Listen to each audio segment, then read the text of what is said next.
Alright, I am going to see if I can do a cold start again from memory before we get started.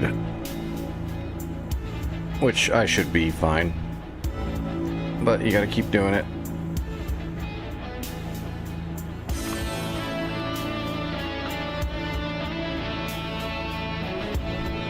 Alright. Battery.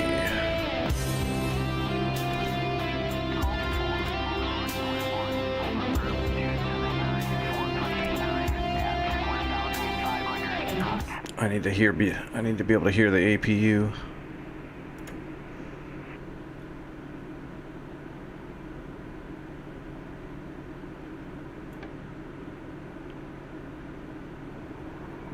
Got it?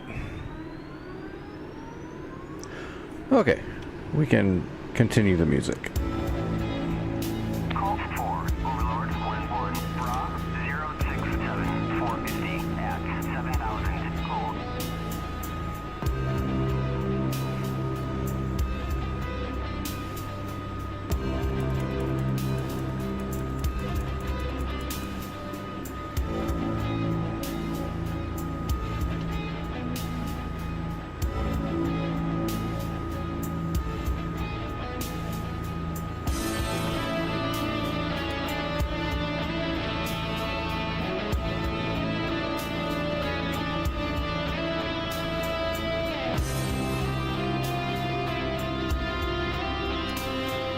There we go.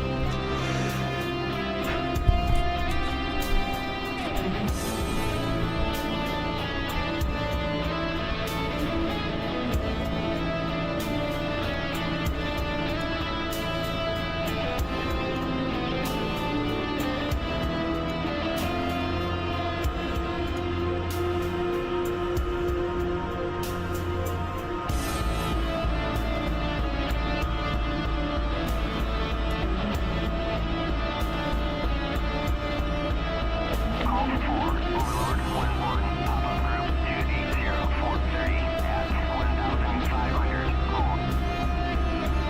Oh, you know what? I need to set a key for both.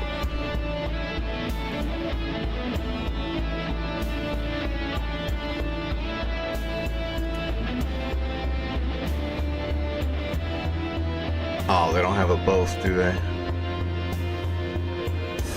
We'll just do it manually. Call 4, Overlord 1-1, Bra 065 450 at 7000. Not a big deal. Once both engines are at a stable idle, though, it'd be easier just to have a single button to move both levers simultaneously. Call 4, Overlord 1-1, Bra Alright, stable. at 1500 knots.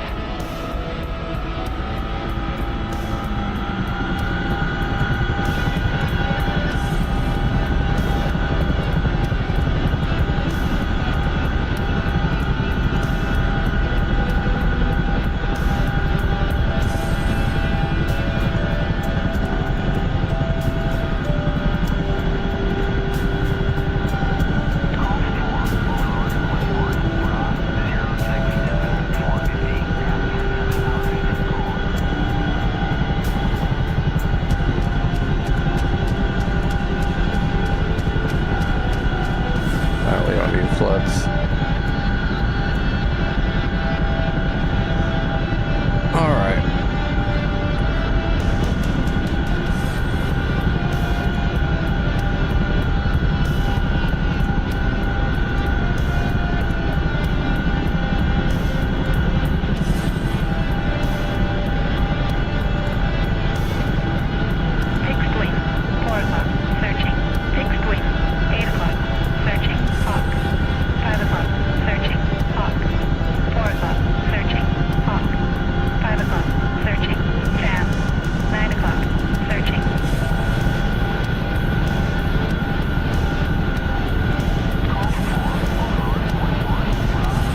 started and ready to go if we wanted to go.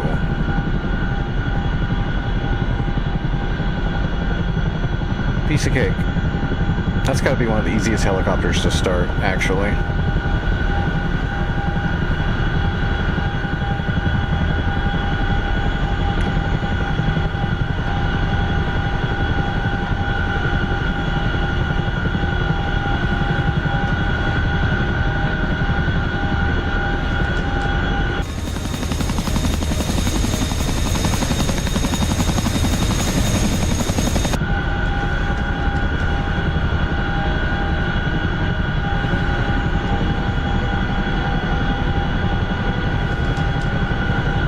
I mean, it's got a magnetic brake force trim.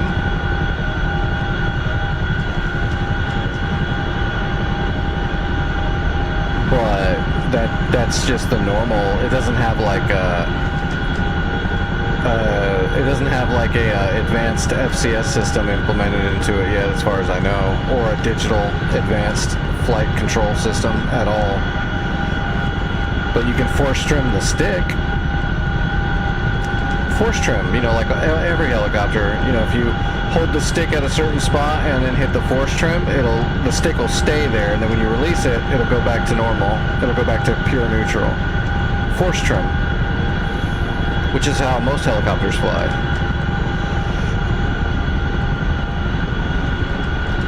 But it doesn't have all of the AFCS and DAFCS stuff. Like, I fly almost all helicopters with just force trim. I don't use many of the augments except for in the Black Shark. But in this one, you kind of need the augs to fly mildly stable. They're just not implemented yet, so you gotta fly kind of raw. So the CD release button is your force trim.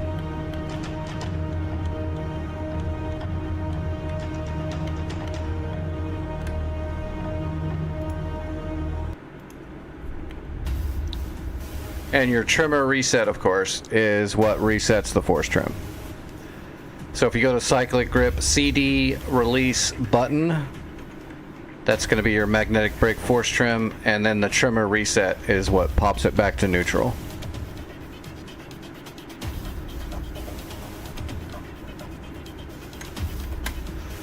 So you hit the CD release button to hold the stick wherever you're holding it.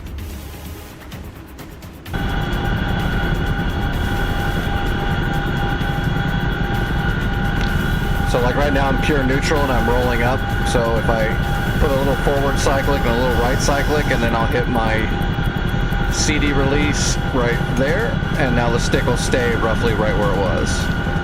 Still got a little climb, we'll put a little bit more cyclic in forward and hit it again. Your normal force trim.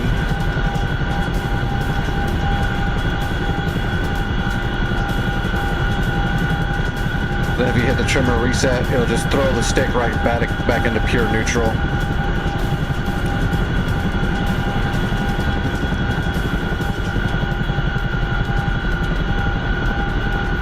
Unfortunately, the force trim's not going to solve the wobbling and unstable problem, because that's the DAFCS system, the Digital Advanced Flight Control System, that's not implemented into the flight model yet. That's what controls minor and small fluctuations. So where if you're flying, you know, relatively stable and straight, and you force trim your stick right there and everything's good, the DAFCS holds it kind of in that general vicinity for you. You don't have to add more cyclic input, which is what a lot of helicopters do have. Kind of like the Hornet. When you're flying the Hornet around, it seems really stable and you don't have to use the stick that much when you're just flying straight. That's because the advanced flight control system is kind of mitigating all those small fluctuations for you, so you don't have to do it with your hand.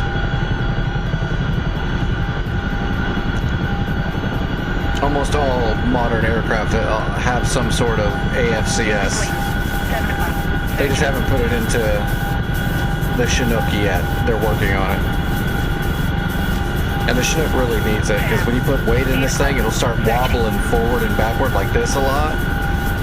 And because there's no AFCS, those fluctuations, it just goes through and you feel it. So you're trying to counteract it the whole time you're flying. It's tiresome.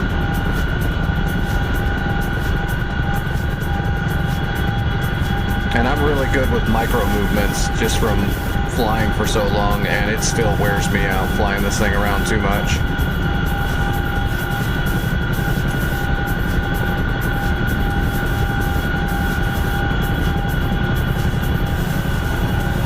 You can see right here I'm pretty smooth, but if you look down, you can see I'm doing a lot of little micro movements on the cyclic to try to hold that.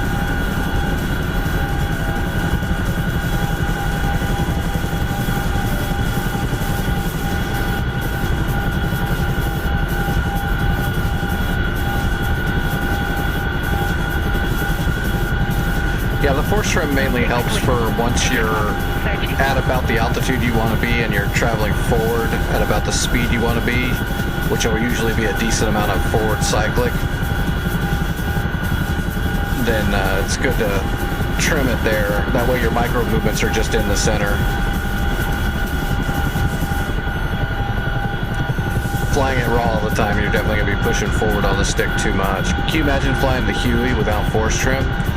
You'd be pushing the stick through the front dashboard of the helicopter the whole time.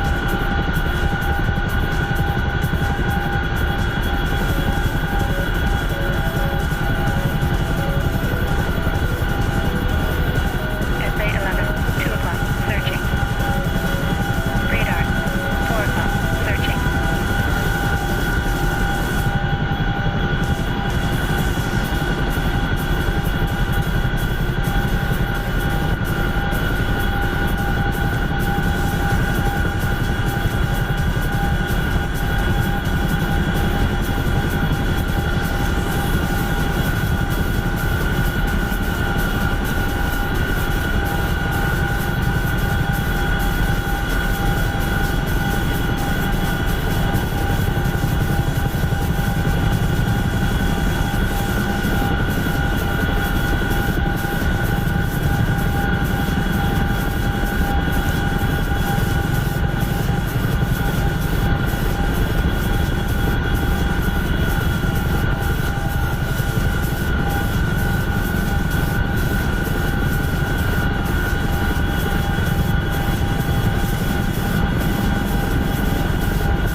If I gauge this correctly.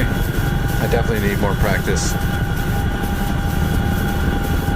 My dissensions, decelerations, so I can get better at gauging my slope and not having to try to jockey it so much at the end.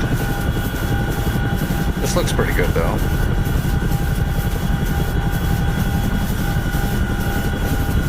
This feels like I'm going too fast though. Oh no, I'm doing good.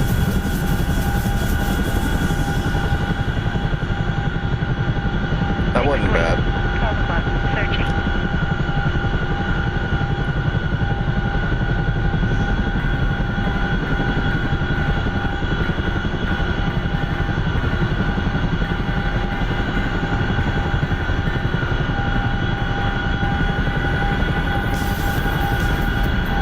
Nope. It still did it. That's weird. Why is it doing that? That should have not...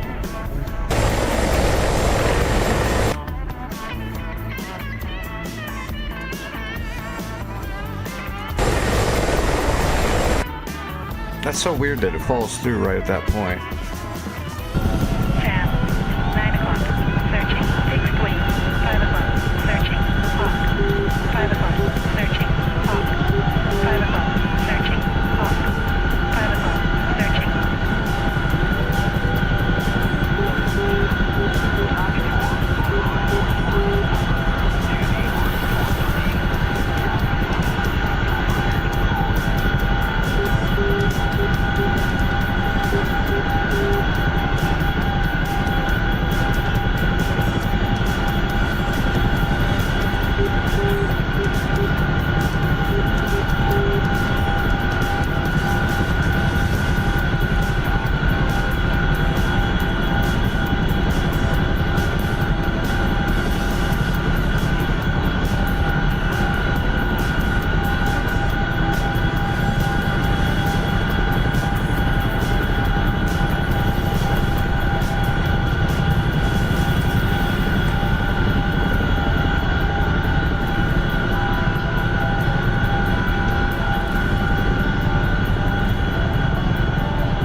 It's not doing it this time. Coming down at almost the same slope.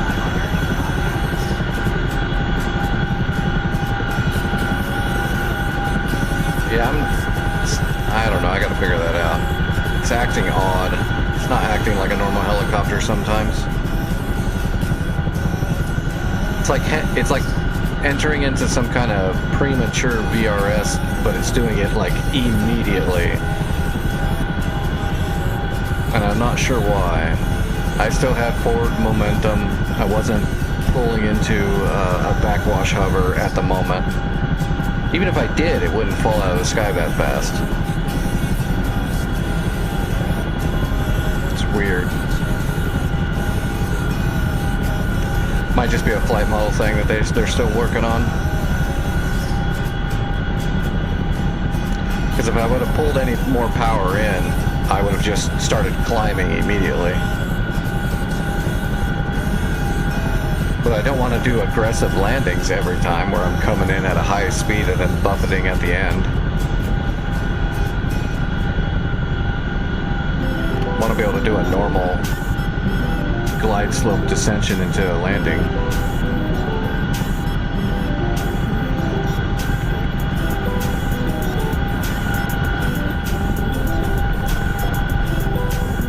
Oh, well, that's a problem. Hold on.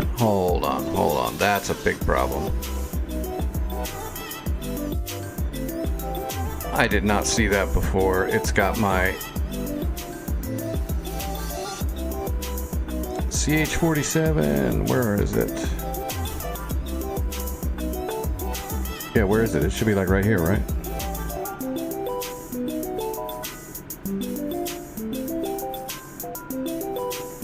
Is there... Oh, shoot. That's not the specials. I was like, where the hell is it? It should be right here. Pedals trimmer, instant. No. No, Scott. No. That might have been throwing me off a little bit. Every time I was using my force trim, it was trimming all my friggin' pedals. That's probably why it was working why it felt like the flight control was working against me hard.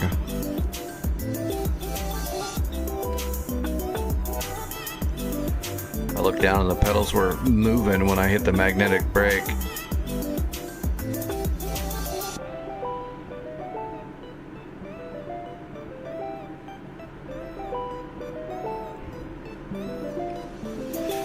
I just want the CD on the cyclic. Where's the hot one? There we go.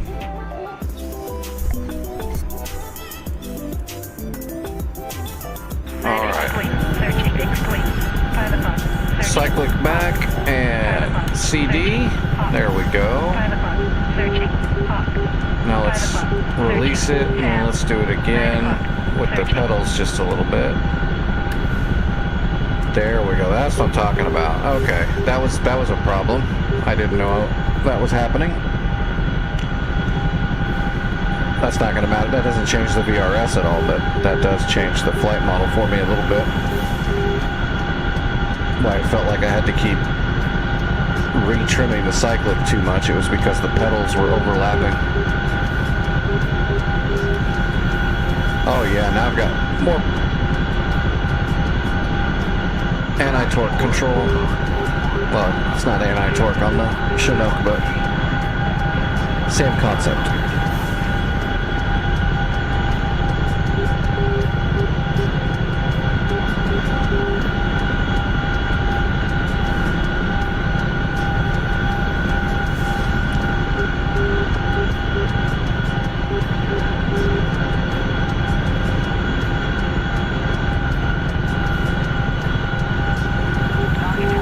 Oh, that's so much better.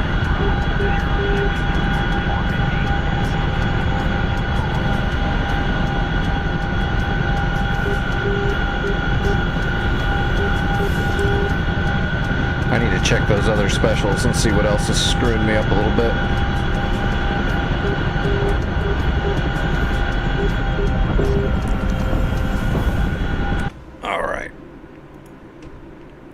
What game this is? This is Digital Combat Simulator, DCS. DCS. Yeah, it's a full-on simulator. It's 1-to-1 full fidelity, almost completely full fidelity for all of the actual military aircraft. It's not like an arcade at all. It's the real deal.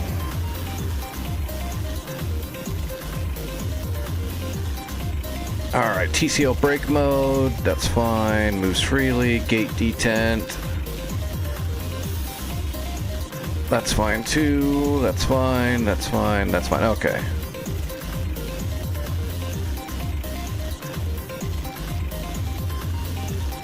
Okay, that's fine. Yep, it was just that stupid pedals trimmer. No, hopefully, Vic, hopefully they'll get the AFCS and the DAFCS implemented into the flight model soon enough. I'm pretty sure they said they were working on that. It's just not there yet. Alright, let me do a quick warm-up in a jet.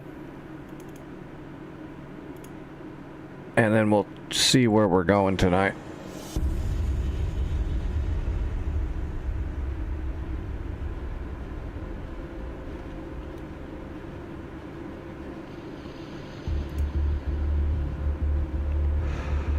Let's use a flanker. Let's do a J11 flanker. Haven't done that in a minute.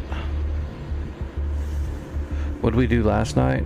I think it was a Viper or a Tomcat. So yeah, we'll do a J11. That'll be fine. Ooh, or we could do a Navy flanker. I know I haven't done a Navy flanker in a while. Yeah, let's do the Navy flanker. We'll do the fat flanker.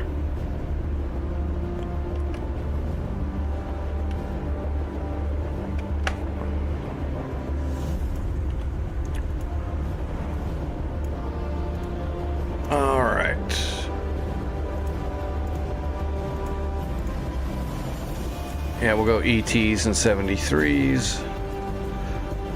And I guess on the underside we can just put a couple of 27 ERs in case. We'll probably fire one. Well, maybe not though. I'm gonna go in without the radar probably, so probably won't use them at all.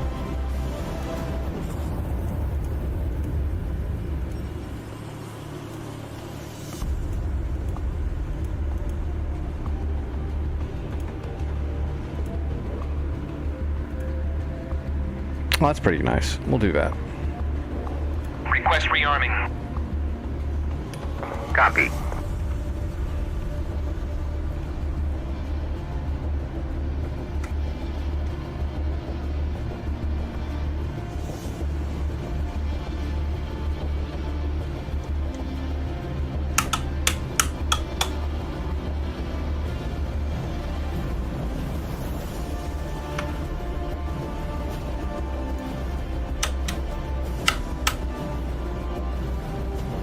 Okay.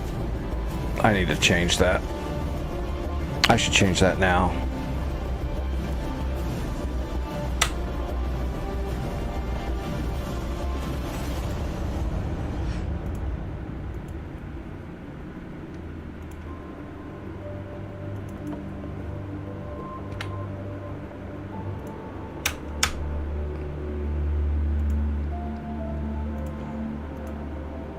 It's not like I'm going to do carrier ops with a flanker anytime. So I shouldn't put it on the HOTAS. Should have my EO sensor and my radar on the HOTAS with all the other flankers. So I don't accidentally do that. Alright, radar right there.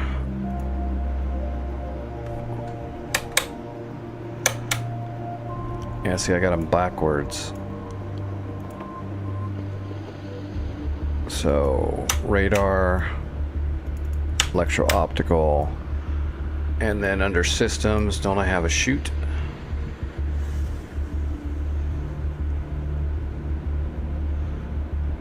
Oh no, there's no chute for the Navy flanker, right? Yeah, that should be good. Okay.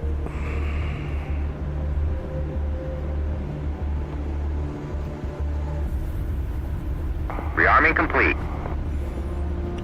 Yep, we got sticks.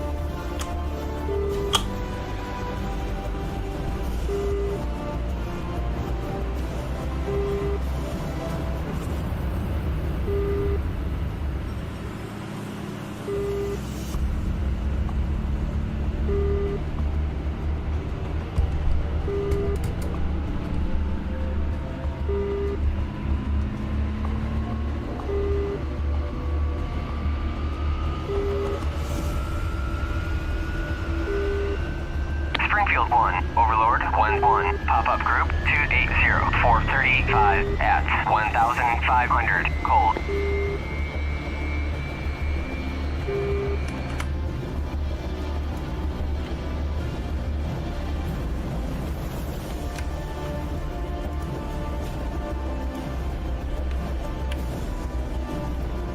Okay, yeah, everything else is the same as the other flankers. Springfield 1, Overlord 1-1. Bra 061-445 at 7,000 knots.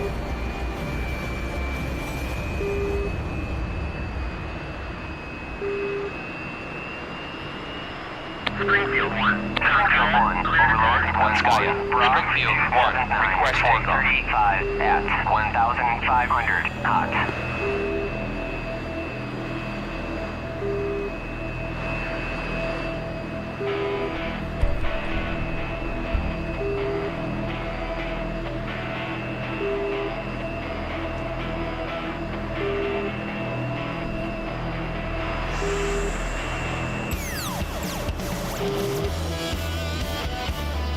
Springfield 1, Overlord 1-1. Bra 063-445 at 7,000.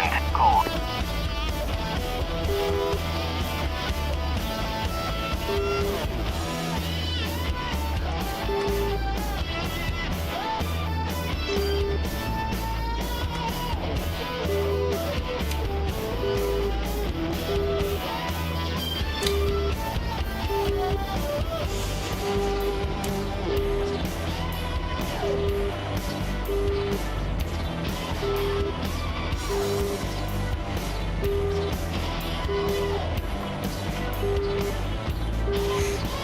Is there any plans tonight, Vic, on what war we're gonna start?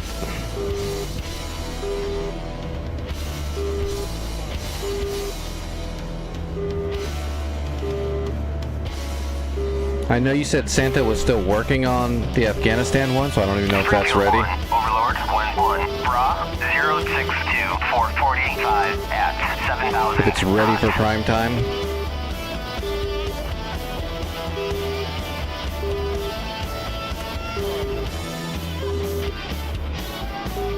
Springfield 1, Overlord 1-1. Now let me do my warm-up flight. Oh, let me take my medicine. The whole purpose of the warm-up flight. When I'm done with the warm-up flight, I'll send him a message in Discord and see. I'll ask him if Afghanistan's ready for prime time or if he wants us to wait.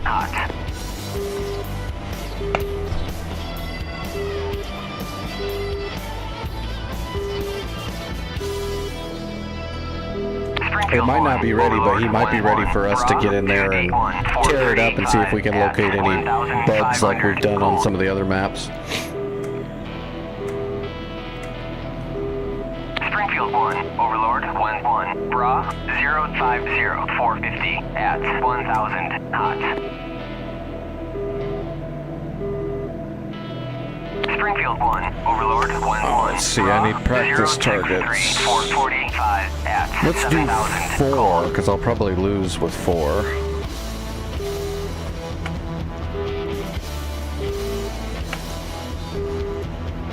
I'll try to sneak up on him. Oh, that'll help me out a little bit at least. Yeah, if it's not ready, we'll just jump on a different one. Caucasus, Sinai.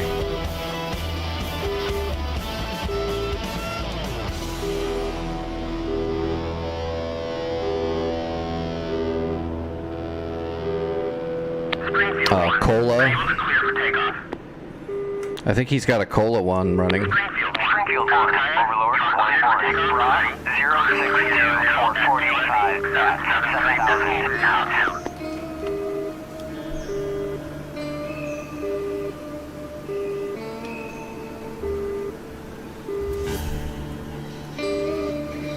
Alright, here we go, running up.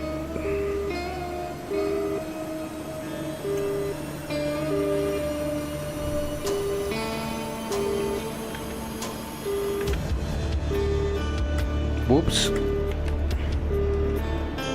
Forgot to pop the NS. Springfield 1, Overlord 1-1. Pop-up group 279-435 at 1,500 knots.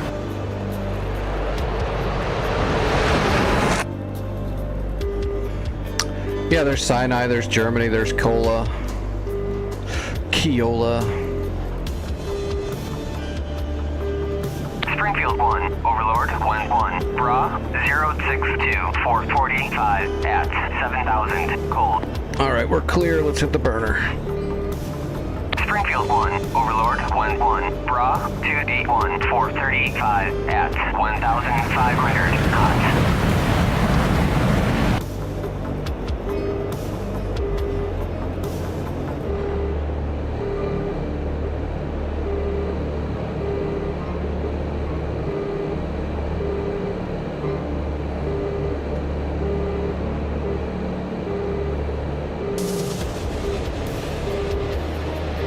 Springfield 1, Overlord 1-1, Bra 105 450 at 25,000, cold.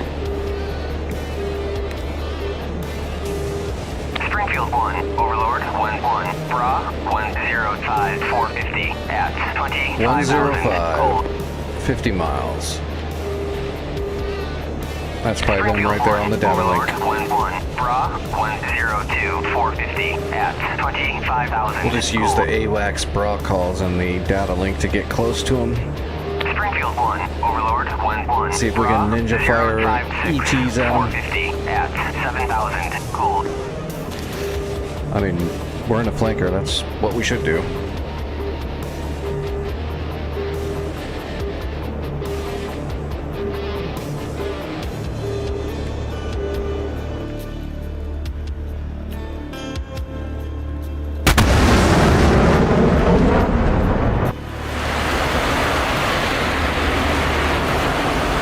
Springfield 1, Overlord 1-1. Pop-up group 296 440 at 1,500, cold.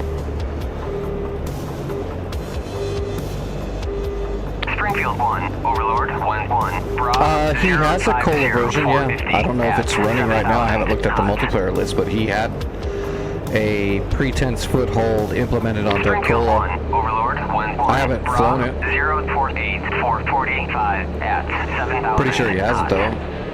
Just have to look at the multiplayer list and see if he's got one up. Overlord 1-1. Passing waypoint 1 at 35,000. Overlord 1-1. On station at bullseye 326 Fort 150 at 35,000. Alright, AWACS is circling. Springfield 1, Overlord 1-1. Bra 292 450 at 1,500, cold.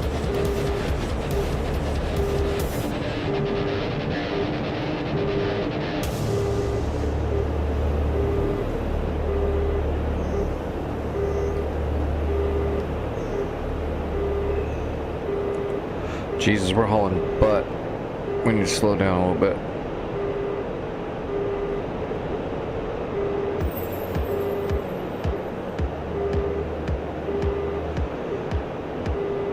Be coming in too hot.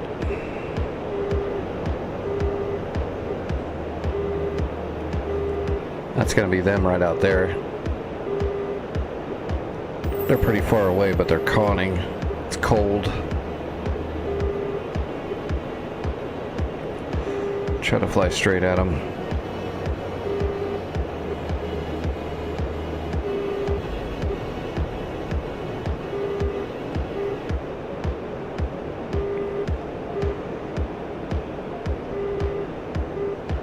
Springfield 1, Overlord 1-1. Pop-up group 287 460 at 1,500, cold.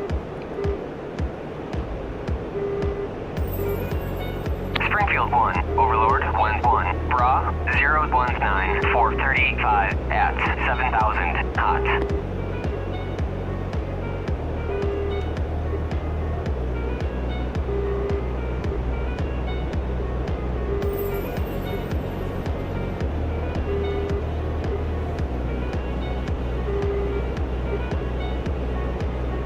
Oh, where'd they go? There they are.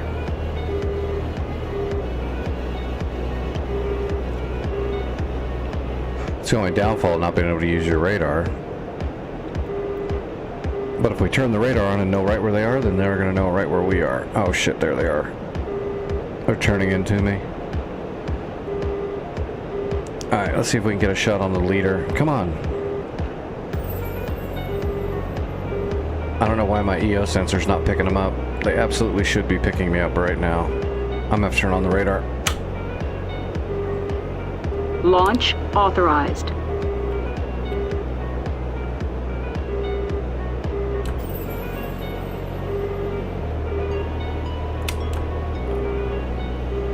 Launch authorized. Fox 2.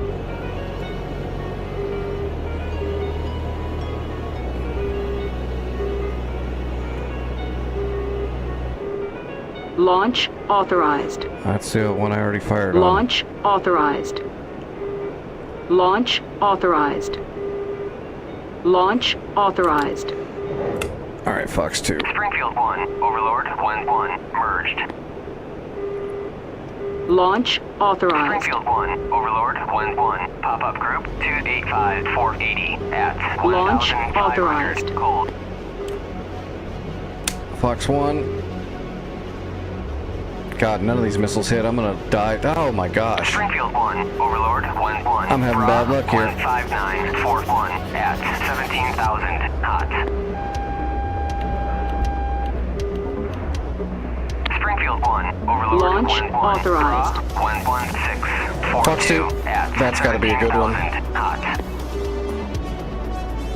Gotcha.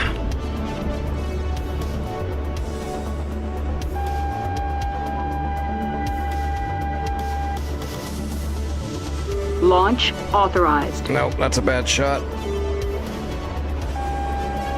It's getting better. Might go for a gun here.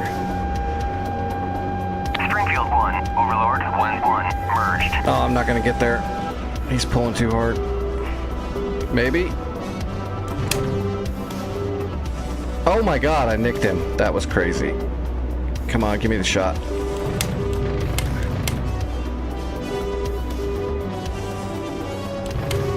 Springfield 1, Overlord 1-1, Bra 33941 at 16,000 cold. Go down. His buddies are getting behind me. Springfield 1, Overlord 1-1, Bra Thank you. 09846 at 19,000 cold.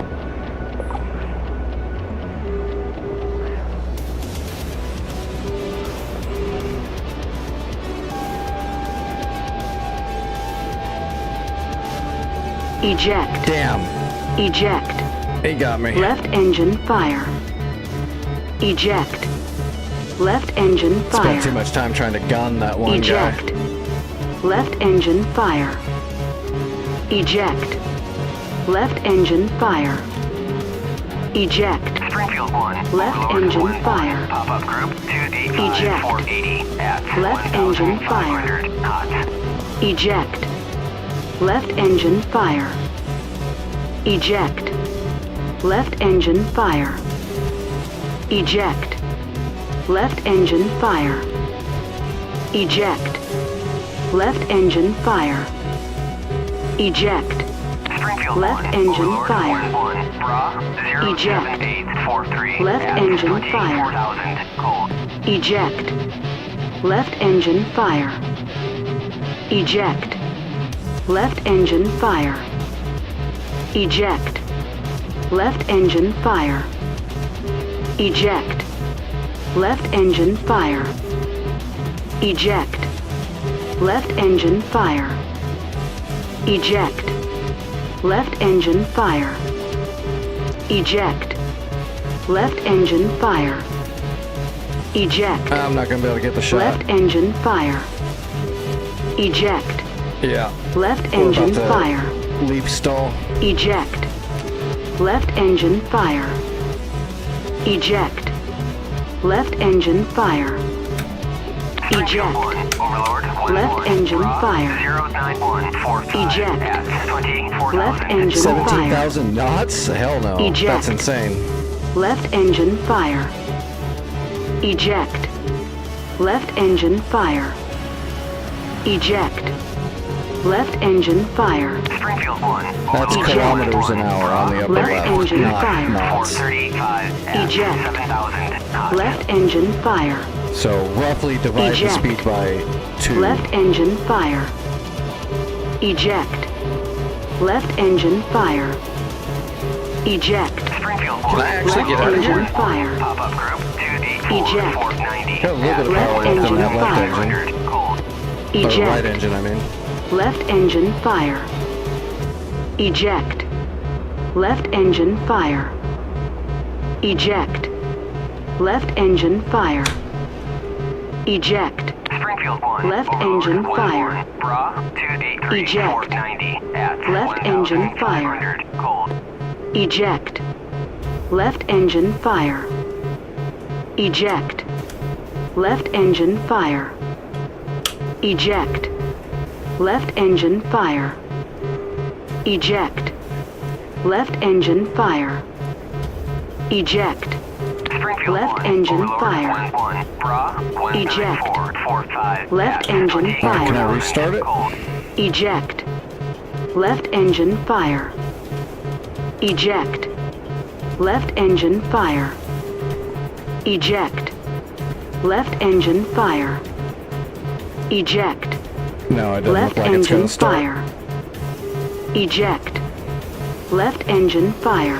No, we'll just kill it. Eject. Left engine fire. Eject. Left engine fire.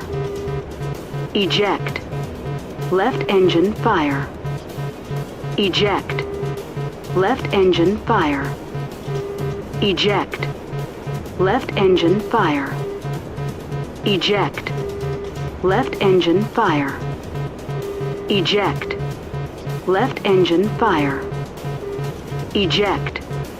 Left engine We don't fire. have to eject, lady. Eject. We're surviving. Springfield 1. Left engine overload fire. 1-1. Sort of. Bra 350 Eject. 430 at Left engine 7,000 fire. cold.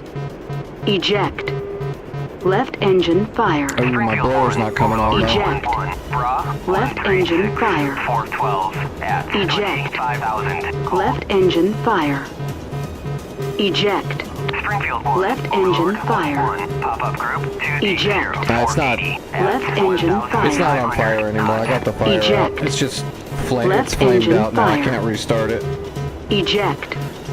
Left engine There's also fire. damage on the right engine too. Eject.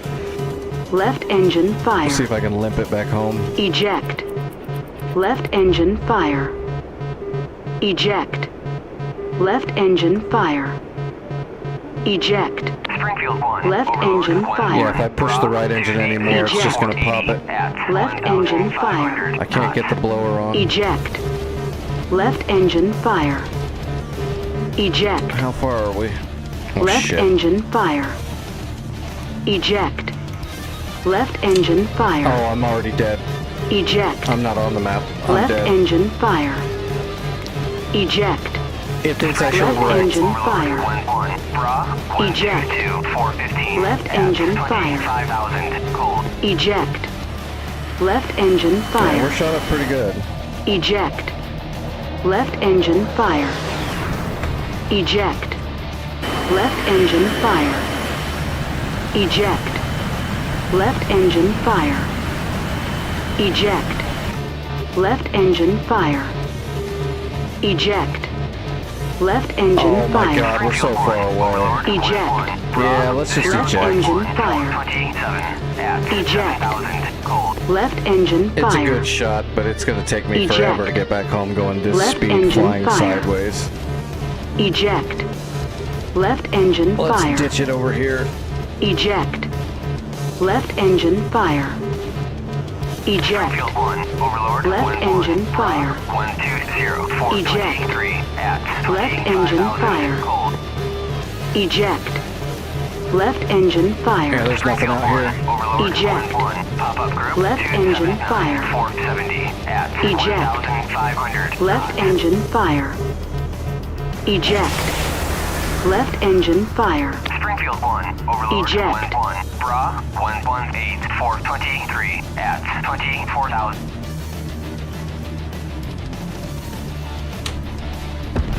Well, that made a nice fire.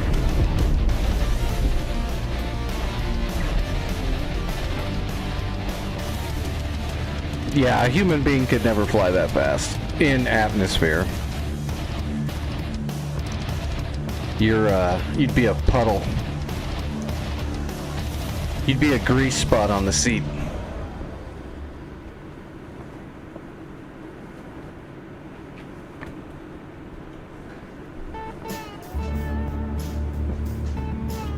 Yeah, we've graduated from a left engine fire to an all engine fire. I could have probably limped it home, but it probably would have, trying to land it, probably would have caused me to wreck it on the airfield, which you don't want to do that. I didn't even know if I had enough hydraulics to lower the gear.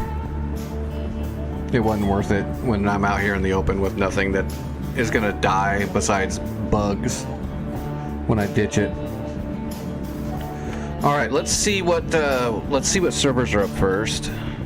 Yeah, if you're gonna be forced to ditch, then you want to ditch before you get into civilization. If I tried to save it, I probably would have just wrecked it somewhere near the base, which could put a lot of people at risk. It's not worth saving.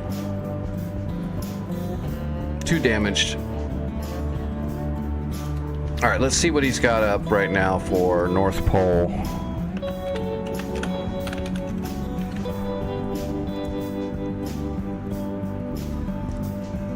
And then I'll ask, let me see if Santa's always on. Yep, Santa's on. Okay, let me send him ask him on Discord.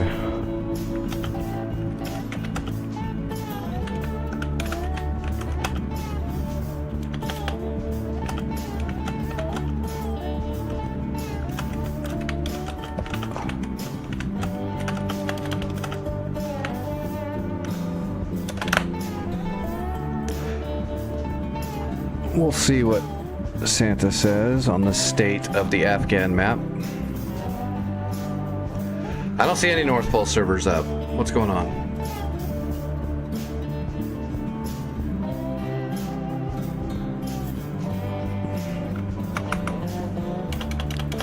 It's probably because it's 2 words.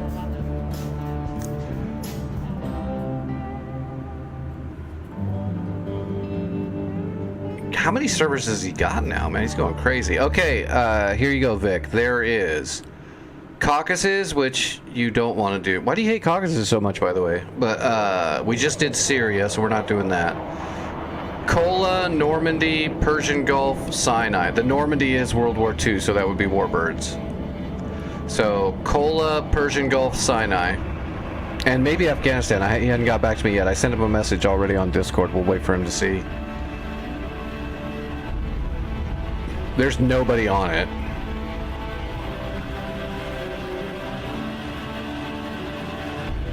No, I don't care. I was just wondering why you are always against Caucasus. I didn't know if you just hate that map or something. The foothold number is really low, so I'm assuming it's probably definitely still a work in progress.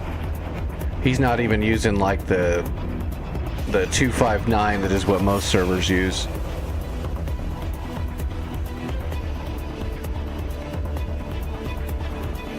Yeah, he's got 257 in Iraq, but Afghanistan is still like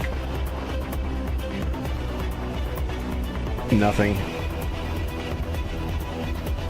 It's a trap!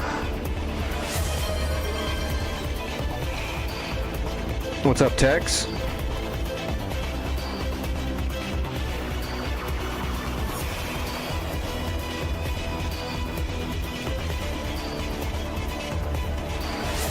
Whoa, whoa, whoa, whoa, whoa, whoa, whoa, whoa, whoa, whoa, whoa, whoa.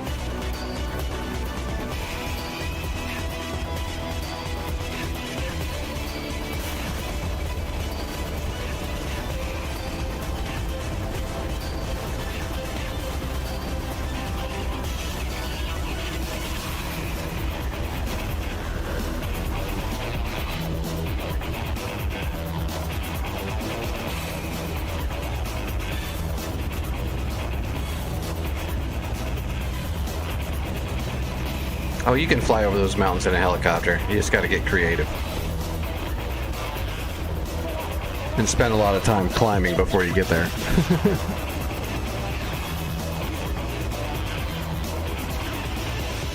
Well, I'm going to say Kiola, Persian Gulf, or Sinai. Well, we just did Persian Gulf too, though, didn't we? We didn't finish it, though.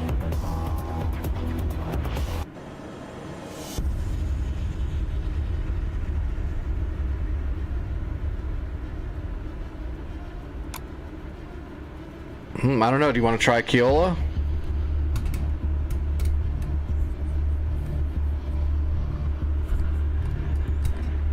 God, how is that going to work? I've never done a... There is no Germany. The Germany map is down. Oh, wait, unless it's under Shadow Aces. Let's do Sinai, though. If it's between Germany and Sinai, let's do Sinai again, because we just did Germany like multiple times in a row. I'll look at Kola really quick just to see. I've never actually done one of the Keola maps because I thought they needed more time to finish it because there weren't enough airfields. It depends on how they got it set up. That's the biggest problem with Keola is the amount of space there is and the amount of airfields there are. But if they strategically put FARPs in pretty good spots, it might be alright. But it's a very big map with not a whole lot of airfields, which means it's going to be hard to do anything with it. It could be fun to do like a specific mission that you program onto it where you have air refuelers and stuff to do a long distance strike, but for a dynamic war. Oh, it looks like they got it quite a bit. Oh, some of them's already been working on it.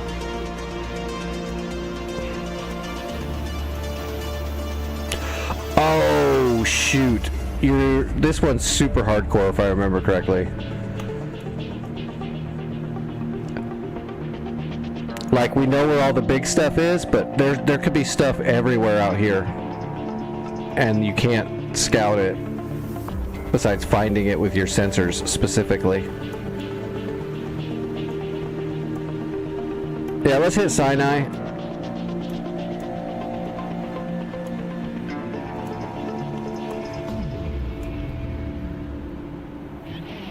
God, look at that. Yeah, just a small leg. That's 120 miles. 100 miles.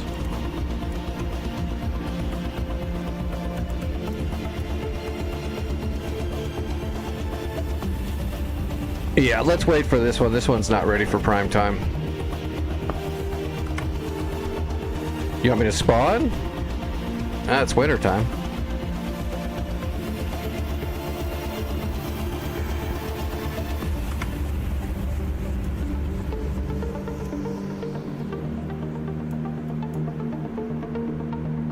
All right, Avelo.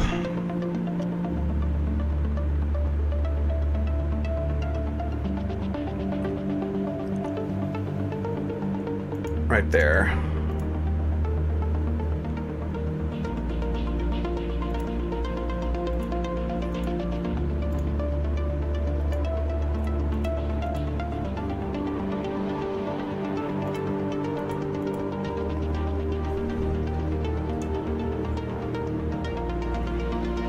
I remember flying on here just for like 30 or 45 minutes a while back. And it was just hardcore because you would just be flying around and all of a sudden you'd get a warning that there's already a SAM fired at you and they never even showed up on your ELINT and they were like right below you in the grass with no intelligence or anything. And everything was very spread out.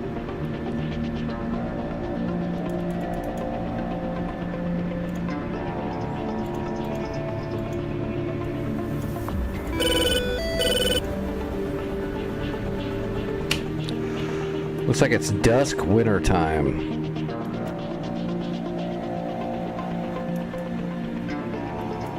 Oh, this is a horrible runway.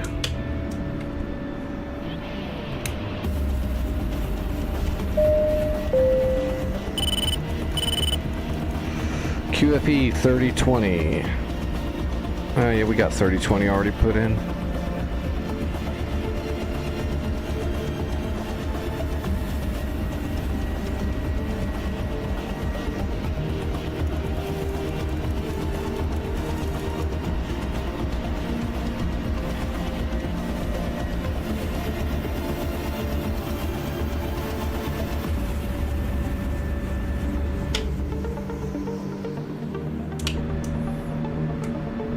You gotta drive on the runway and turn around to take off.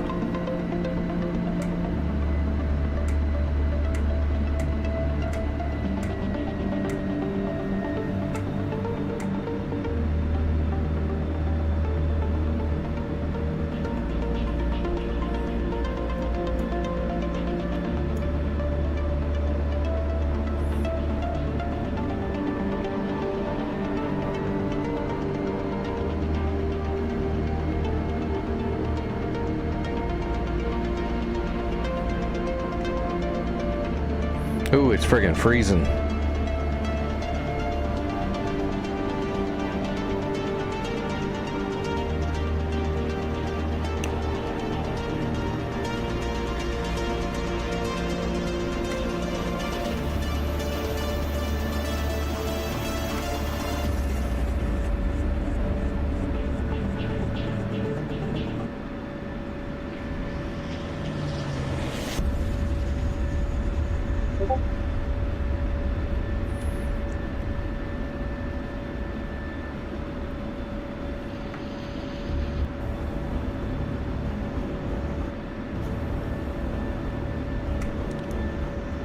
I think that was Santa. Okay, he said it's in testing, but if you want to log in, you can. On the Afghanistan map. So it is still in testing. It's not ready for prime time. Alright, here we go.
Alright, where am I going? Let's just head towards the bad guys, which are 1,000 miles away.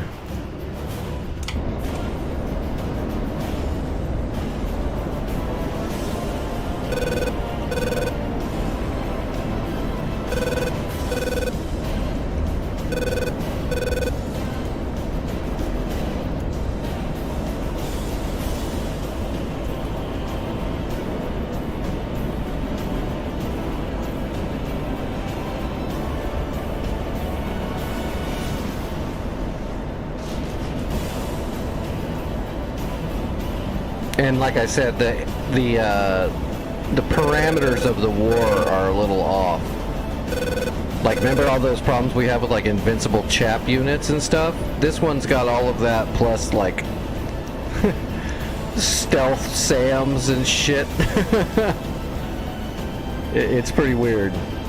Like, you'll see nothing. You'll see nothing. There's no AWACS intelligence. So you can see the hard stuff here at some of these points, but there might be whole SAM systems here, here, here, here, here. You don't even see them on your sensors or in the data link or anything. And even when you fly over them, you won't even get an RWR until they fire already. Something was off. I don't know if it's different now, but that's the way it was when I messed with it before.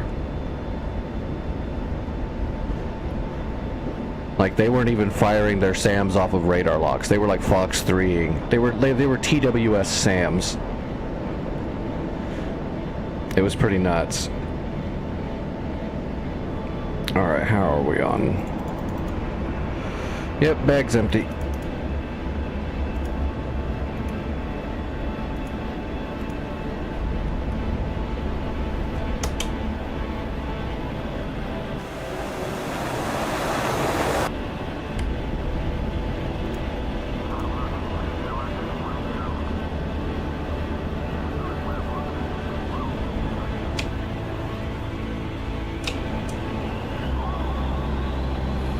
Like, did you notice that one? There was some search radars off to the left, and then they just disappeared. So they're right over here, which means they're over here. And then they just disappeared. And I'll guarantee you if I fly right over the spot where they were, I'll get shot at by something.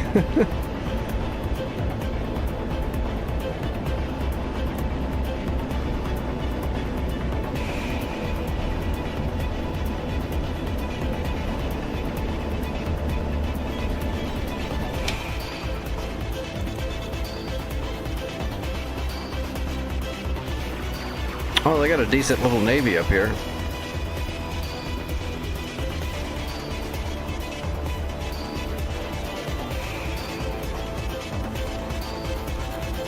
It's very realistic, except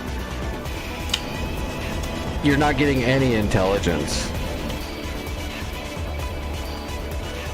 So, like, we know this building is here, but we're not getting any of our AWACS information or anything. Everything is just blind.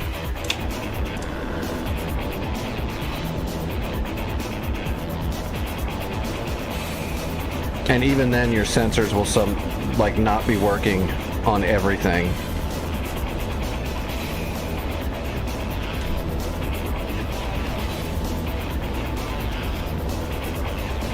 As far as I know, you have to kill everything, yeah. I'm not sure if they just haven't finished working on it, or if they did and I just don't know, but...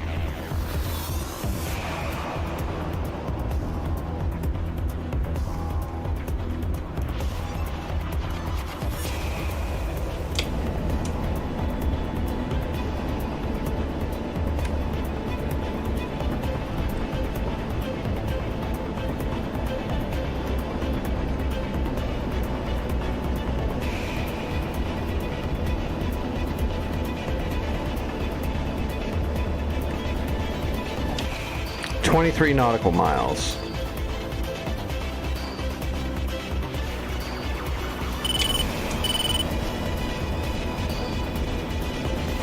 So there's some search radars right in front of us here.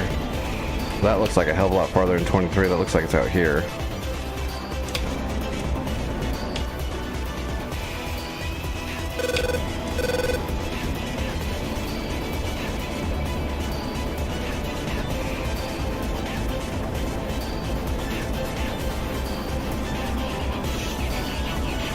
That seems way farther away than that.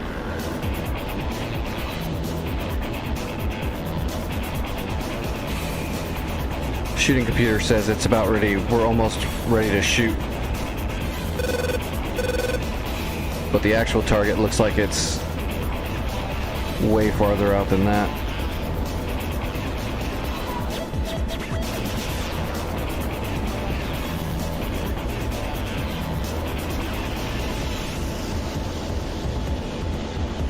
Well, let's see what happens. I'm gonna hit the blower and get up to speed for a good shot.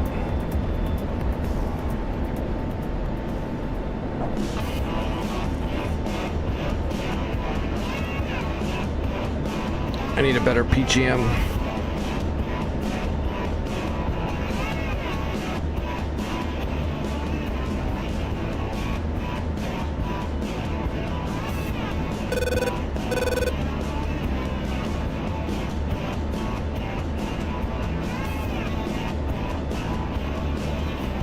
There we go, PGM of 2. Now we're hitting the blower.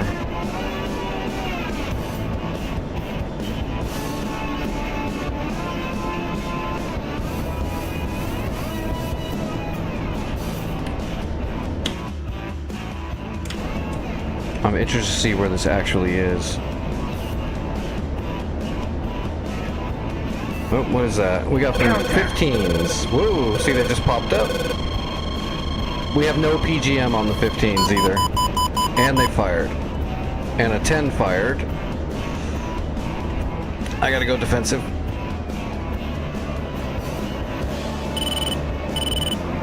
Tap flare. Tap flare. I was way outside the range of that 10 too. That's gonna be rough.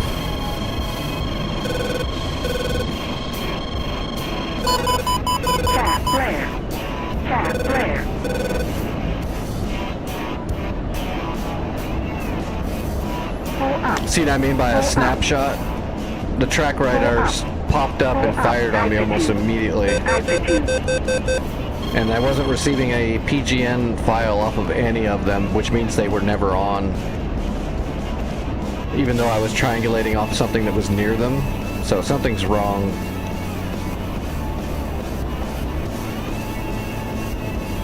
Those SAM radars can't just snap shoot. And if I'm triangulating off of the radar that's near them, I'm getting a passive track file on every other radiation source in the area. But I got nothing on any of those. The SA-10s that fired on me and the Tor gauntlets, when they finally turned on, I had no PGN on them at all, and they fired almost immediately. But they can't do that. A track radar could do that. But the track radar is what turned on right before they fired. See what I'm saying?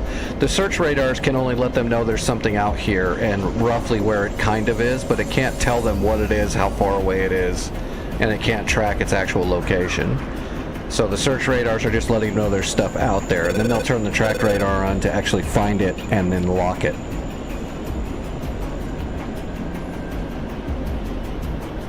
So you are correct that something could on network, like when you see the, oh, it's gone now, but well, yeah, see how they all just turned off? They're all green now? That's because they're gone, because they shut completely off. When it says 10 on there, the 10 that it shows you on here is an actual track radar. It might have 5 launchers hooked up to it, but the 10 that you're locking up and shooting is an actual track radar.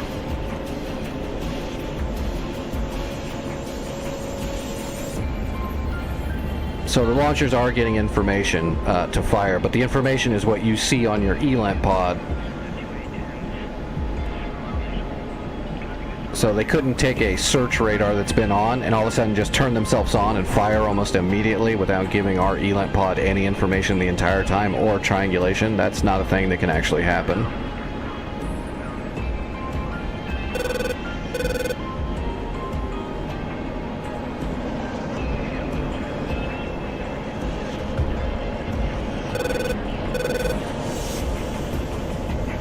See if we can lock onto that 15 again, maybe.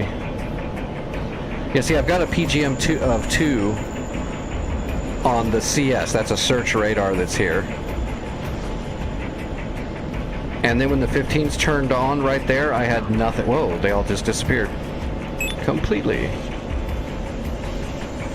Not even getting a go signal.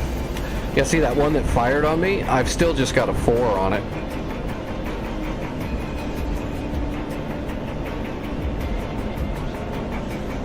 No, I wasn't getting tracked by anything until they turned on their track radars.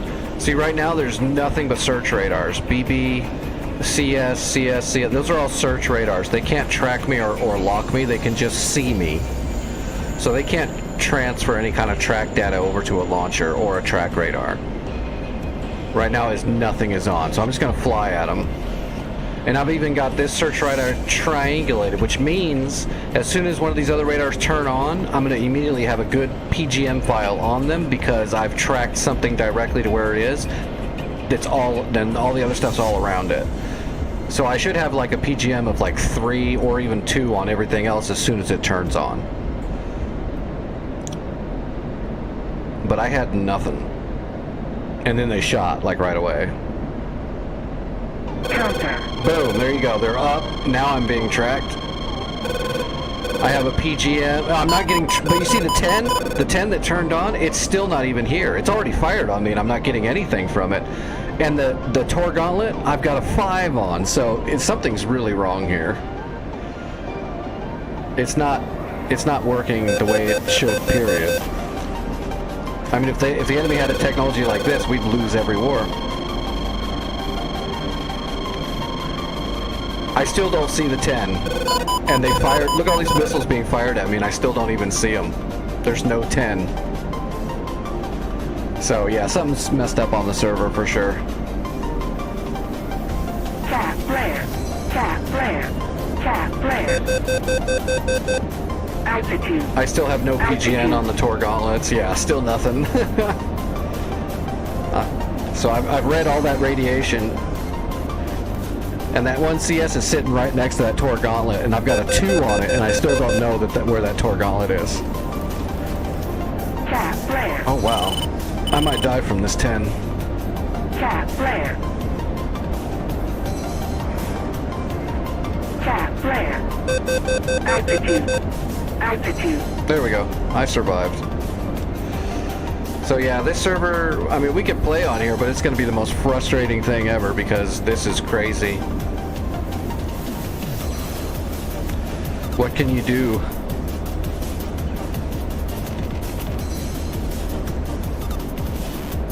It's like being tracked by a stealth GSI. Like it'd be like facing an American GSI.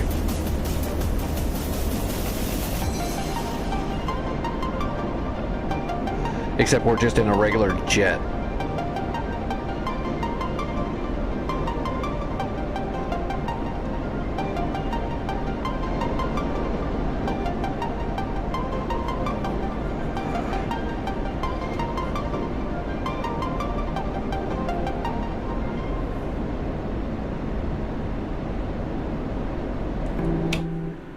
And those were somewhere out here. That's the other thing. But that's not even an actual position where all this shit is. It's like right over here. Because I got a PGN of 2 on that CS radar, and it was right across the river here near this pond. So it was right here. So all that stealth shit is somewhere in the middle of the world somewhere, and we can't get any information on it. Is there, I mean, I could call up a JTAC, but I couldn't put it on top of where that is, I don't think. Because it'll tell me to put it over a point. It won't let me put it into just nowhere. Let me try something here real quick. Monchgorsk. Let's try Monchgorsk. Let me put up a JTAC over Monchgorsk.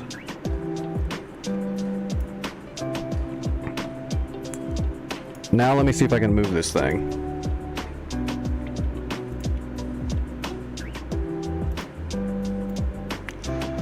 Speed up. All right, I'm gonna tell that Predator drone to do 560 miles per hour and head this way and see what happens. And see if it actually sees, what was that, 241? 241 is the AM JTAC, I believe.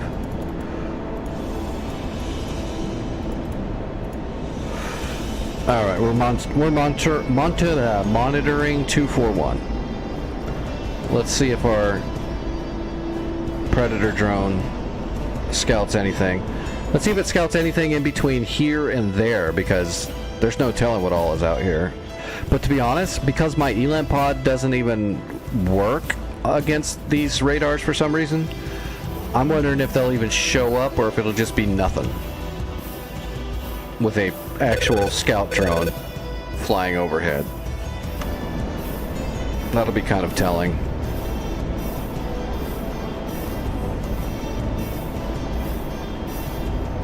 The the data link? Yeah. Go back to your return page, so it's generic. Go hit list and then E for data link, so enter. This is your data link page. Bingo. Don't worry about any of this other stuff. Just hit sequence once and then hit it one more time, and that'll give you your TNDL.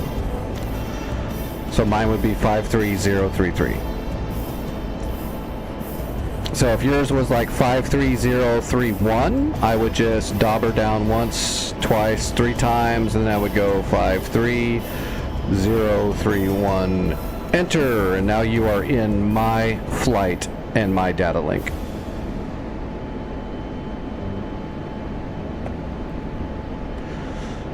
So then you would show up as a different color on your HSD and all that stuff. And you can actually do handoffs that way too if we're both running harms and stuff. I believe I should be able to lock an ELANT target and you should be able to see it, which means you could lock it too. More quickly and more easily. And you should be able to see that it's locked from a distance even though you're not in range to do it. Stuff like that.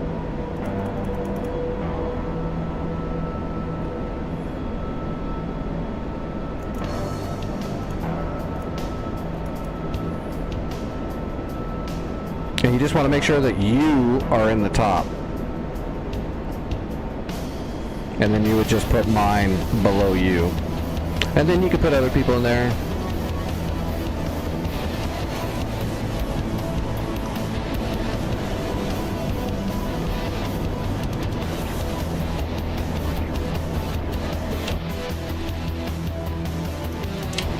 Alright, am I right over the airfield now? Yep, there it is. Alright, I'm going to land and then check this scout drone and see what happens.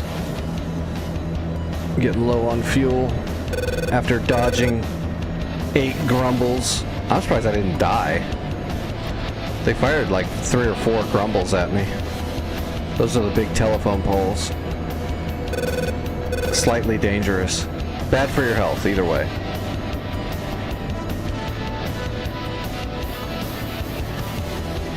Altitude. Altitude.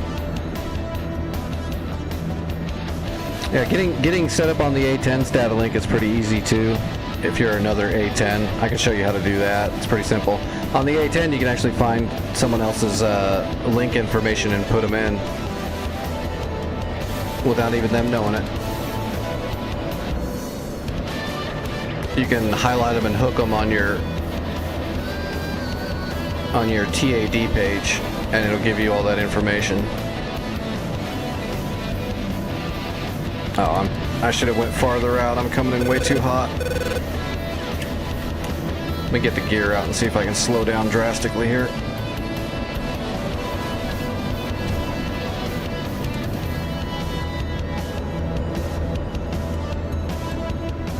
Yeah, we'll be okay. We're slowing down.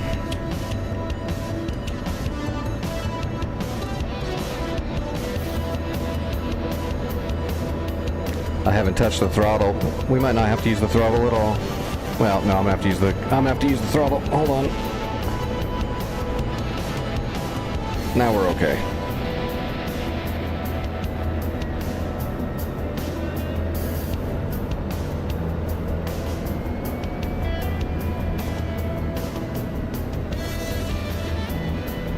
Come on, nose, stay up. I need to aero brake.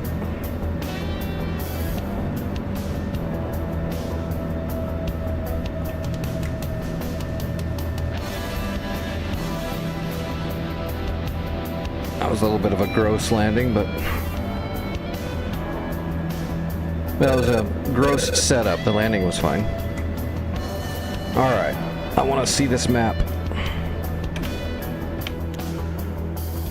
All right, we still haven't scouted anything. This was one place where they might have been, but I never got a good track file to verify that. But I did have a good track file right here, somewhere in this area. I had a solid track file on that CS search radar.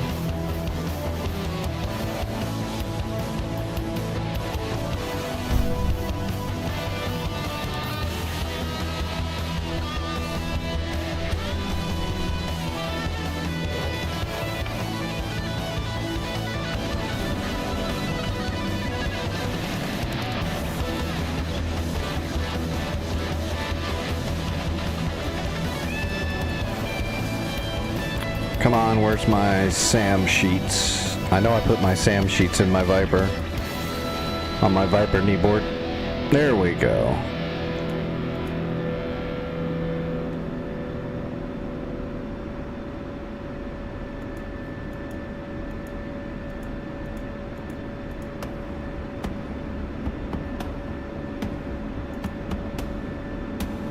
Yeah, they both use the command and control. I never saw... I didn't see any of the big birds. Or no, I saw the big bird. The big birds were there. I saw the BBs. I saw the command center, but I didn't see the actual flaplets when those grumbles fired on me. I saw them in the RWR, but there was nothing on the ELANT pod at all. It was just the big birds. Which is nuts. That can't happen. You'd be able to see the flap lid, which would show up as a TR, or it would show up as a 10 on your RWR, but that's the TR is the 10. It would show up before it can lock you, because it's gotta actually start emitting radiation and creating a track file on you, just like what we're doing with the ELINT pod is the exact same thing their track radar is doing, just at different speeds and ranges and so on. So we'd be able to see it in the ELINT pod immediately when it turns on, because it's emitting radiation. Especially if we've already got pre-tracked files on stuff that's near it, because that allows us to find out where it is even quicker, because it can analyze the different radiations.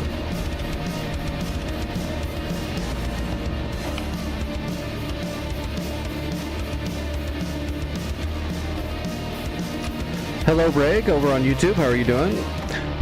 Sorry, by the way, people that are watching on YouTube, I do see you. It just there's a delay on the YouTube side of it, and it's a different chat, so it's harder for me to see it. But I will see it.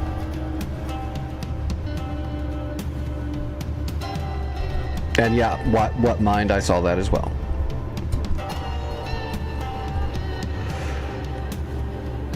All right, come on.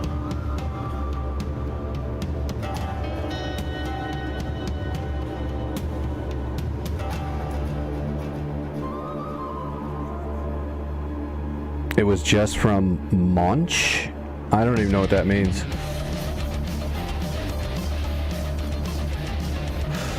I do not know what you're referring to.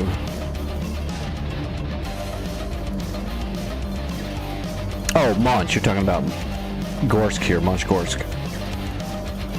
I mean, you can move it. You can move a drone around.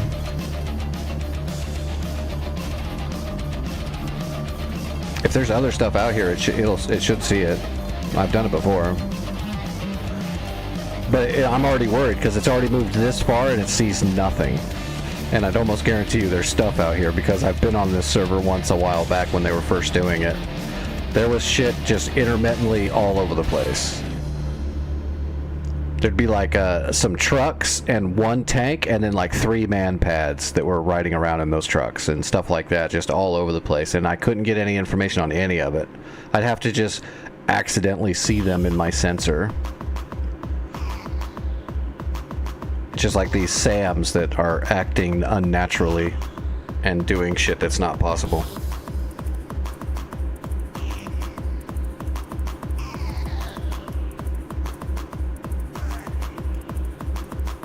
Ah, are they coming to kill my Predator drone?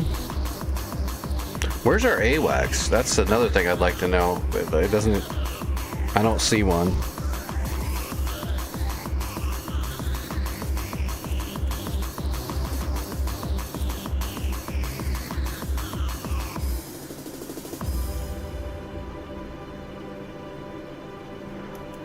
Yes, there are SA-10s right here.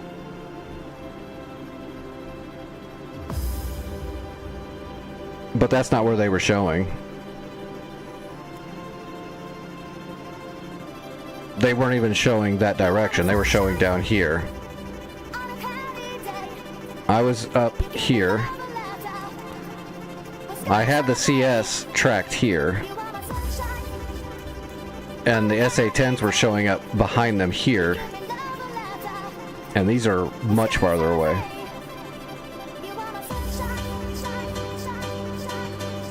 And there's no SA-15s over here guarding that.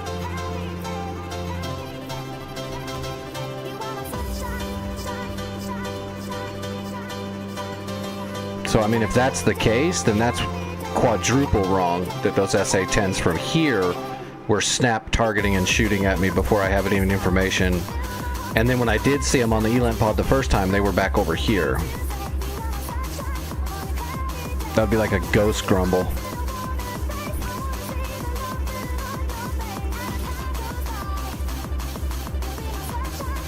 I really think this fullback is trying to shoot down the drone.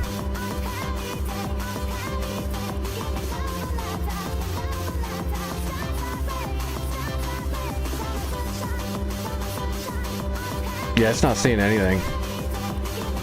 I should have fired on that CS just to see where it actually was. The Growler crash? I don't have anything yet. Just what's already been released as far as I know. I don't know if anybody... I haven't looked anything today. I haven't looked at anything, though, very recently. There might be more information. Nobody sent me like a message in Discord with anything new, though.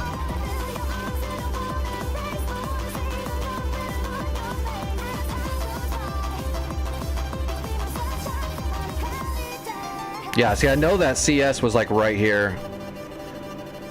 Because it was right over the water and right before this pond. That's like a 10-mile radius right there. So it'd be like a 10-mile radius from here. Drone sees nothing. This is like DCS Fallout version. It's not Fallout 76, it's Fallout 69. You're just screwed.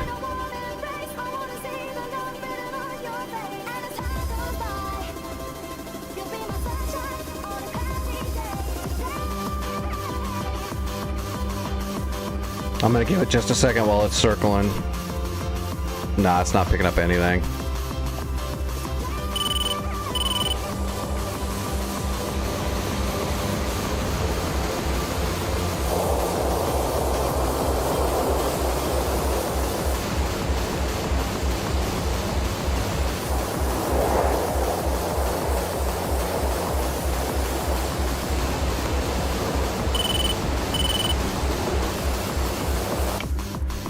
How far is what?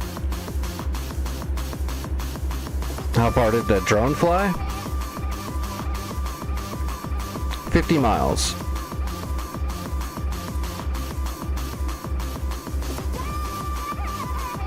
Come on, drone, get up to altitude. Although it should be seeing stuff already. It's high enough now.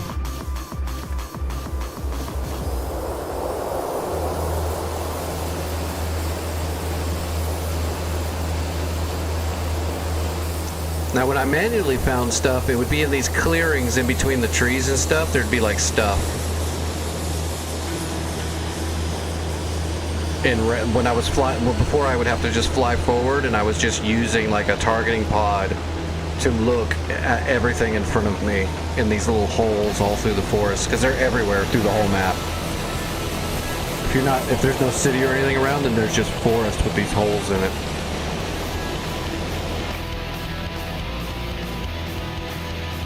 Oh, maybe he's not going after the drone. Certainly looked like it for a second there. Oh, he's set up right on the ground. He's got Russian Mavericks.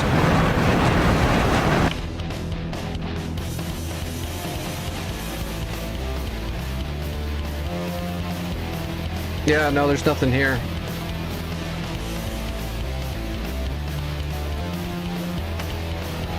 All right.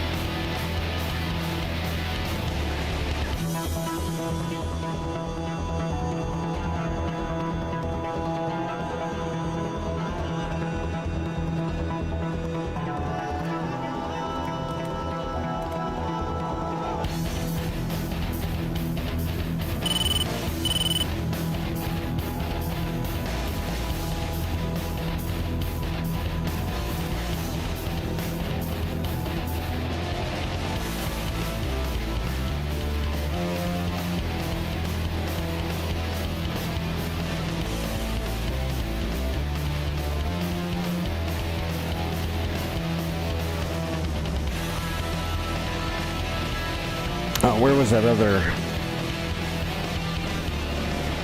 Oh, I lost my spot. Whoops. And I just clicked off. Where's my mouse?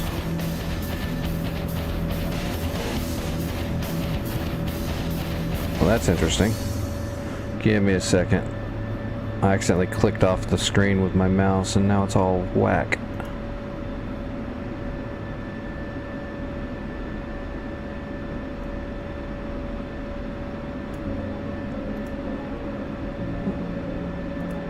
Okay, I got the chat windows back up. I still don't have my mouse in DCS though. There we go. Now I got it.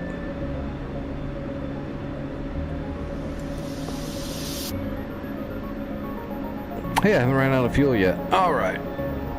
Anyway, yeah, I don't know. Everything's weird. I don't think those grumbles were firing on me from 80 miles.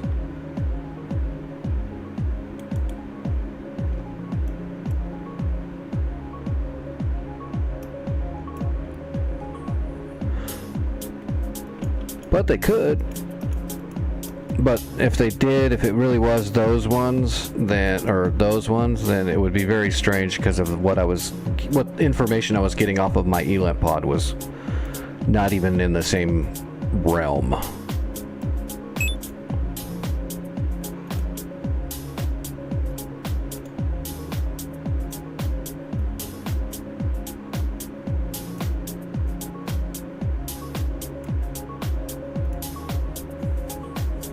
All right, are you ready? Are we going somewhere? What are we doing? What was the choices? Cyprus or Germany? Pick one. Or we can go to Afghanistan. He just said it's we can go there, but it's definitely still in testing.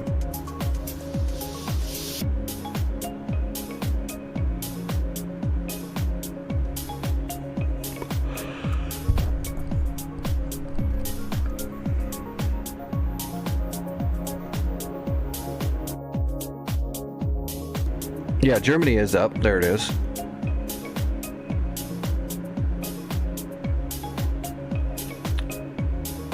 North Pole Caucasus. Let's see.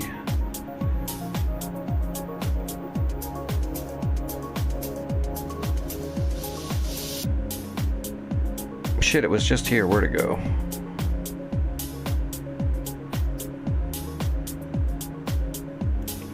Oh, there's 10 people on there already. Wonder how deep they are.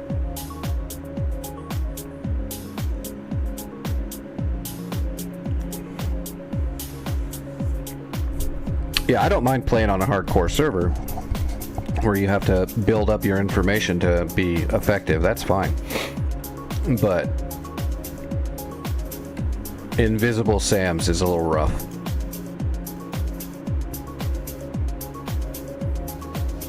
And ghost radar signals. Hey, this is pretty fresh. It looks like all they've done is take Kobuleti. Actually, I think you start with Kobuleti. No, they took Kobuleti, so they've taken one spot. You start with Batumi and the carrier group. So they're going after Sanaki Kolki right now.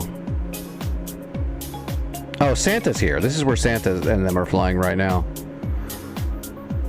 So I guess Katusi is next. Santa's getting ready to capture Sanaki Kolki. How many people are on the tarmac? Hornet, Viper, Bohica is here. So there's a black shark.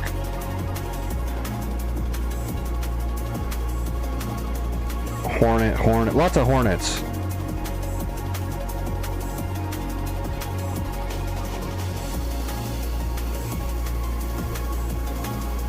So Katusi has an actual separate SAM site, Sam Charlie.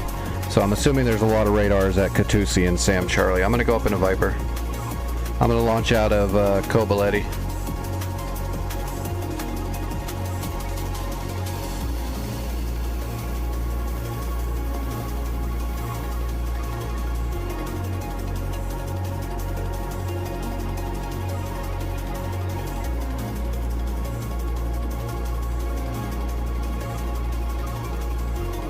I still forgot to fix my harm loadout. I need to redo it and resave it with a bag.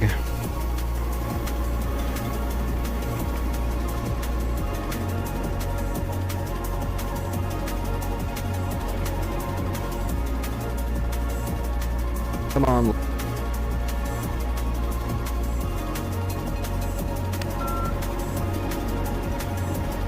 Hey, there's Bohica right there. Alright. Both cheek stations on.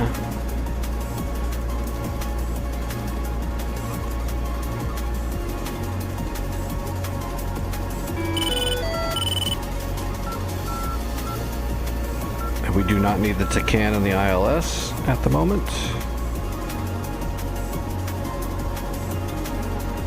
Turn that beeping shit off. Okay. 30-20? Yep. It's freezing here too.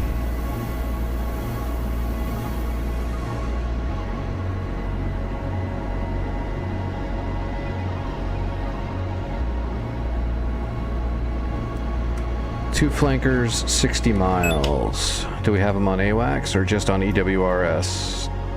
Just on EWRS. We don't have them on AWACS yet.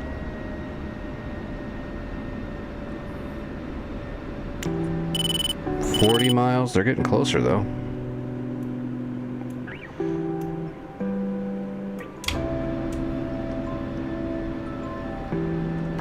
Actually, let's set our EWRS while we're here. Other EWRS, set detection range in nautical miles, 80 miles.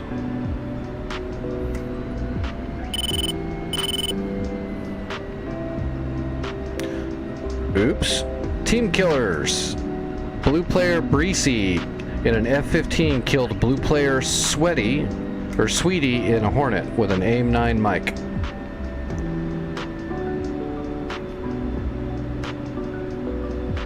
Awesome.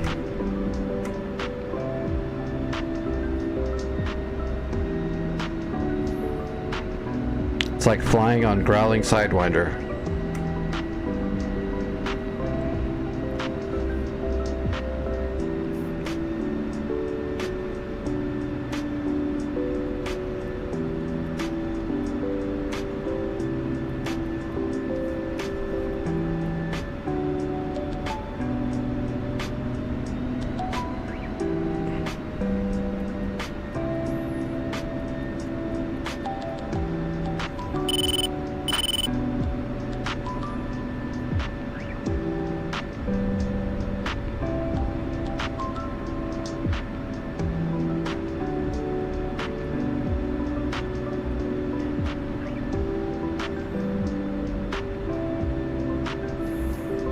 There we go, one of those flankers is showing up because I got it on data link right in front of me almost.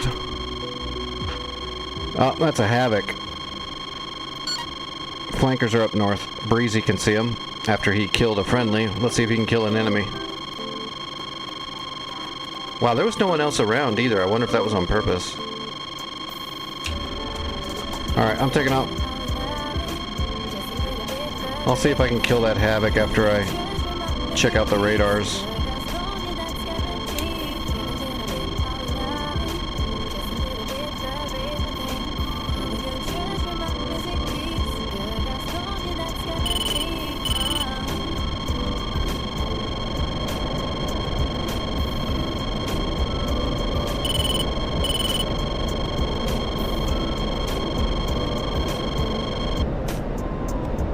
Nope.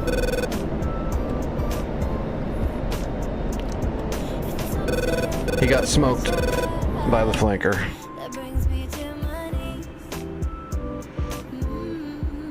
Oh wow, that Havoc's actually heading straight for Kobaletti too. Let's go ahead and get a data track on that sucker. Alright, he's right down there.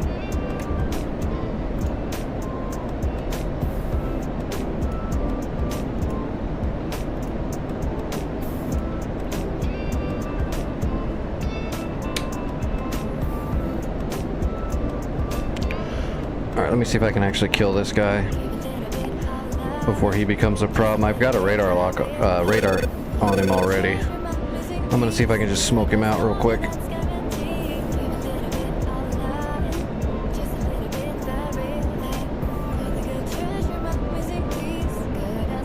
We'll kill the Havoc, and then we'll look at Katusi. God, Katusi's right there too. I'm so used to having all this distance, and now Caucasus, we're like close to everything, sort of.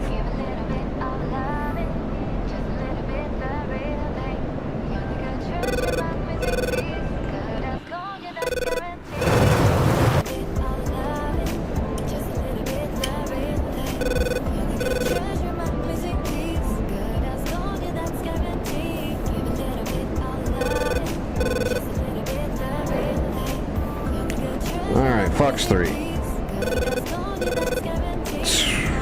Let's see.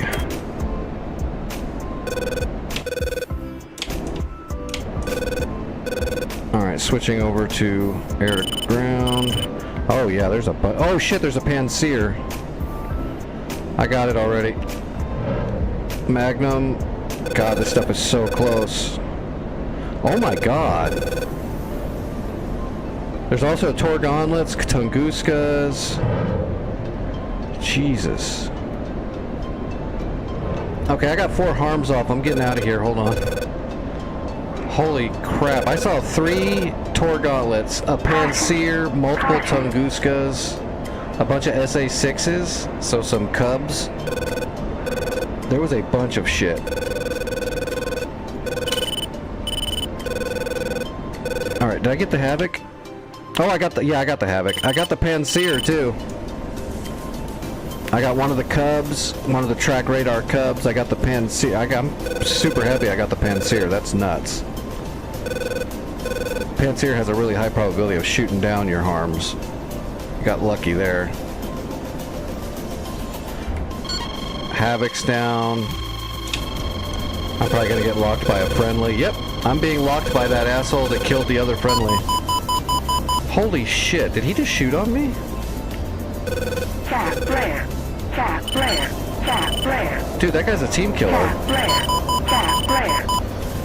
Fat flare. Fat flare.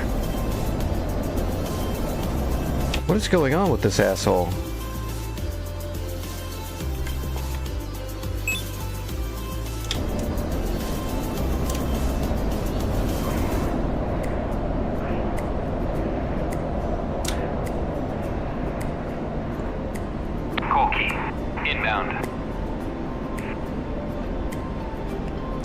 That F-15 that killed the other guy shot at me too.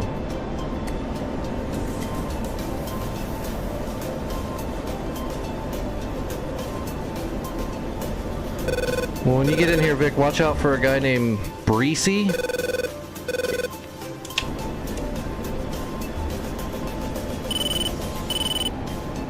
Oh, did he capture? Yeah, he did. Sanaka Kolki's ours.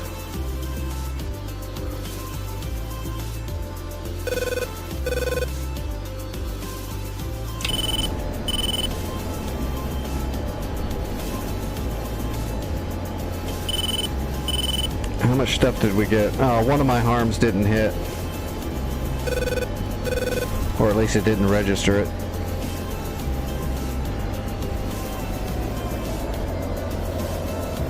Alright, there was so much shit there. I need to rearm and go back.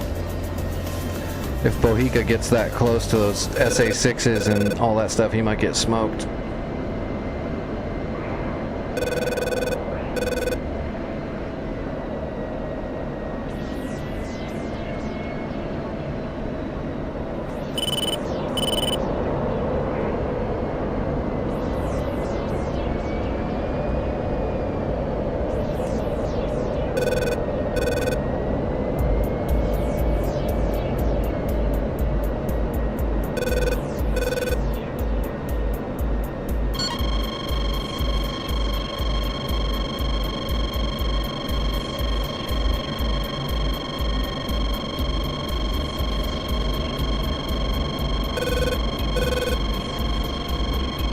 Altitude. Altitude.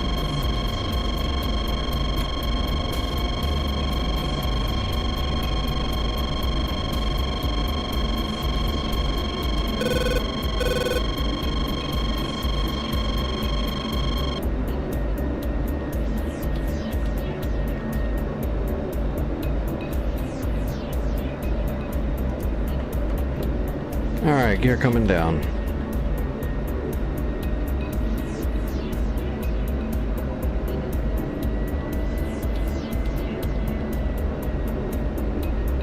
Why can I get this thing trimmed out? It's wanting to roll really hard on me.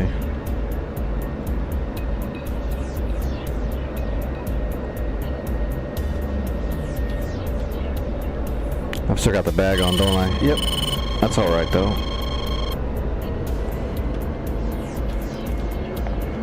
Oh, we are kind of heavy.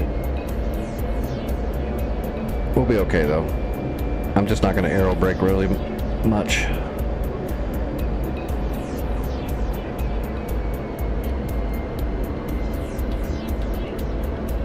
Yeah, I can't trim it. That's weird. It's just gonna, it just keeps rolling to the right.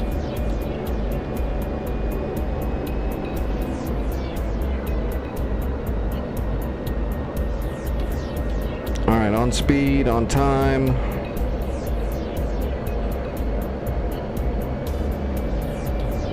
Well, almost on time. Come on. There we go.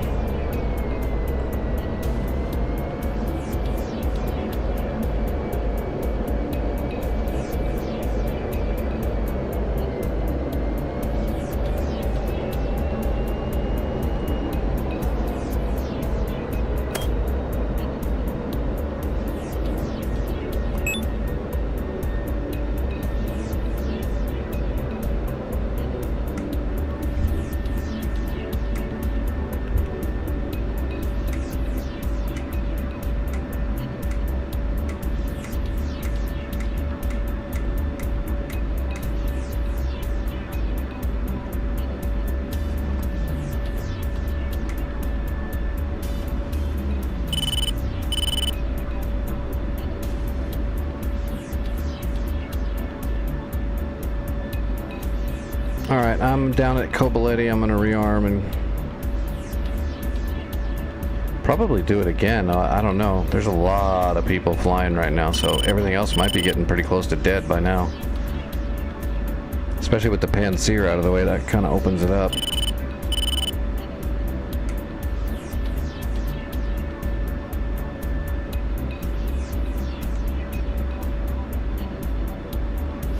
Let's park it, put on the brake.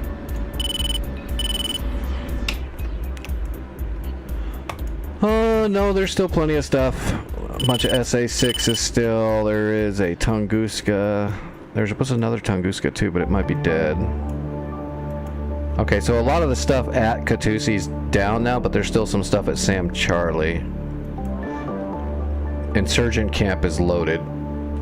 So there's still plenty of harm targets. I'm gonna go ahead and go up again with harms. Where's Breesy? Doing some team killing?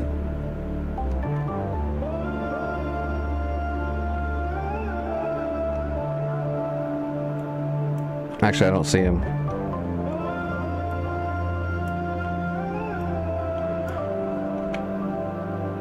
I wonder if he got booted or something. I wasn't paying attention. Did he leave the server or did he get booted? Golkey, request taxi to runway. Okay, I'm gonna rearm harms just because there is plenty of stuff. Damn it, if I can hit the right button. Yep, we'll do that again.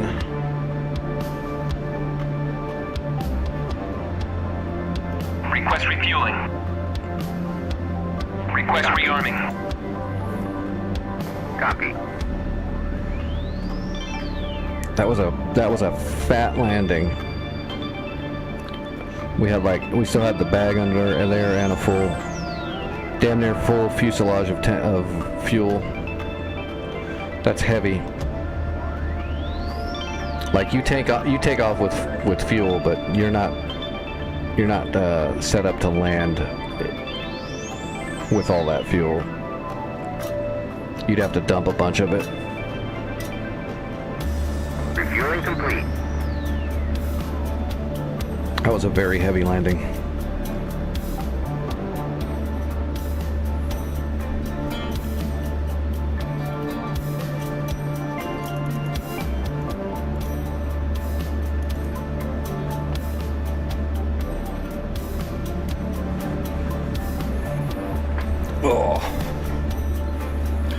right, Vic. Whenever you're ready, just throw your TNDL into the chat. I will throw mine into the chat right now for you.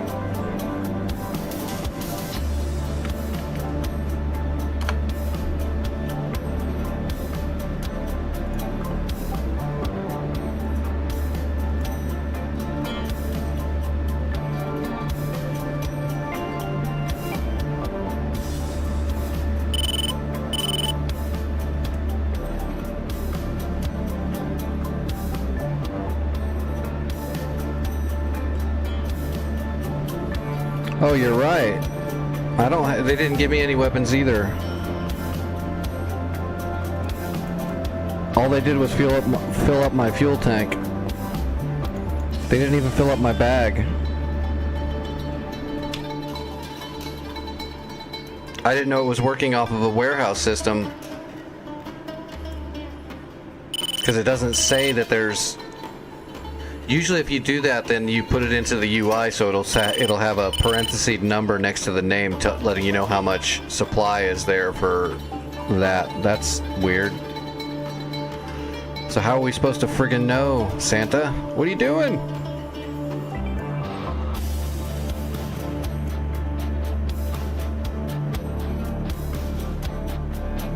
It says Batumi 2 warehouse, so I'm assuming they have infinite supplies at Batumi.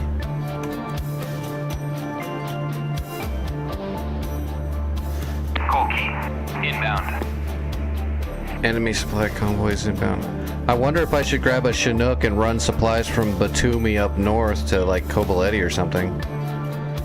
I don't know how his systems work.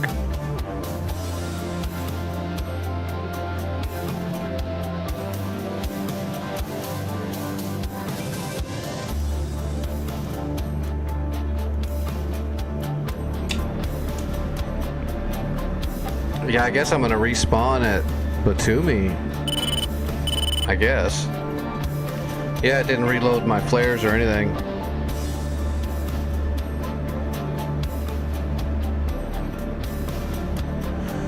Alright, I'm gonna spawn at Batumi with a Chinook. We'll run supplies. We don't need guns.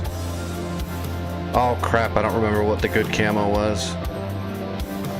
I want to say it's just the Rufo.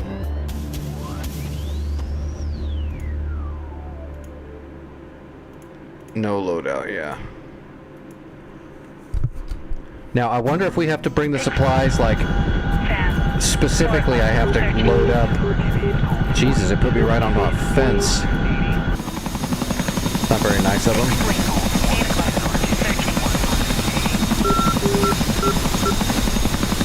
I wonder, oh god, I gotta pull my pin.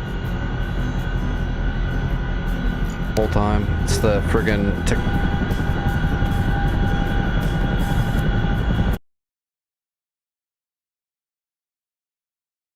out to refuel, or do I literally have to grab?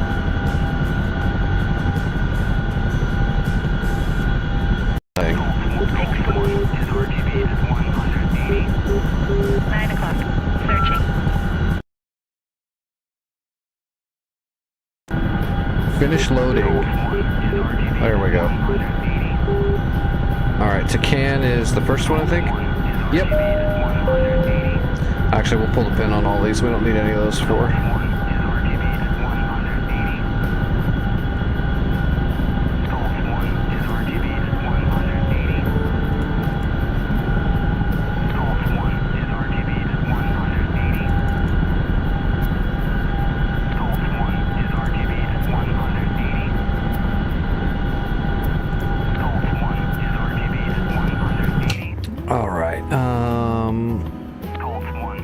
Dude, the mining facility is still red. Nobody captured the mining facility. I'm gonna do this supply run, but then we should probably take out that mining facility up in the mountain. Up in the ravine. 025. So let's put 025 for our heading bug.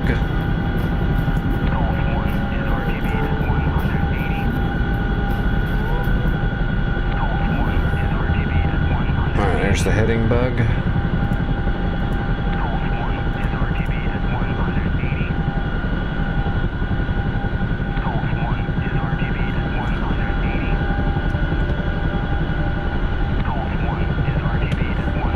Oh God.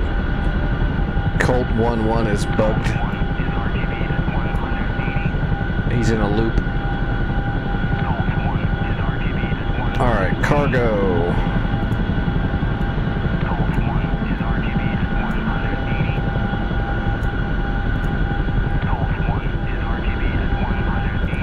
I mean, I guess, do I just grab missiles? AGM-88s and just take a whole bunch of them? AGM-88, AGM-88. There we go, AGM-88. Fixed wing.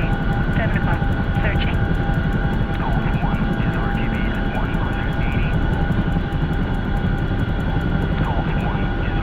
Whoops. Those are heavy. I'm gonna take 20 harms.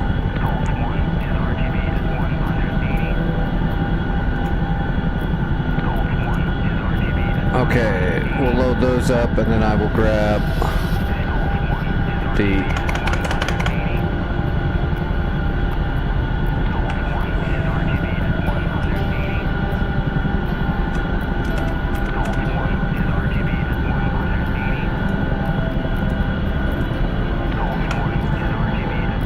and I'll grab regular logistics as well.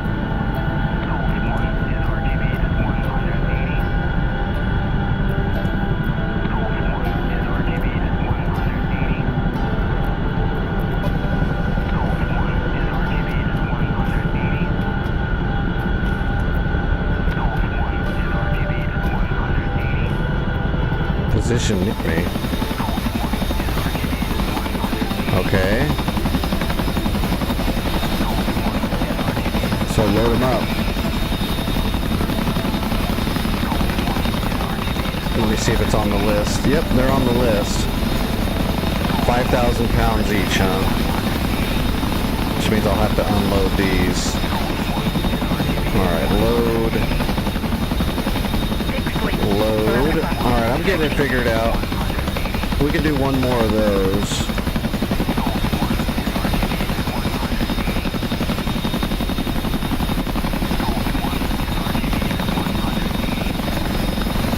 I could take 3 zone supplies on here. What's up, Ilaz? How's it going? Let me spawn one more.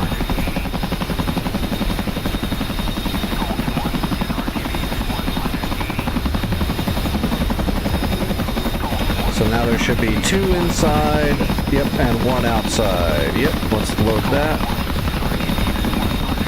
Boom, and that puts us right on the weight limit. Alright, I'm going to deliver that. I'm going to start with that and see what happens when I deliver it.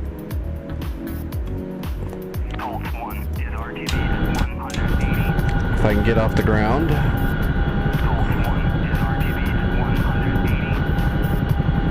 Well, that's not good. Time to do something to get your mind off of it.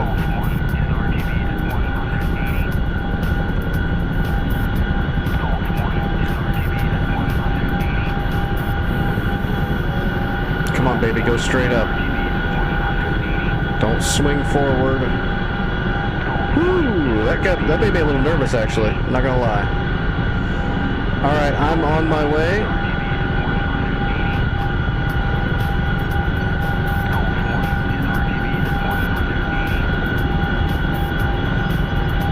Radar.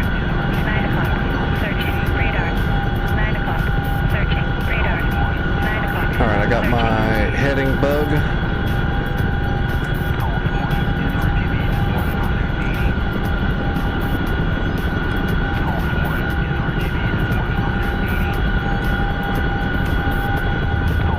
Holy crap. My force trim just went crazy. Fixed wing. 10 o'clock. Searching. How are my crates doing back there? Oh, that'll do it. Let's go ahead and bring the ramp up.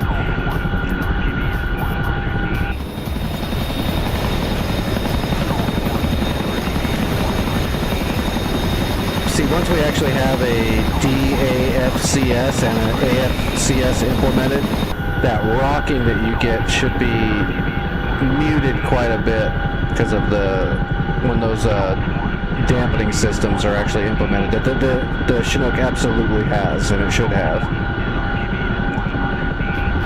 We're on a pretty fresh start of North Pole Caucasus Dynamic War, which appears to be extremely hardcore when it comes to logistics.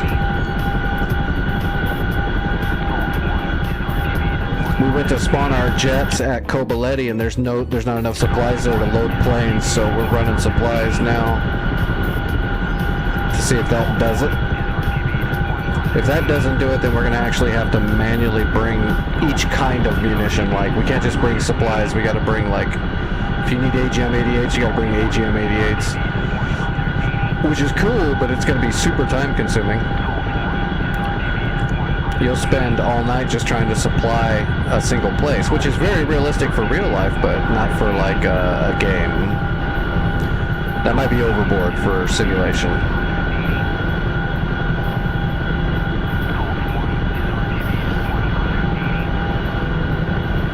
But if it just uses... I loaded 3 generic supply crates that are just zone supplies. Hopefully that'll kind of refill all of the needed supplies kind of generically. I don't mind running supplies, but if you have to run supplies for every little thing, then that's going to be insane. Just because someone could log in, spawn a plane, take a bunch of fuel and weapons to go up, and then hit a tree and blow up, and it took you 45 minutes to get that stuff into that zone for someone else to use it. That'll be a bit much.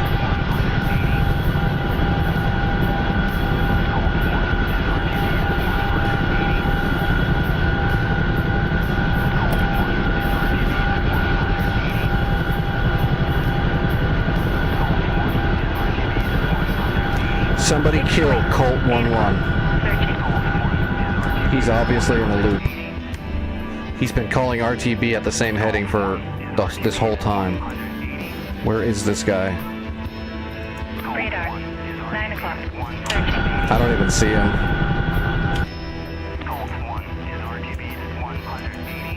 There is no Colt. Oh, there he is. He's a supply flyer. He's a supply flyer. Why is he radioing RTB over and over?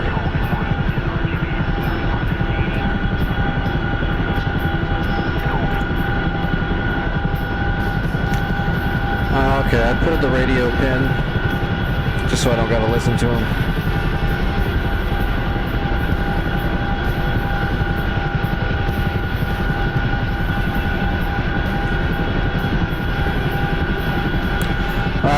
There is 1, 2, 3, 4, 5, 6, 7, 8, 9, 10. 6 wing. 11 o'clock. Searching.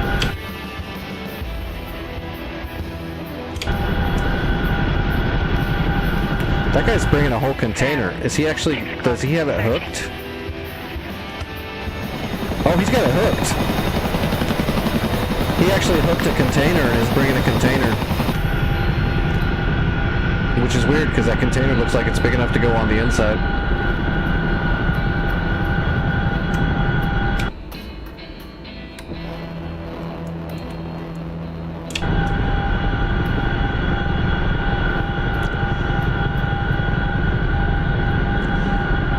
I brought 3, right? 1, 2, 3, yeah.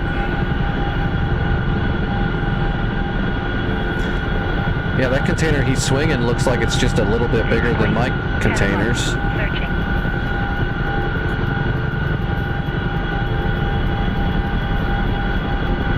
Sam. 6 o'clock. Searching.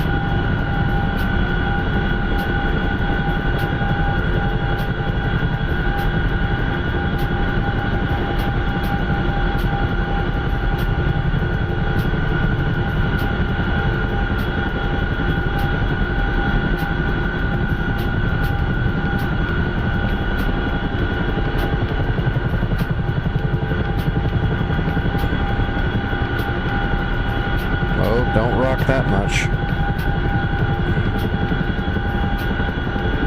I'm definitely not used to flying this much weight. It's going to take a little bit to get used to.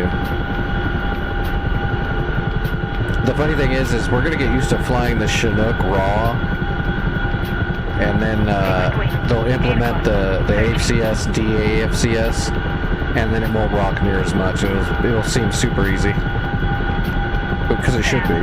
6 o'clock. Searching.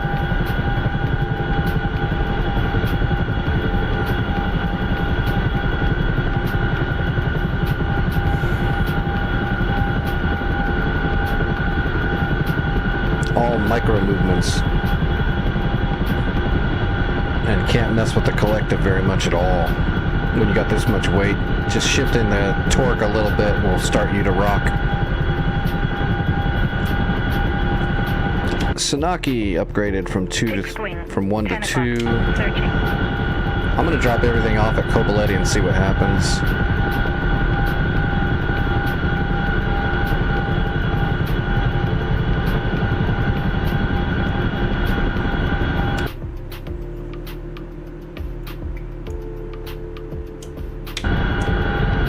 Yeah, that one guy left. I think he got kicked or something. I imagine they saw him attempting to friendly fire people and just booted him.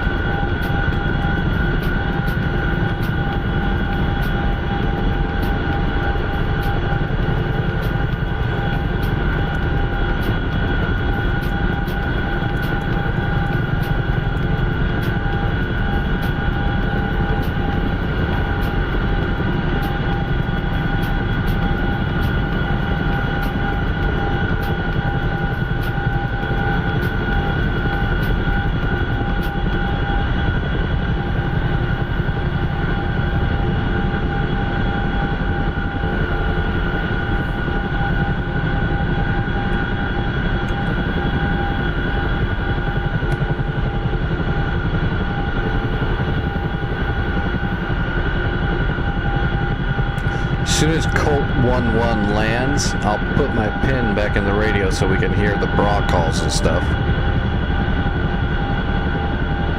Just didn't want to hear that guy calling out his heading over and over again. It's not even the correct heading. Oh, I bet you it's off bullseye. Yeah, he's calling off the bullseye. No, he's not even off the bullseye.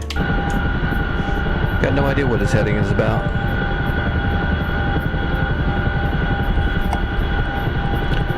You're gonna put me on a big screen because it'll put you to sleep. Thank you, I appreciate that.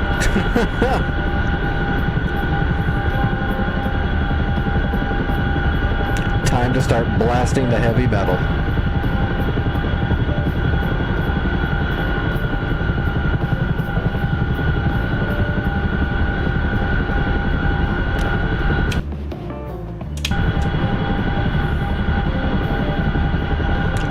I'm gonna kind of come in at the runway. I might even land on the runway maybe, and then just scoot off to the side, just because this thing's so damn heavy. I'm afraid if I try to do a normal glide slope landing, it's gonna try to VRS me at this weight.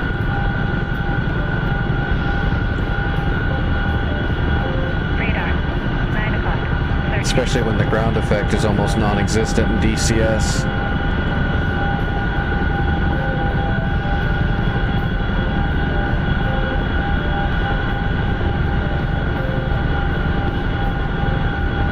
Okay, there's the runway right over there. I don't see it yet, but there's trees in the way. Searching. Radar. 8 o'clock. Searching.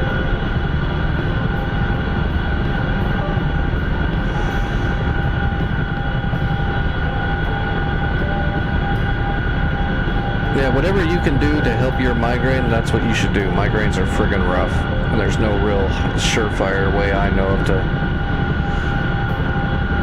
I know shit like aspirin doesn't do anything for a migraine. Not even naproxen sodium seems to really help a migraine, not a true migraine. If you have a migraine and you take aspirin and you feel better, you didn't have a migraine. You had a headache. I had a girlfriend that was like that. The littlest thing would be a really big deal, like no matter what it was. So she would get a headache and she'd be like, I've got a migraine. She'd be freaking out. Give her some aspirin, she'd be fine. Like 15 minutes later, it's like, yeah, you had a headache.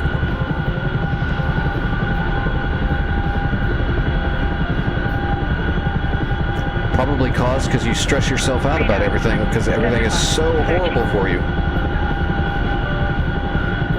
Radar. 7 o'clock. She was a really cool chick, but man, everything was the end of the world. It becomes very tiresome. Hey, that guy had landed, so let's put the pin back in. Alright, come on, baby. Start slowing down and descending slowly.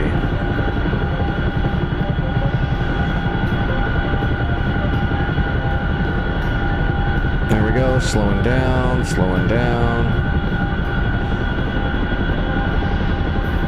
We gotta do this nice and easy. I don't want to screw up.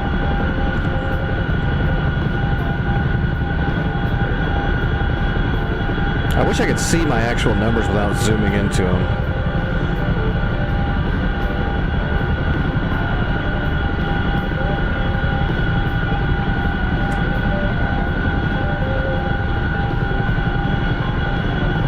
Alright, now we're slow enough, we're going to start descending, and we'll start pulling power in slowly.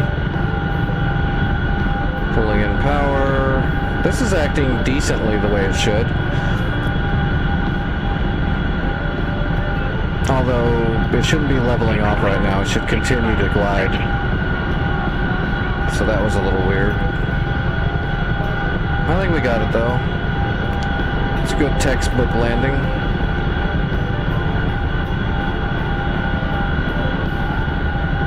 It acted a little weird, but... we want to set the rear tires down first, and then the front like that. Boom. That is how we do that. Fixed wing. 8 o'clock. Searching. Make sure the brake is on. Alright, let's put her up.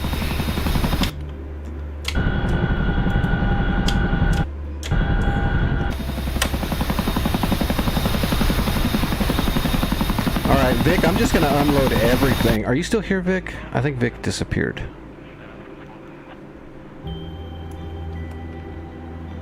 Yeah, Vic disappeared. Something happened. He might have lost his internet or something. Who knows? So what I'm going to do is I'm going to complete this run, and I'm going to drop everything off here, and then I'm going to see if I can load up a plane again with munitions. Yeah, there's still targets to shoot out over here. And here, okay.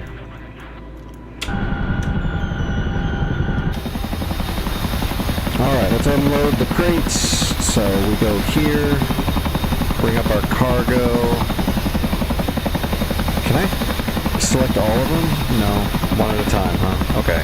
Unload, unload, unload.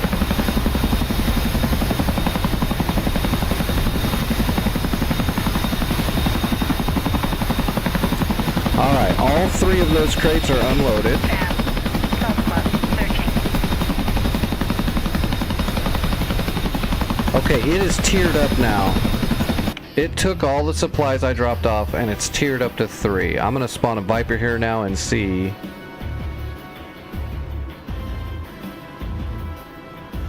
It did take them and say it doesn't need any more zone supplies, but then it said it took them in, it despawned them, and then said that it took the ammo crates. So I'm wondering if that means that there's plenty of supplies now at Kobuleti to spawn an aircraft with bullets.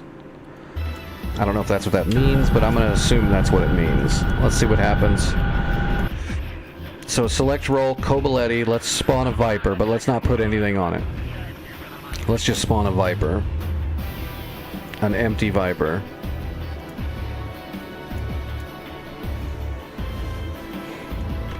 Oh, you crashed? That sucks.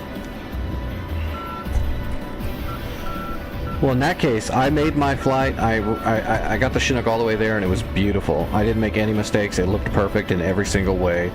Raw, raw, raw. I wasn't wobbling all the way there or anything like that. Alright, let's see if this works. I've got a blank Viper. So let's manually load it from this airfield and see if it does it. Yeah, it's got missiles. It's got 40. Okay, so yeah, dropping off generic supplies does kind of refill everything in certain amounts. So let's see if I can do this. 120, 120, 120, and 120, and then let's do harms. Yeah, it dropped 40. It's giving me 4. So that's 2 crates. I bet you it was 20 a crate. I bet you it had 20 of every munition per crate. So I dropped off 2 extra crates. It gave it 40. If I had to guess, that's what happened. AGM 88 harm. Well, let's just do my loadout now that we know it's got it. It's even got a fuel tank. Okay. Yeah, I think that's the case. Request rearming. I think the generic crates, Copy. which in the Chinook you can take 3, if it doesn't have a tier, it'll tier it up. And everything extra just adds to the munitions and fuel of the entire airfield is what it looks like. Because it had 0, and now it's got 40 of everything. I brought over 3 crates, only one of them was a tier. It tiered it from 2 to 3, so it had 2 extra crates, gave it 40 of all supplies. That's I'm only guessing, but that appears to be what happened.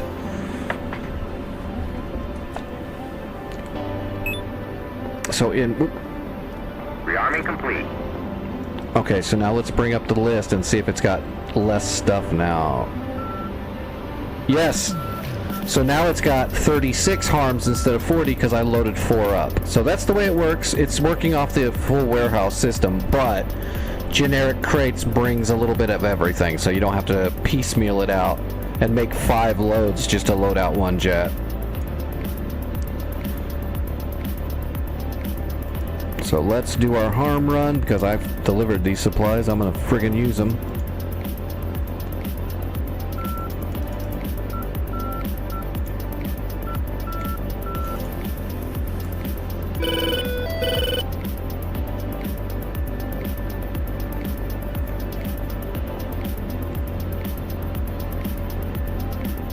Alright.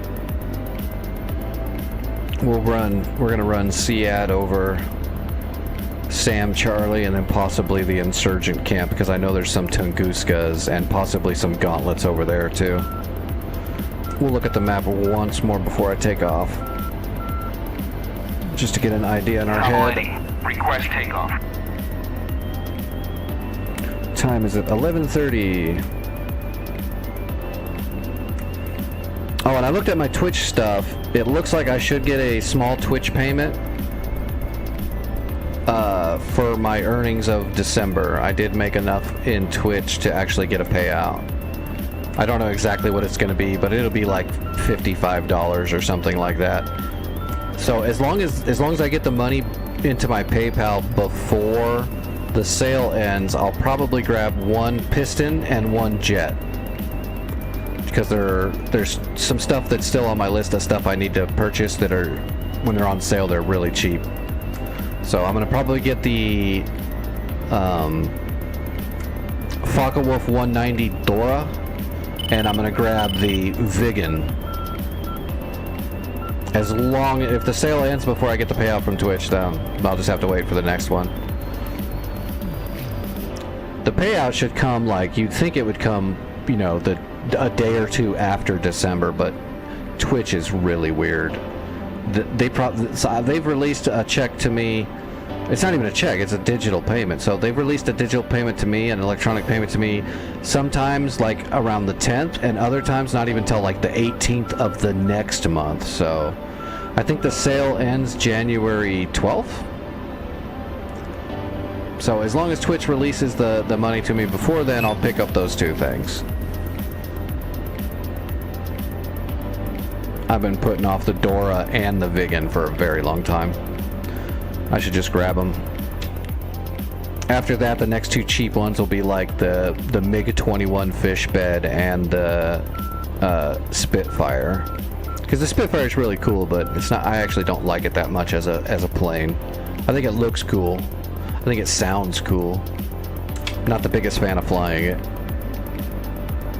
Mainly, I'm not the biggest fan of landing it and taking it off.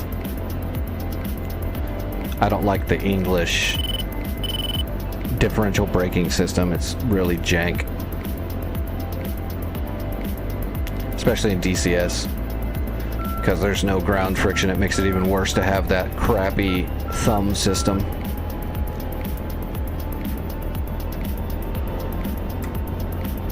Where you got to use differential braking and rudders all at the same time, because the rudders are the differential brake. It's just weird. It's all bass backwards. It's very British. Alright, airborne. Fence in immediately.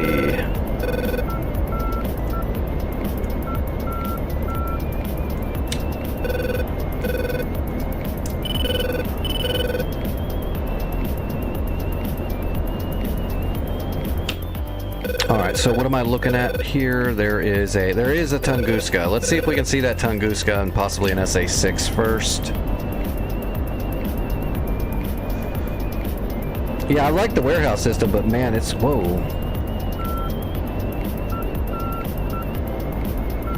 I've got the SA6, but it's way out, so I've got to triangulate it for a bit. It's not even close to the right spot. We need a strong PGM on that one, because it's going to end up back here somewhere when we finally get a good read on it.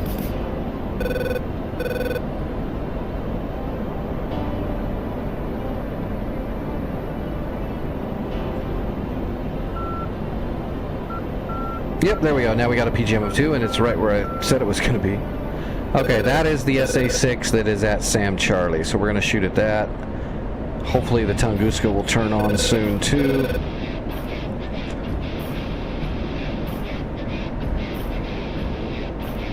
Yep, there's the Tunguska. Alright, so here we go. Magnum 1, let's grab the Tunguska. Oh, we don't have a full PGM on the Tunguska yet, so let's triangulate. Oh, we're so close though. Oh, there we go, we got it. Let's get lined up.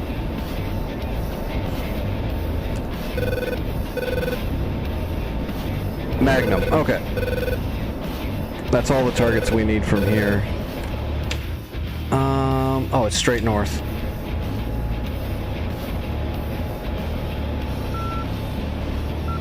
So we're just looking for random shit, because we don't have a pre-briefed GPS for the insurgent camp. We just know it's up here somewhere. It's off to the right. Yeah, it's straight off of Alpha. So here's Alpha, so it's like right here. So we're looking for any symbols to pop up here from a radar. Although we're kind of high, so it might not pop. We might have to get down lower.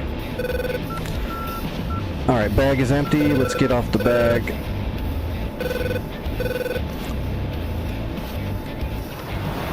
Where are we? Is there anybody below us? Yeah, let's drop the bag here. Boom! Harm hit. Lots of secondary damage. All kinds of secondary damage. And we got the Tunguska dead to rights. Check.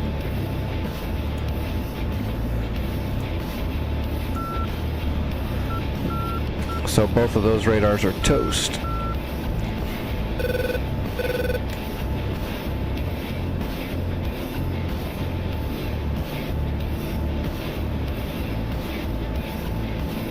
See, I want to make sure I get rid of that fuel tank before we fly right over the top of all these friendly helicopters, because that would really suck to drop our bag and blow up a friendly helicopter.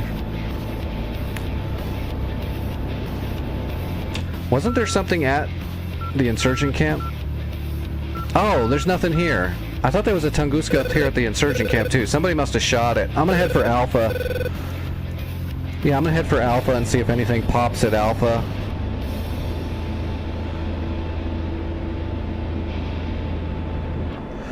Yeah, no worries, Vic. Do your thing, buddy. Oh, there's a radar. BB. Oh, okay, so that's a Big Bird. There's the that's the command center, and that's the Big Bird. So those are the armaments of an SA, probably it's a 10 or 11. It could be one or the other. They both use the same command center and Big Bird, I believe. So that's a big Grumble system. So we need to start triangulating off that Big Bird, because somewhere near that Big Bird is going to be the flap lid track radar. which is what we need to shoot. If you shoot the flap lid, then the launchers can't fire anymore. Oh, hold on. I got a Tunguska at Alpha. Yeah, 2 Tunguskas at Alpha. PGM of 2, PGM of 2. Alright, we're ready to fire already. We're going to do that.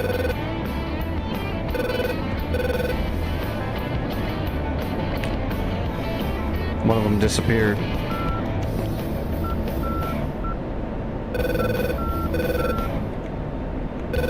Yeah, one of them disappeared. That's no good.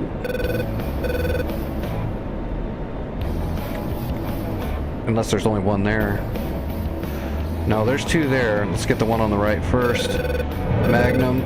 Get the one on the left. Magnum. Okay. There we go. Switching to Cat 1. Hopefully, if everything goes right, that'll be a double Tunguska kill, and that'll be a good mission.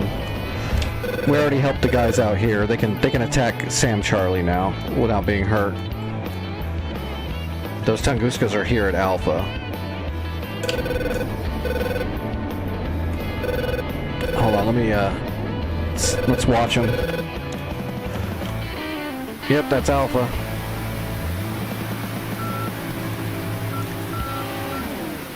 Springfield, airborne. There's a FARP, so Alpha has a FARP. There's a command center there too. That was a Tunguska for sure.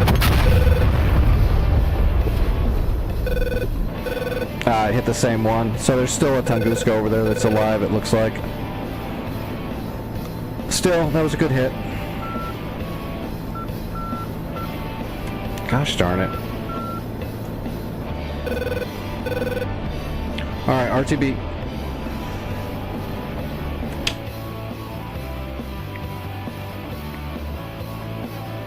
Alright, everybody is taken off at Sanaki Koki. We're going to fly over the top and head straight for Kobuleti and land there. And then I guess what we need to do is... Koki, request takeoff. we still need to go do this. We'll probably do this really quick before, because then I'm going to have to run supplies, I think. Because these guys are going to start moving forward faster than they can supply the places, and that's going to bite them in the ass so hard. So we'll go backwards and we'll take out the mining facility, because you can't leave this kind of stuff behind you.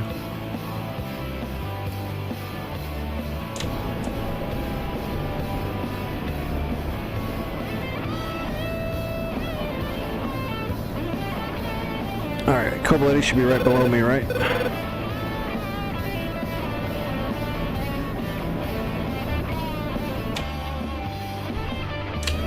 Oh, never mind, I wasn't there yet. That's Kobuleti right there.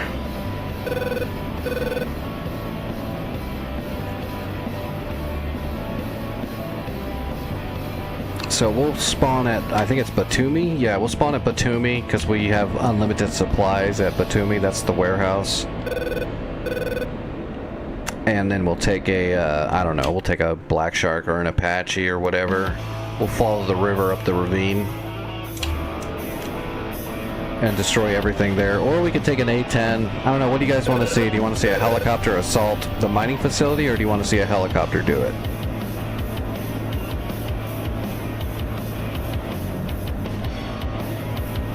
I'd say the choices for striking it are going to be A-10C2 or Apache or Black Shark.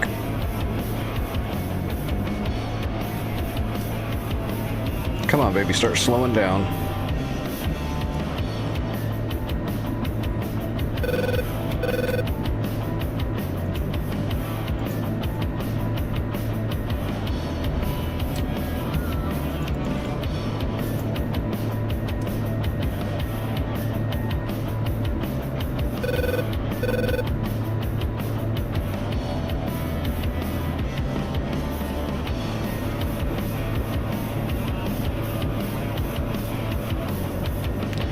No opinion? Alright, I'll ask one more time after I land. If not, I will choose.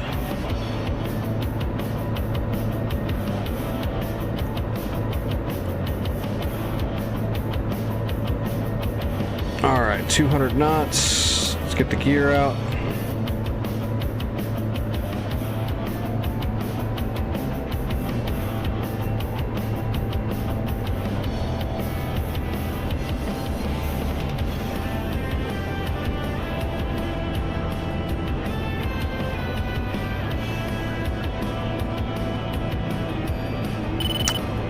Fabiano Rossi over on YouTube. Thanks for the subscription. I appreciate that.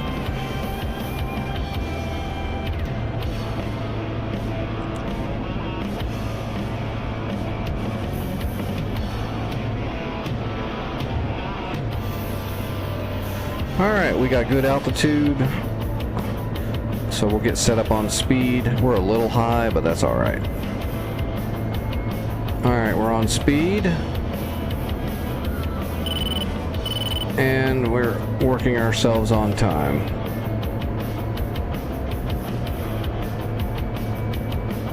There we go. We're on speed and on time. Now we just use the throttle to maintain our flight vector. And that's all there is to it. A little idle flare and float at the end. Just because we're coming in a little steeper than I'd like. I'm weird though, I like coming in super flat. I know that's not the best way either. But I'd rather be a little flat than just coming in a little too steep. So I'll usually let my flight vector, like I am right now, come below the glide slope on the way in, and then I'll get set back into on time near the end to flatten it out. I find that to be a good rule of thumb for landing just anywhere.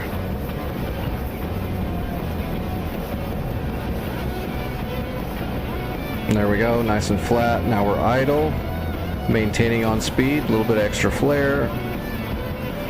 Touchdown, then we'll keep the nose up if we can. I'm trying. Nope, it's not gonna let me keep the nose up. There we go, it's all the way down to aero brake. Just because the Viper doesn't really have good brakes, you need to aero brake with the Viper as best you can. You don't want to cram the brakes and burn them up. Yep, 3 SAM kills, so that the last 2 shots, one of those Tunguskas didn't get hit because it double fired. They were sitting so close together. Or it was a ghost signal. That's possible too.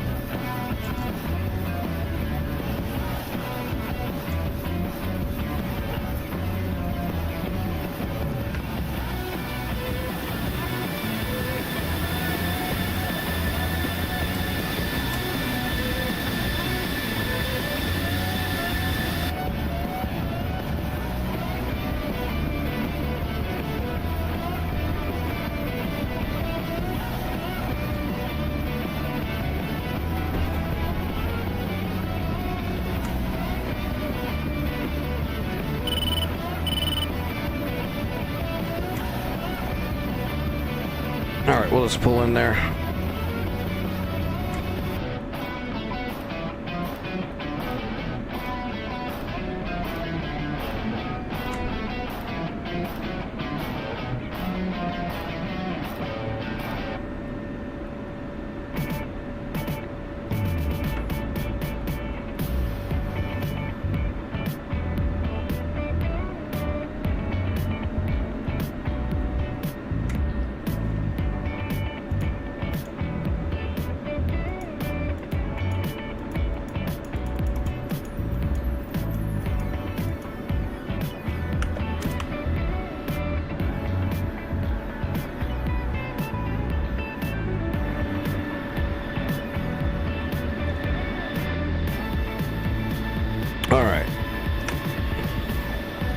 Lights, oxygen, off.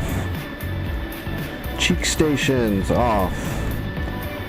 Avionics, off. Springfield, passing waypoint 1 at 11,000. Off, off, off, off. We go pneumatic.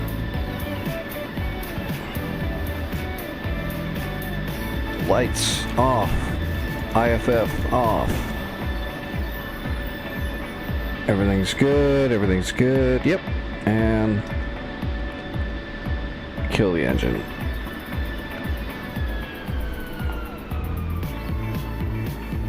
And then power. That's it. We're cold. Well, we're cooling off. Okay, so Batumi, we're gonna take a helicopter. Let's just take an Apache. We'll just follow the river up because this is a mountain. You can see all the mountains. Down here is a valley with a river, so we'll follow the river right up to here where there's bad guys. We should be able to come around this corner and maybe pop up over here somewhere and fire down onto them where they can't really see us or shoot at us. Hopefully. We won't know till we get there and see it for ourselves, but by looking at the topographic map, we should be able to set up over there. Shoot over the tree line there. Alright, Batumi, we'll take a K model.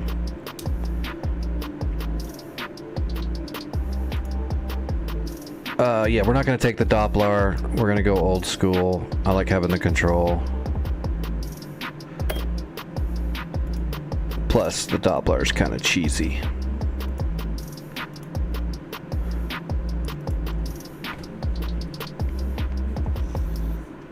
I don't like wasting Hellfires. And I like the challenge of doing it old school.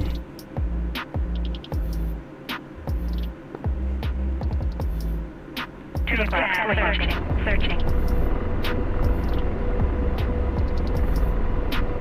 Oh wow, that's weird. There we go.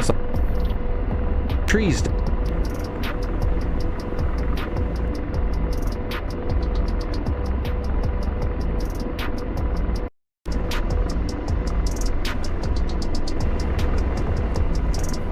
Fixed wing. 3 o'clock. Searching.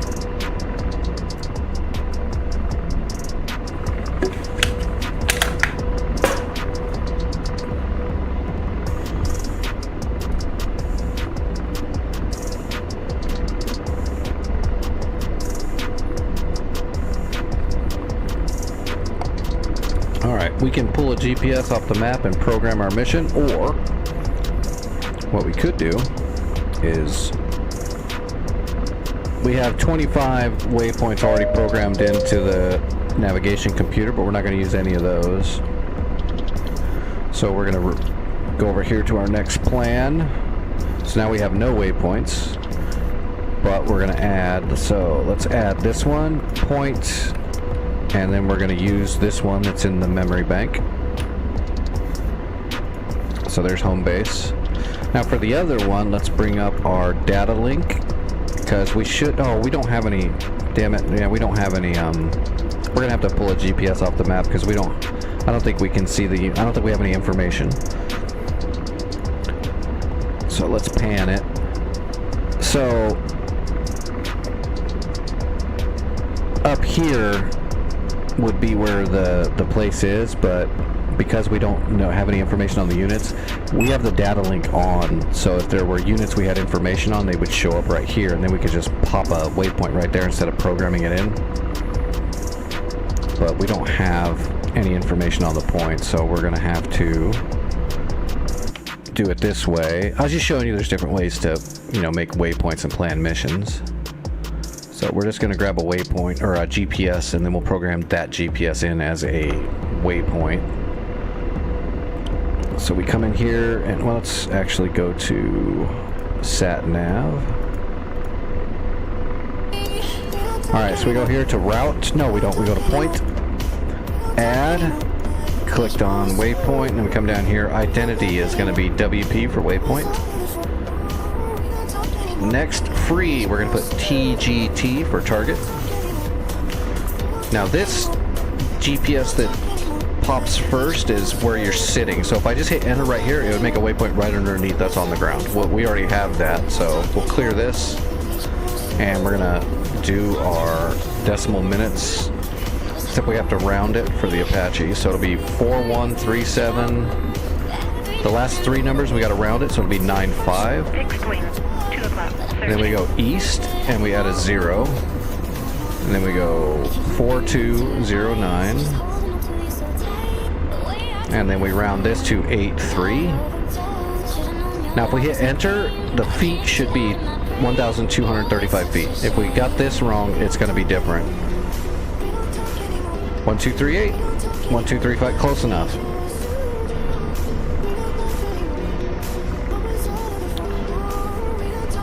And that's W35 it says. So let's go back here to route, add this, and then hit W35.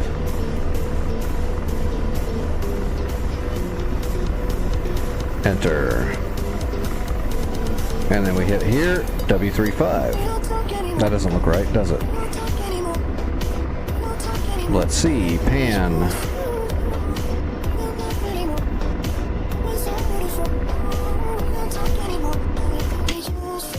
Nope, that looks like it's going to be right. See, a little bit of an angle from where we are. And there's no other waypoints, right? Nope, that should be it. So there's 3, 1, all those. Yep, let's give it a shot and see if that worked.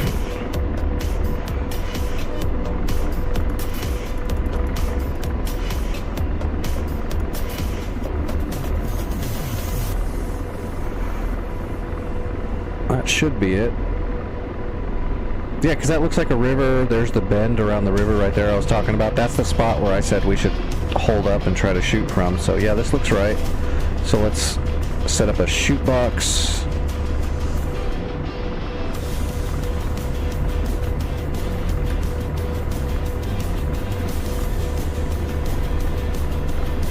All right, we're good to go.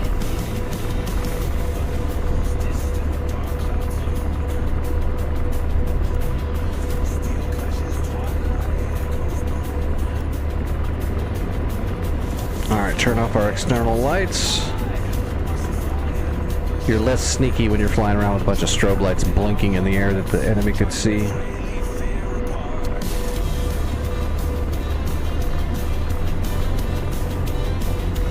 Alright, we don't need logistics, which I don't think on this server you can do logistics in an attack helicopter.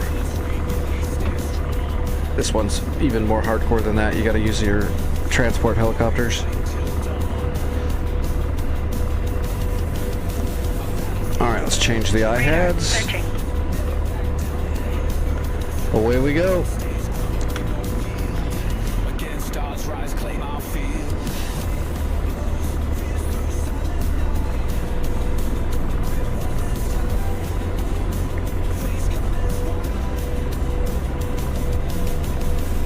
Hello Div, how are you doing over there on YouTube? I think it says Div. I'm sorry, it's hard to see from here. The YouTube chat's really small. Infield 1, airborne.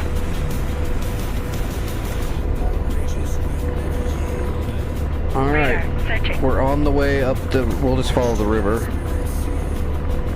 And then we take the first left. Oh, let's arm the helicopter, arm the chav. Radar. Searching. Radar. Searching. Let's get Radar, George searching. on the Hellfires. Hellfire's up. Copy. Ceasefire. And we want low ball. Missile mode, low ball. And then we will program the gun to fire from my helmet.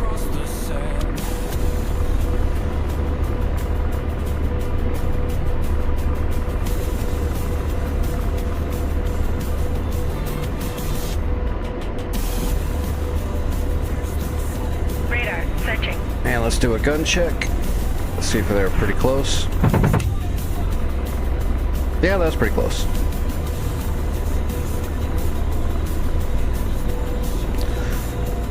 It's not supremely accurate. It kind of flings the bullets into a general spot. The gigantic 30 mil chain rounds.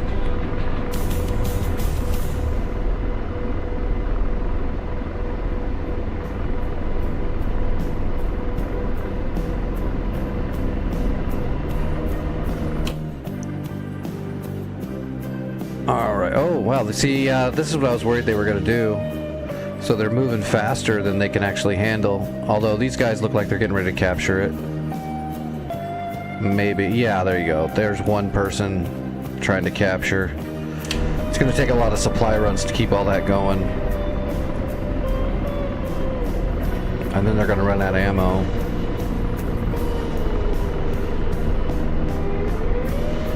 Oh, let's go to Pan.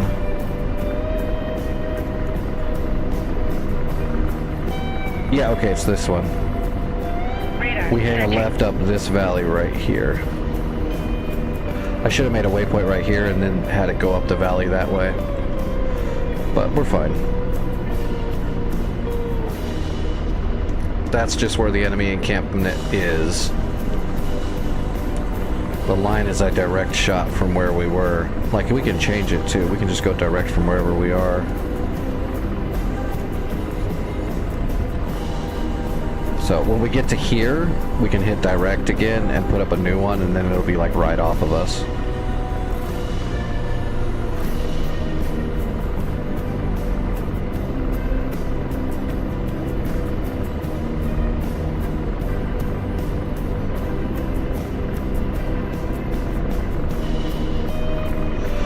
Of course, George should be handling all that shit.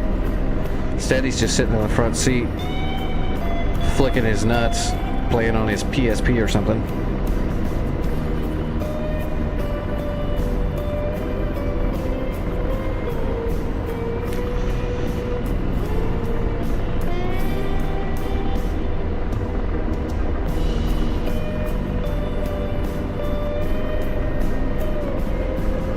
But I'm kind of busy flying the helicopter, so I should be able to go, hey George, can you set me up a new waypoint up this valley?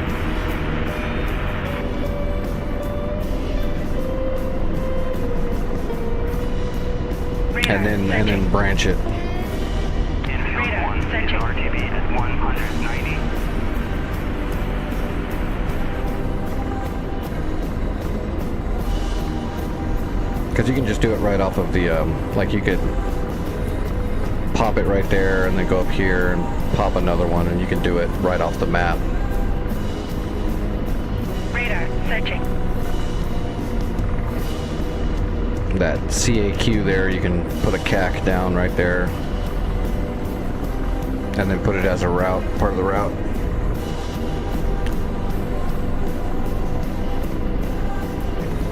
Or you can just add a point and click anywhere on the map you want to add a point.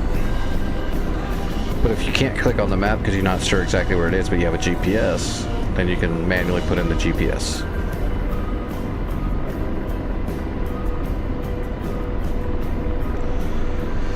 Alright, so here we can hit route direct to 35. And then the line will be a little bit closer.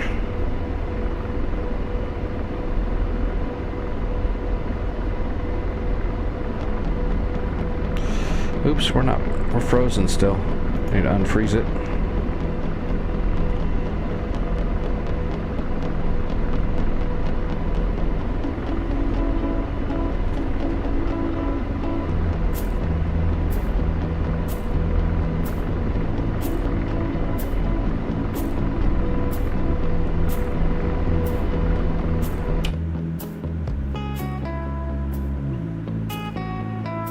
It looks like the NPCs are doing a decent job of moving some supplies.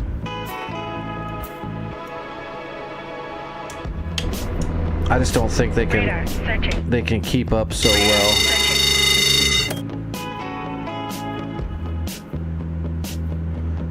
Players are gonna have to do a little bit more logistics than normal, Radar. Searching. which is fine.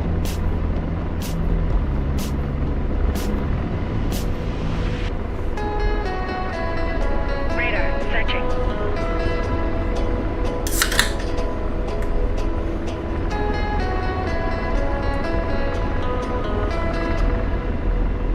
Oh my gosh, I'm Radar, friggin' hungry. Oh, when I'm done flying tonight, I am gonna make a feast. Although I say that, I don't have that much of an appetite, to be honest. Even when I feel really hungry, I'll start eating just a little bit and I'll be like, oh, okay, I'm good.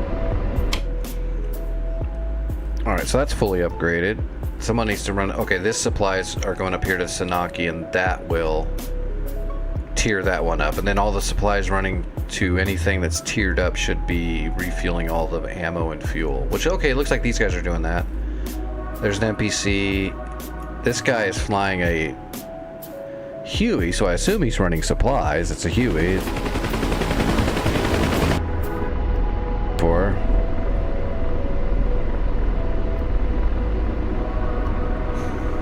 That's what I used to do supply runs in until I got the, I would do it with a Huey or a Hip until I got the Chinook recently. The Chinook, you can just put so much more in it. It's a powerhouse of a hauler.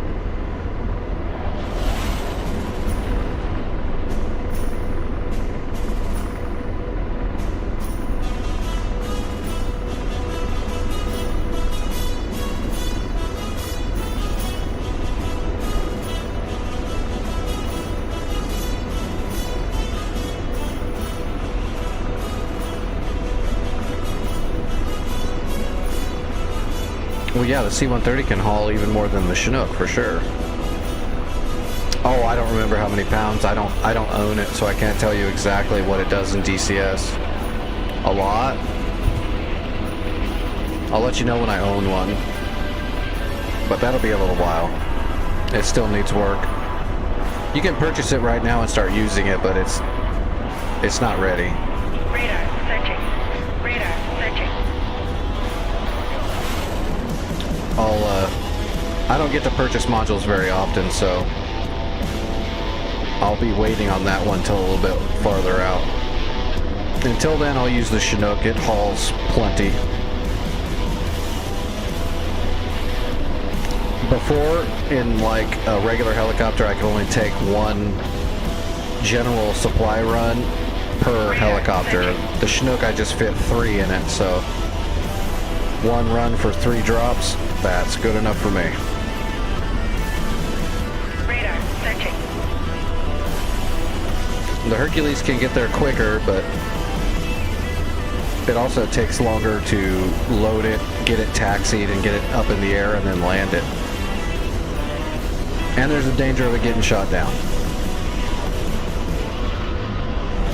But I do believe the Hercules should be able to take like 4 or 5 times the load, but I don't think it's going to allow you to put that many supply crates into it in DCS, because that would be kind of broken.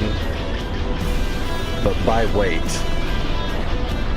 it should be able to haul at least the same 3 that the Chinook can, but it should do at least 1 or 2 more. I know they're not going to let it be super realistic, because then it would be too easy to run that many supplies in a single flight, I think. For just game balancing reasons.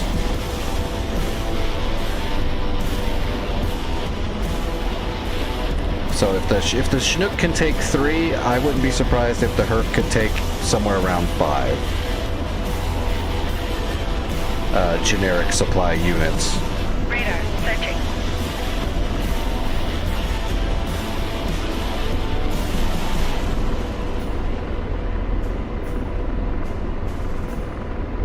But Hercules are beasts, and they generate so much lift.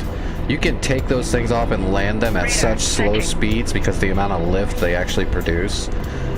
Those things can be just way down to the ground, and you just whip those engines up and just take right off.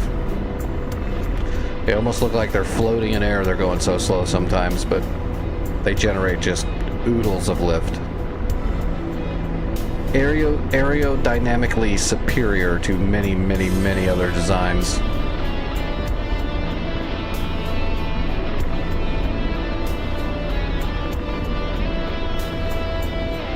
Yeah, you should be able to go to first-person view and walk around. You should be able to walk out of it and walk around it while it's sitting on the tarmac being loaded and stuff too. They added that ability with the C-130 to do that. Just like if I land my Apache, I can get out and walk around it.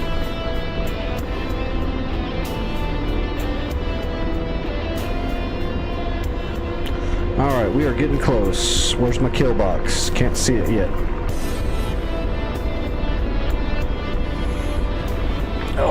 damn it. My legs are shot. You know what? I'm not doing shit for like 5 days. Christmas killed me.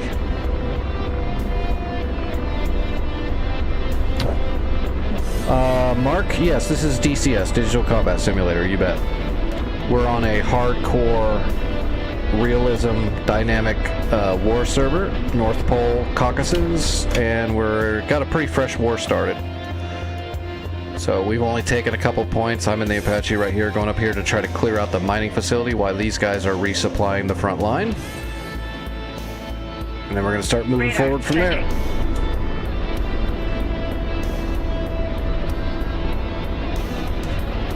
Yeah, the Moab is going to be a little jank though. I'd almost guarantee it. I haven't seen it dropped yet, but it just like you can put a nuke on the fish bed, the MiG-21. You can drop a nuke from it, but it doesn't really work very correctly, and it's kind of janky as shit. Half the time it'll just break a server. Well, if you want realism, like real realism, then DCS is the way to go. If you're looking for a fun arcade-style game, then that's War Thunder. In DCS, the flight models are real. You can use this as a, well, they do use this. This could be used as an actual military flight trainer, and it is. So these are one-to-one full fidelity of the actual aircraft. So it's a lot more hardcore, but if you're into and really into real aviation, then DCS is where you wanna start learning how to fly for sure. War Thunder's cool. It's fun, but it's definitely just an arcade game. Even in sim mode, it's not even close. I've been flying my whole life. War Thunder is not a sim, but it is fun. All right, we're gonna. There's my kill box I programmed, so it looks like I was correct. We're going to want to post up somewhere over here and see if we can take shots down the valley where they can't see us with their Mark 1 eyeballs.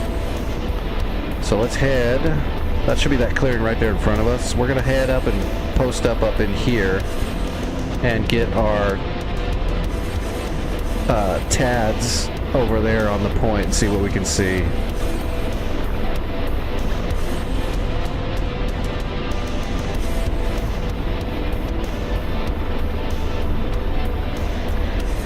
Well, I'll warn you now that flying the real Huey is a lot harder, but it's way more rewarding once you get good. You can download, I recommend not doing it on Steam. Go to digitalcombatsimulator.com and download the launcher from them directly. Then you can use all the trials for free. Every 6 months you can trial something.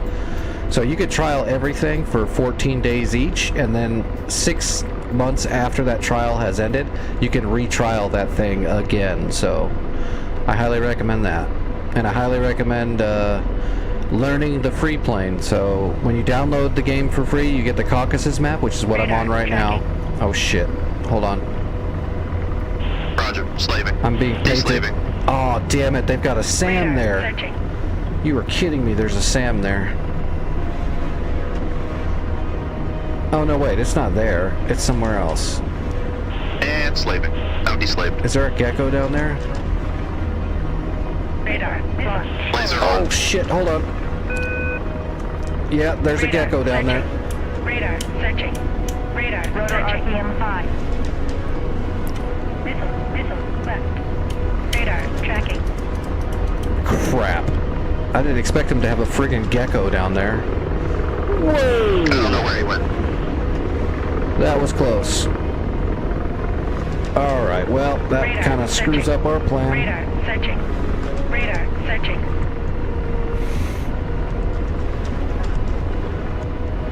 Yeah, you can get it on Steam. It's just much better if you download and set up your account through Digital Combat Simulator directly, because they have the deals.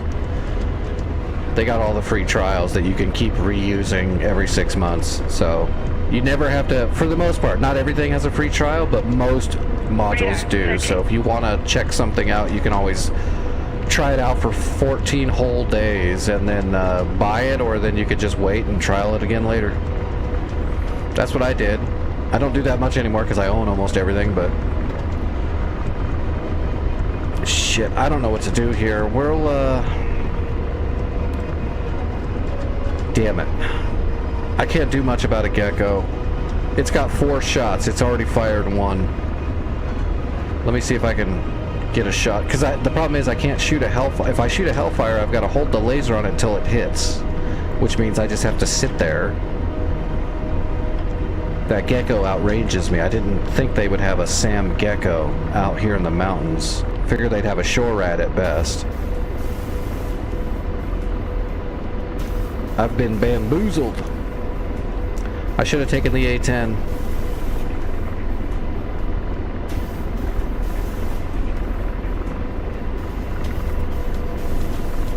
Absolutely. And all the information is actually the real shit, believe it or not. So it's definitely rewarding. It's really good for people like me. I can't fly anymore. I'm all disabled and shit now. So this gives me a chance to fly again.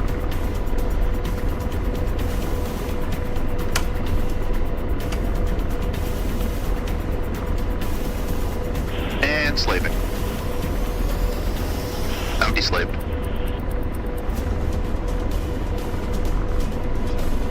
In range, ready to launch. We're out of constraints. Roger, engaging. Rifle, gecko. Come on, hit. Radar searching. Radar searching. Hit. Come on.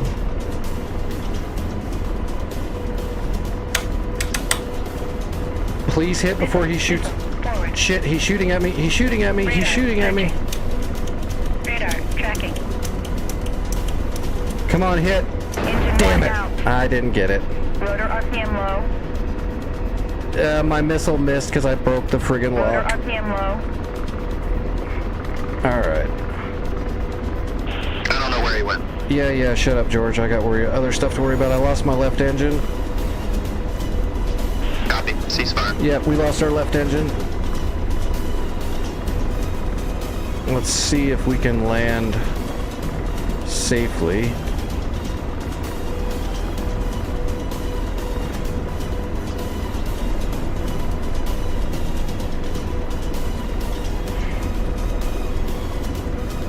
Oh no, is my tail jacked? I feel like my tail's toast. Oh shit. Okay, I don't have a tail. We need to get rid of our armaments.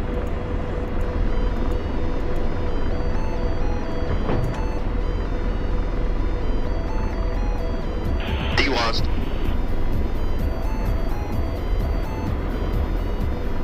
Alright, so flying a helicopter without a tail is really hard. So we're gonna try to crash land basically, because we can't really eject. Shit.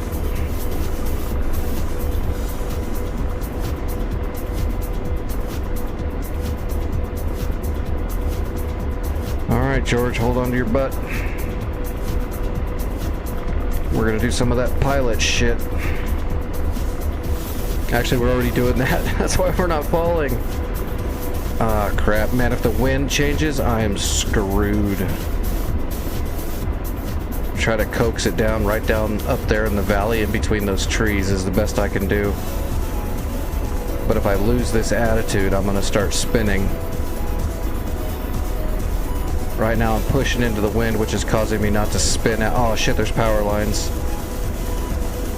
We're gonna have to...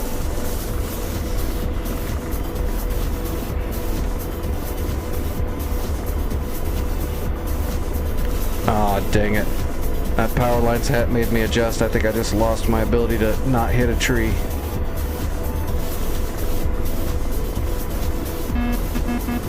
Yeah, I know. Well, the power line screwed me up. Hold on, let me see if I can spin it around and drop it down. Yep. Rotor RPM low. Rotor RPM low. That's the best I can do. Rotor RPM high.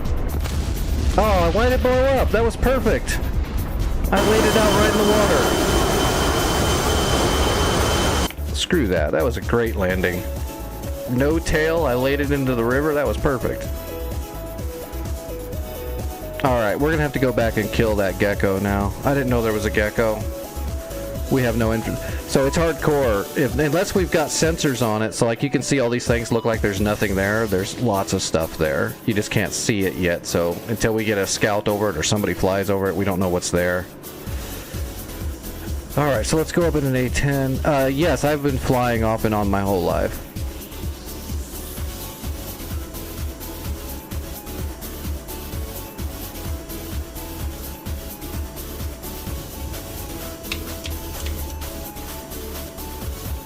Alright, yeah, Batumi, that way we don't waste anybody's supplies. Let's take an A-10 out of Batumi.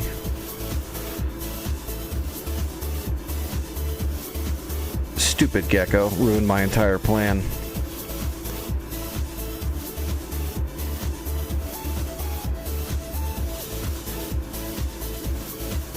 Who makes these loadouts? Alright, we need a nerd pod. Let's go ahead and take the ECM and some Predator rockets. Then let's take some... Well, we need some Mavericks. But we don't really need that many Mavericks, to be honest. So let's just take 2 singles. We don't need a rack. Let's just take 2 Mavericks. We only need 1 for the Gecko, really. Well, the river is what we were following up. Remember, we made the plan to follow the river. The river goes all the way up, so we knew there was a river there. It just didn't matter because for some reason DCS wanted to make me blow up. I don't think we should have blown up. We actually landed in the water just fine. Let's take 6 GBU-12s. That'll give us all the destructive power we need. Once we kill the Gecko, then we'll have free reign to just fly over top and drop bombs, so we'll do that. And then we'll take 2 105s in case we have to spritz an area. We're definitely going to be delivering packages, so FedEx. Nope, I understand you just fine. Don't worry about it, Mark. I will say, when I first start, the plane what I was talking about, the plane that you get for free when you download DCS is the Su-25T model. So that's the upgraded T model Frogfoot. It's a very, very capable strike craft. So that's a good one to learn. I still fly it. I own almost everything and I still fly the Frogfoot. Matter of fact, I could have flown it right here, but I want the maneuverability of the A-10 for this canyon. So the Frogfoot's worth learning, and you can put in a ton of time to learn it, and you get it for free. So I definitely recommend starting there. I also started with a mouse and keyboard, but I do recommend using a HOTAS as soon as you can, and some kind of head tracking. If you get into it, you can look up ways to get head tracking for free that works, sort of. I do recommend purchasing good head tracking like I have, but you can get away with not having good head tracking. I did it for like a year.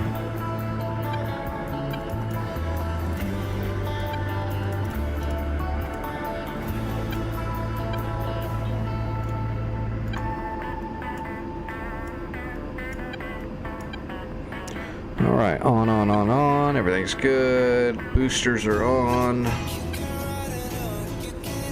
Hogs are on. Start warming up that. Flaps to half. External lights off.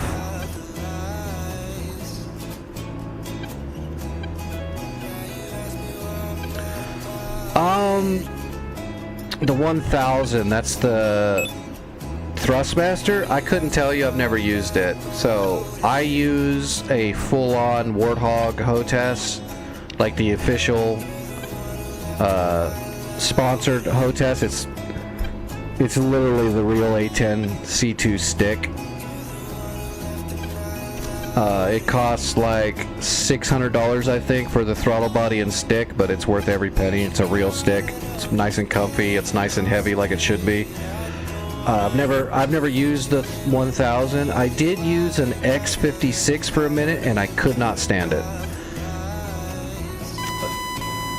I'm not gonna lie about it. I did not like it.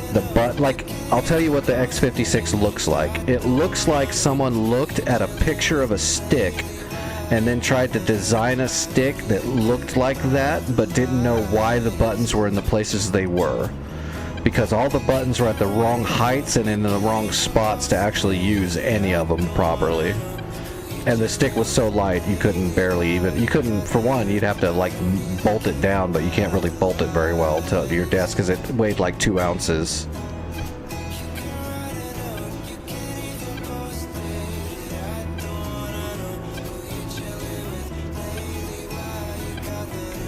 So I know there's cheap sticks out there, and I think you should get whatever you can to get started, but there are issues with a lot of the cheap sticks, I'm not gonna lie. But they might be fine for people. You know, I'm biased, you know, I know what a real flight stick is and what the buttons are and all that stuff, so it really bothered me when I tried to use the X56, because my old Warthog stick finally went out on me, so I had to get a temporary stick for cheaper just to use for a little bit, and it drove me up a wall so fast. I did everything I could to make money, to get enough money saved up to get a new Warthog stick, because it was rough.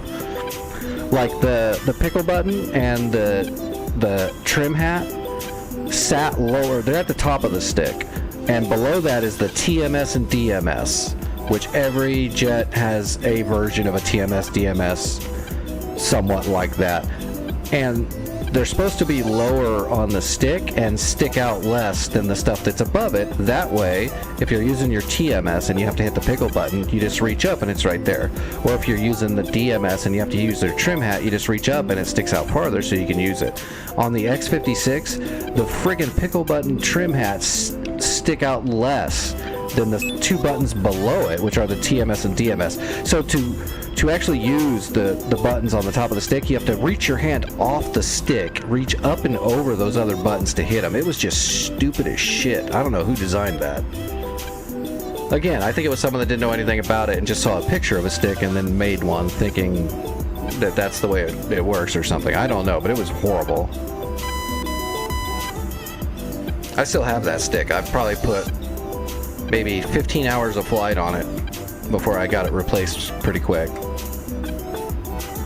So I've still got it as a backup, but boy, I hope I never have to use it. Oh shoot, I need to program a waypoint and all that. Give me a second.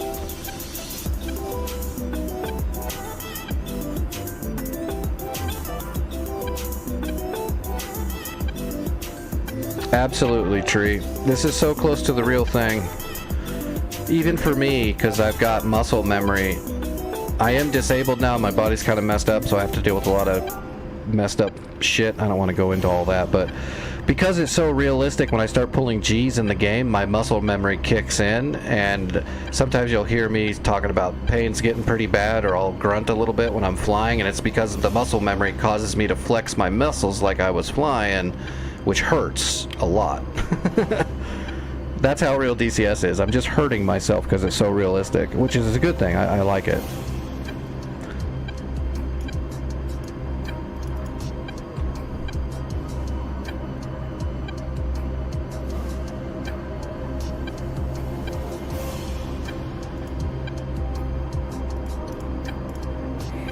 Alright, I need to...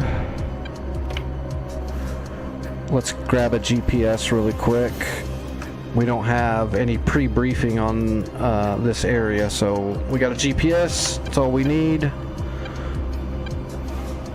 Let's slide our butt over to our CDU. Alright, rotate MSN 035. We want 4137944, and that's north. Then we want 04209-811 east. All right.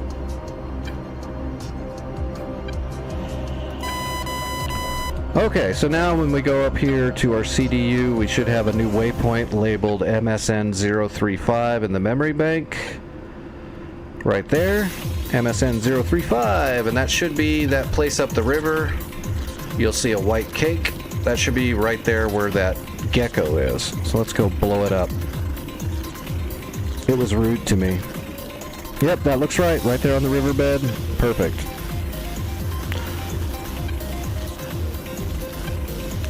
We're using our brains, our smirts, our thinking thoughts.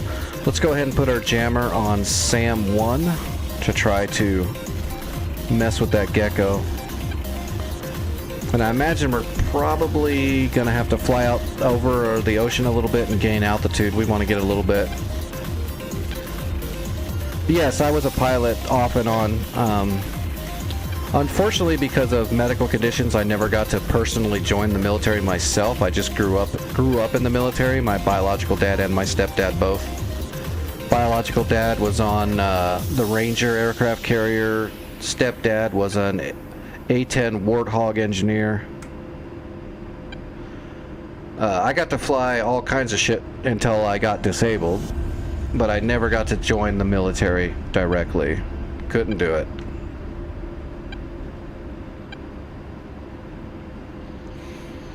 Yes, that's what you can see, depending. Some of them are hoods, which is like a shade that you would push down over your helmet. If you've ever seen, like there'll be a little attachment that's on the inside of the hood that you put over on the mask on the helmet. And yes, there'll be either a monocle or a screen right there over one eye that gives you the information that you can see right here. This is in the A-10, it's a JHEMIX. Almost like the iHads in an Apache helicopter, except it's on the visor instead of on a tiny monocle that rolls over. Which actually I need to set that up too. There we go. Okay, we're good there. Let me get up in the air here real quick. But yes, you can have a lot of different symbology in the helmet mount cueing systems. The A-10, a whole bunch. Whoops.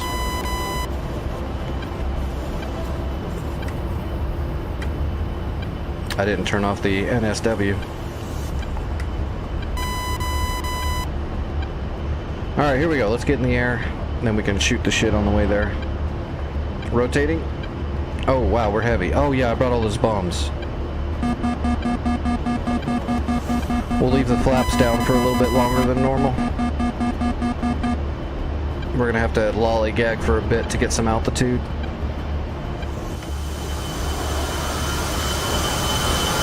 A lot of bombs. I mean, a lot of bombs. We're loaded.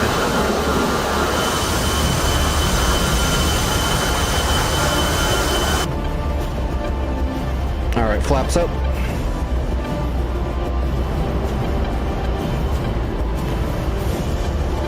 So you can see our waypoint right there. Gives you a lot of, oh shit. Damn, the music went really loud all of a sudden. Gives you a lot of extra situational awareness, being able to put your waypoints in your helmet queuing system. You can also see other things like other waypoints. Other waypoints that have been programmed into your CD, you can see those. Those green X's, those are friendlies that are marked, so they're wearing a beacon so that we can see them in our data link, so we know where friendly ground troops are. Other jets or planes or helicopters that are also on the data link, they'll show up in the JHEMIX as well, as long as we are on the, and matter of fact, I need to set up my data link so that we are broadcast. There we go. We're broadcasting now.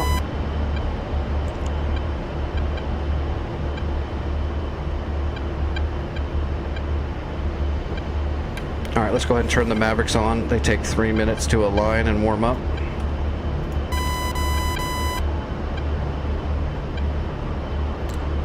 All we need to do is put a Maverick on that Gecko, and then we can go from there. The Gecko is the real danger. Self-contained mobile SAM unit. It's got its own radar, so it can move around and shoot missiles at your butt, and it doesn't have a centralized radar system it utilizes for a track, so it can be a problem. And we need to get up pretty high. Yeah, we need to get up high.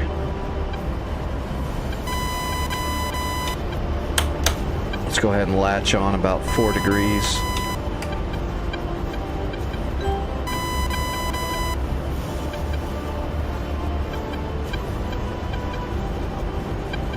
Alright, we brought 6 GBU-12s, 2 105s, 2 AGM-65D Mavericks, 1150, 30 mil. We got a lot of shit. So once we get up high enough so we have a good line of sight, but we're below the cloud level, that's going to hurt a little bit maybe, but we'll use our lidning pod and we'll start looking down into that valley and find targets. We might have to fly farther to the east to get an angle to look down in there. That gecko's really hidden in there.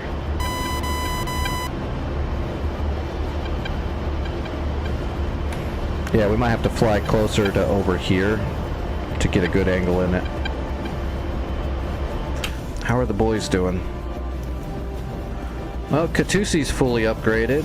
They're moving on to Alpha. They're good. I already killed the Tunguska that was at Alpha and stuff.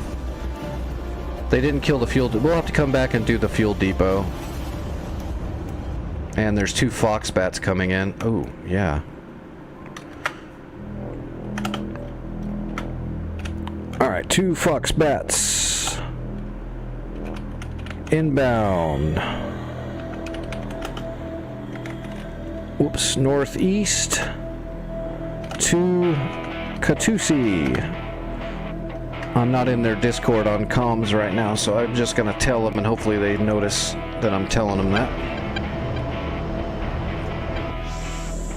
Those Fox Bats are coming in hot. Do we have air defenses at Katusi? Not much. Those are all shore ads and shit. I wish we had a Nassams over here. Is there a Nassams over here? Nope. Alright, we don't have anything. There's a Nassams. Okay, we got a Nassams all the way back at Kobaletti. That sucks. Oh good, they're pulling off anyway. Good. They're on patrol. I thought they were coming all the way in. They're just on patrol. Oop, where'd our cake go? There we go. Let's get our targeting pod going, see what we see already.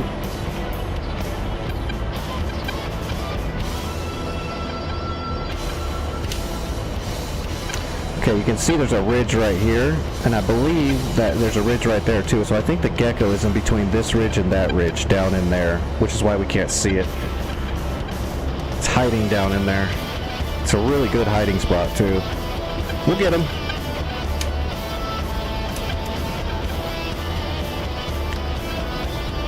Alright, Mavericks are hot.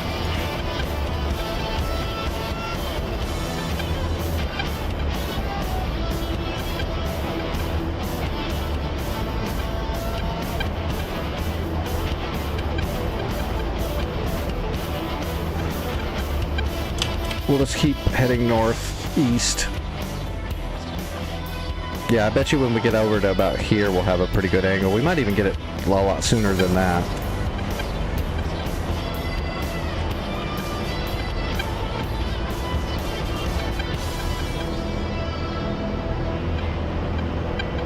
We just can't get too close. We've got about an 8-mile range on our D model Mavericks.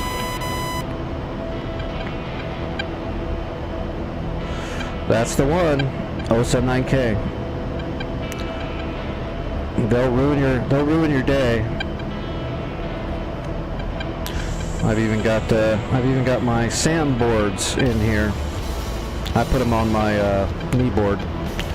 So there's the gecko right there, the OSA 9K. Self-contained radar. It's got a 4-shot launcher system on the back. It does have a decently long reload once it fires all 4, but it's still a pain in the ass. But that's what we're looking for.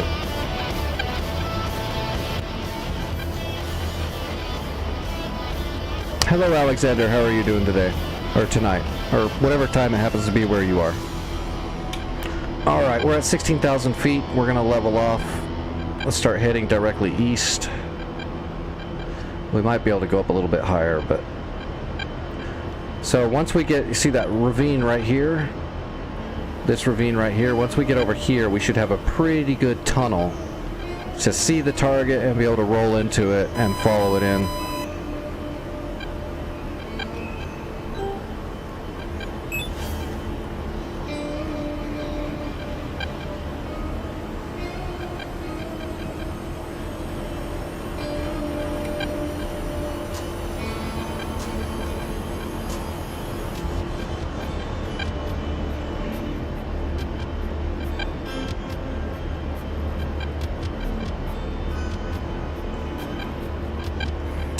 This is an A10C2, so it's a fully upgraded A10. It's got all the upgrades from the 90s and the 2000s.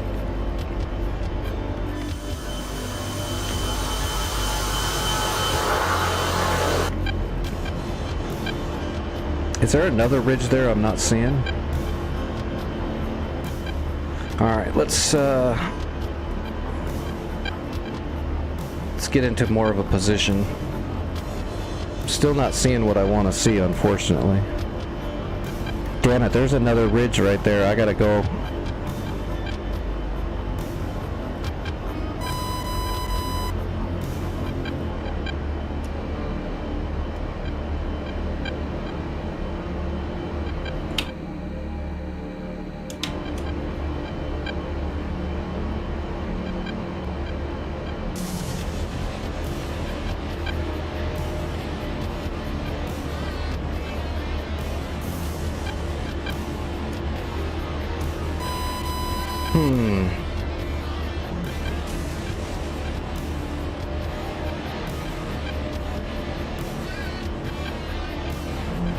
Well, yeah, we're delivering packages.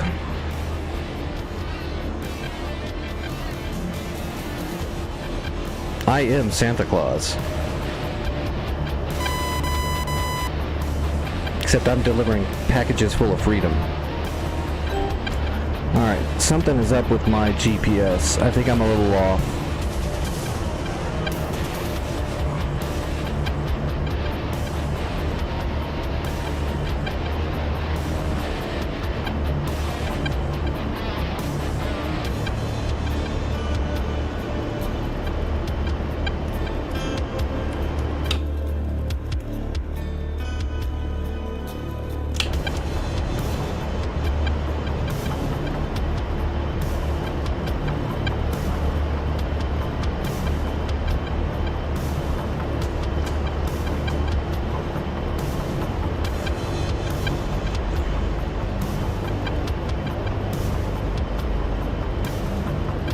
Yeah, I was a little off. There they are.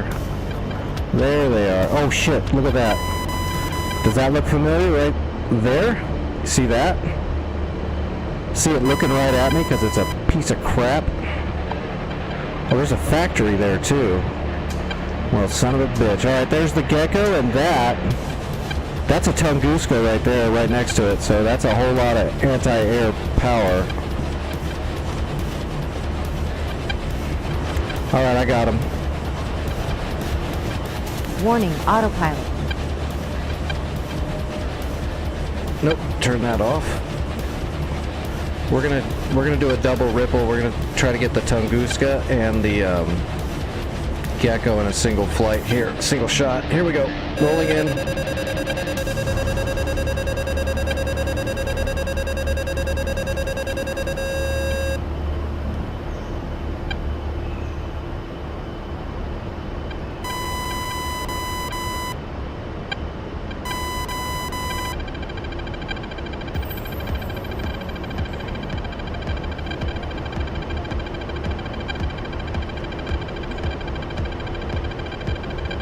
Got him. Slaving. What? That gimbal rolled me. Shit. Hold on, I gotta redo everything. Why did it do that? You're kidding me.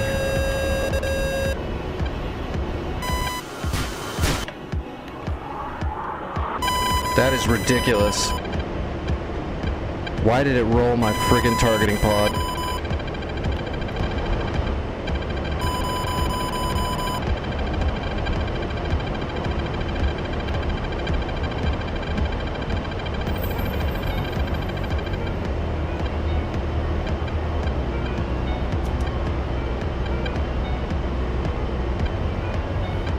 well that was jank as shit. Let me reposition. Ruined my damn shot. Alright, let's reset the seeker head. Well, that almost got us killed. That was lovely. We're gonna get a little bit farther away and then we'll come back in. At least we know right where they are. As soon as I kill the gecko and the Tunguska, I'll be able to have a heyday. I still can't believe that happened. That was nuts. And that's why you have to stay calm. Now, ECM won't gimbal roll your targeting pod. It's actually a bug on the A10 with the Lightning pod.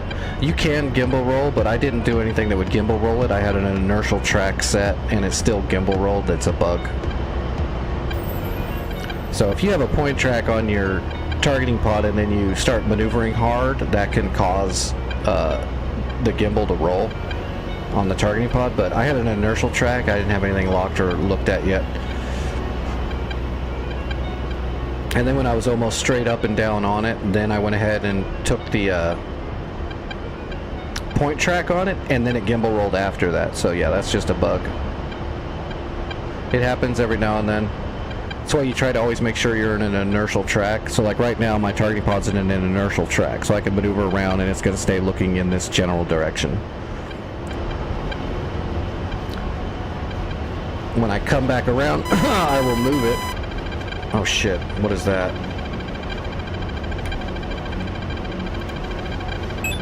Oh, there's a grumble out there somewhere, huh? Yeah, there's a grumble out there. Way out there somewhere. Where am I? There's a grumble over here, that's what I'm seeing. It's too far away, I'm not worried about it. Alright, so now we're gonna roll in and line up. Move the targeting pod down into that valley where all the bad guys are.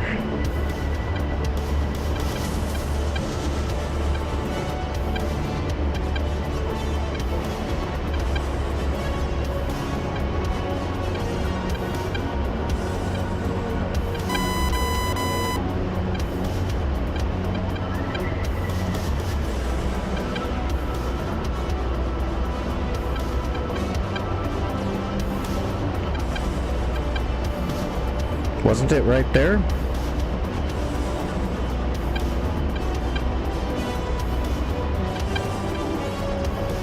Am I missing something?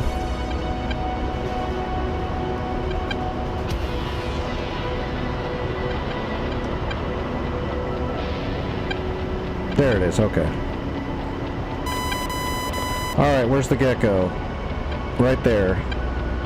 So right now we're in an inertial track. You can tell because it's just an open crosshair. So now we're going to roll in.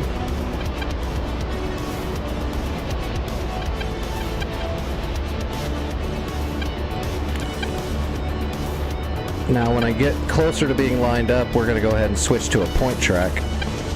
Because he is moving, so we need to point track him. Alright, so let's go for the point track now. Now you can see the boxes on him. That means it's a point track. So now if I do a bunch of hard maneuvers, it could gimbal roll it. Now we'll come over here and we're going to select our Maverick, and then we're going to seek the Maverick onto the... We're going to slave it. So now you can see the gecko right there. Oop. Come on.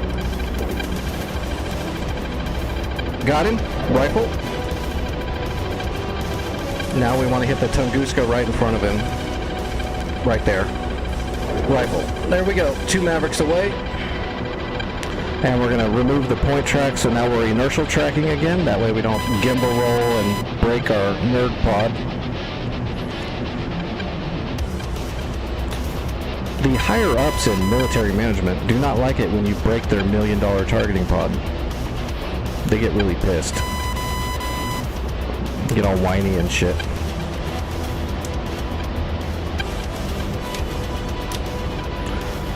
If everything works out good, we'll kill the gecko and the Tunguska. At least the gecko. The gecko's out of the way, I can work with a Tunguska.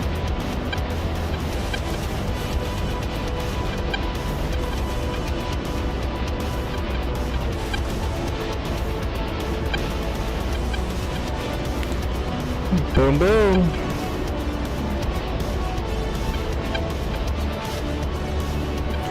That's what I'm talking about.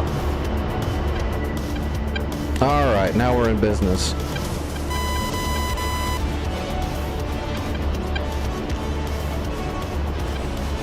So we had a little hiccup, but we stayed calm. We survived the SAMs being launched at us, and we prevailed.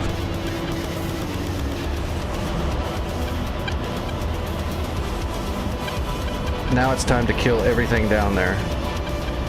I mean, liberate.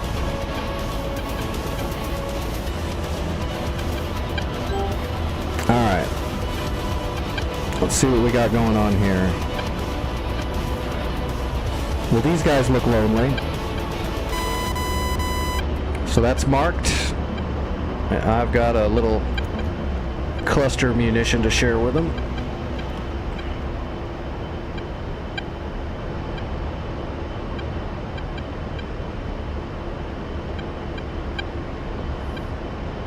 Oh, there's the Big Bird radar too. That's connected to that SA-10 Grumble that was looking around earlier.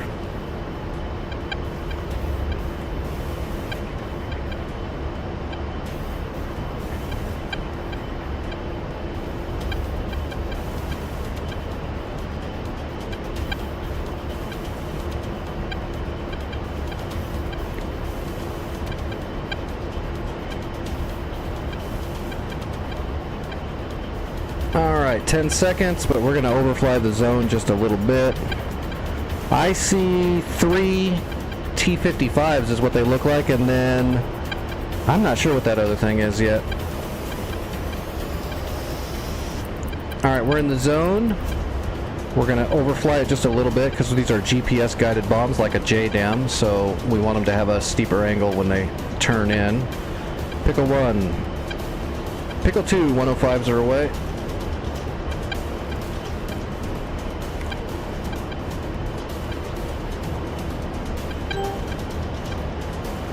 Oh, never mind. They're not. They were just close together. So that is 3 T-90s and 2 T-84s is what that looks like actually. T-90, T-90, T-90. Those look like Chap T-84s too. Opt Chap T-84s. Real mean suckers. Kind of broken right now because they're fairly new in DCS. So they're kind of a little buggy to where sometimes your munitions bounce off of them and they do no damage. Shit like that. We're gliding these from very far away, so they don't even know what's going on. Each one of these canisters has a whole bunch of parachute tubes in there, and in each tube has 4 skeets in it. Each skeet has a shaped charge. So when these things open up, a bunch of bombs are going to start parachuting down. When they get close, they will actually pick out targets and then fire a shaped charge, armor-piercing shaped charge at them. It's one of the most effective cluster munitions in the world. And it doesn't leave anything behind, so there's no landmines laying around after the war's over or anything like that. That's a little off.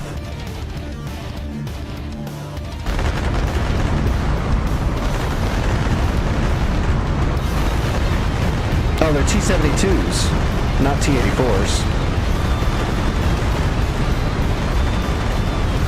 Man, that pisses me off. The GPS didn't work. So 105s are so good because they're wind-corrected GPS, but they didn't wind-correct at all. They went with the wind completely. They're supposed to put the wind into the calculation. That's weird that it didn't work. Okay, well, that's why we brought all the GBU-12s.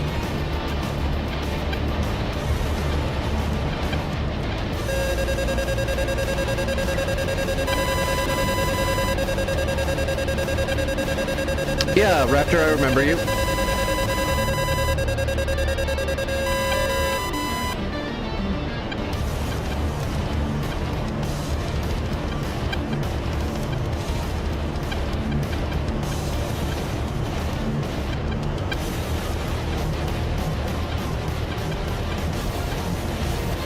Alright, one at a time.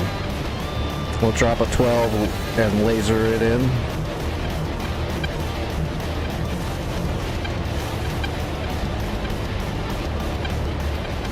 Oh, here it comes.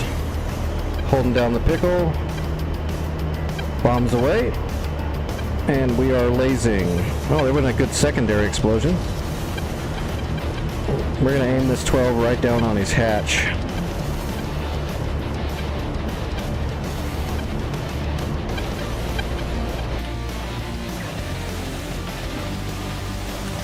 Straight down on that sucker.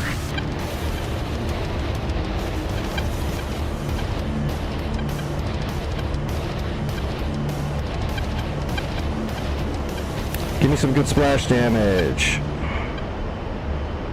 Oh, there's a man pad standing over there somewhere. It's 1 a.m. where I am. I'm not sure where everyone else is at, but I'm at 1 a.m. right now. Oh, that got good splash damage. Look at that. This tank still survived, though. We're going to have to drop one more bomb on this guy right here.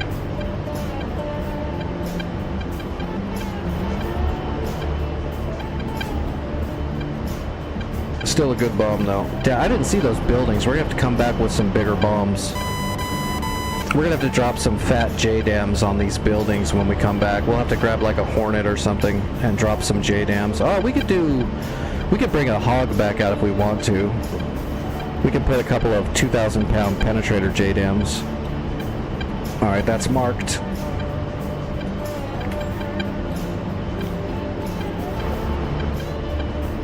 Let's come back around.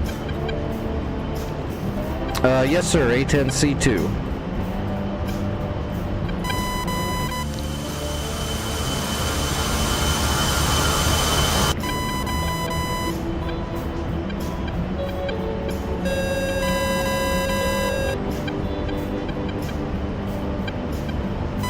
Ooh, that was a good rollout. It's almost right in the pickle barrel, right in the bread basket.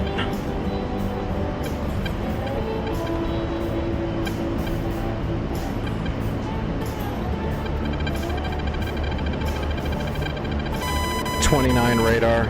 It's gonna be one of those Fulcrums. 60 miles though. I'm not worried. They're not looking at me. In YouTube, the YouTube is delayed. It's real time on Twitch. Bombs away. And we're lasing.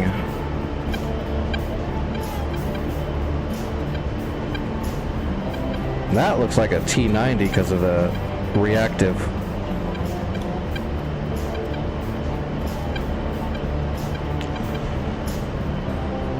Whoop, shit. Come on, right there on the hatch. That's what the hatch is for. We gotta open the hatch for him.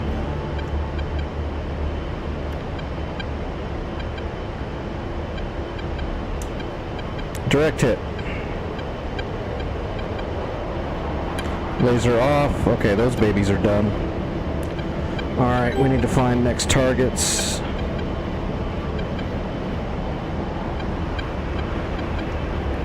Everyone is welcome to fly. This is an open server. If you want to come in and fly and help the team, more power to you. Come on in.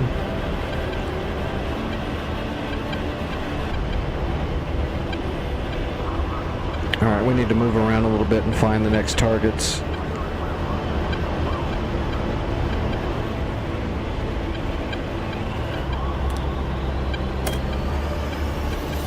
How's our fuel? Well, of course, we're in an A-10. We got enough fuel to fly around for a couple days.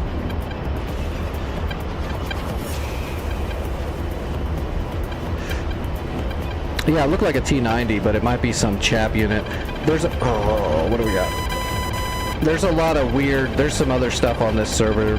Some experimental units and stuff that don't really work very good that are on this server. We're still working the bugs out on some of it. So those are the chap units.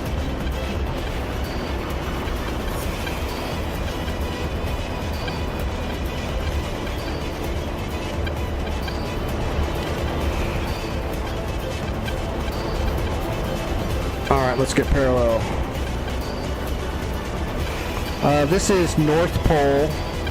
So if you type in North Space Pole, you'll get like 8 or 9 servers. This is the Caucasus Dynamic War one.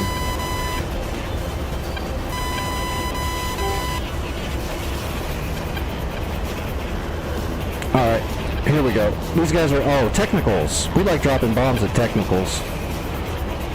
Alright, let's roll in so we can get a point track because they're moving. So we're going to have to get a point track on them to get the laser guided bomb to land on them.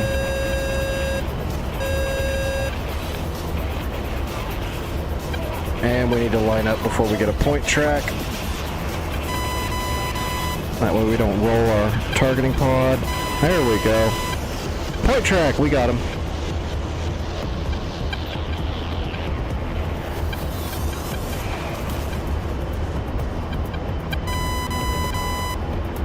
Oh yeah, buddy. You can drive all you want now. You're a dead man. You just don't know it.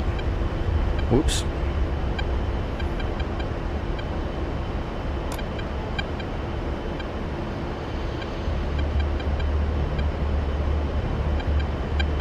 That splash damage, if that other guy stays at about the distance he is, the splash damage is going to take out both of those things. That's just Grandpappy's fucking pickup truck with a giant gun bolted in the back.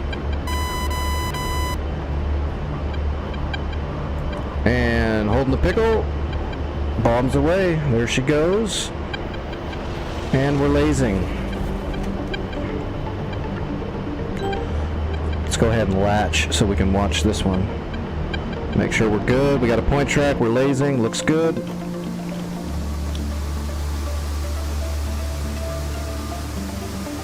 And we're delivering packages. Merry Christmas. From Uncle Nick's. Catch! Yeah, that got both of them. Where's this BMP-3 at? It keeps taking damage and I haven't seen it yet. Laser off, point track off. Is that it? No, that's the gecko I blew up. There we go, that's something. Oh, that's dead now. That was something. Some kind of zilch. Oh, okay, here we go. BMP-3s, that was them. There's 3 of them. We're gonna put a bomb right in the middle and hopefully kill them all.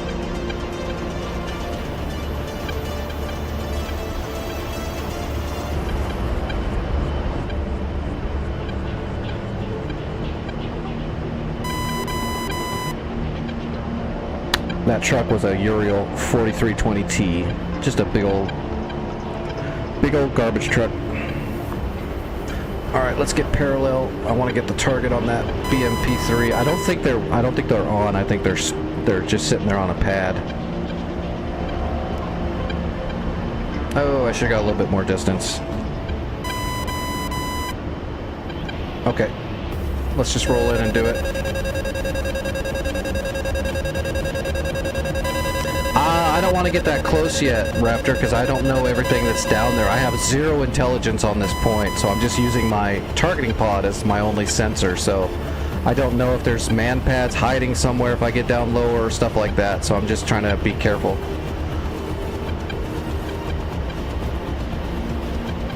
Alright, that's a good bomb. That should kill all 3. Big old GBU. Alright, we're lined up. Flying the director. Make sure our laser's ready. Yep, laser's armed. I remember once I accidentally clicked over and turned the laser over to infrared for pointing, you know, for using night vision to point stuff out for people on the ground or other planes. So I dropped a bomb and then lased it with an infrared, so the bomb just dropped off the plane randomly. Just went straight down.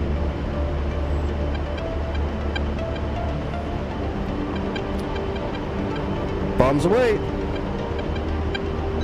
And we're lasing.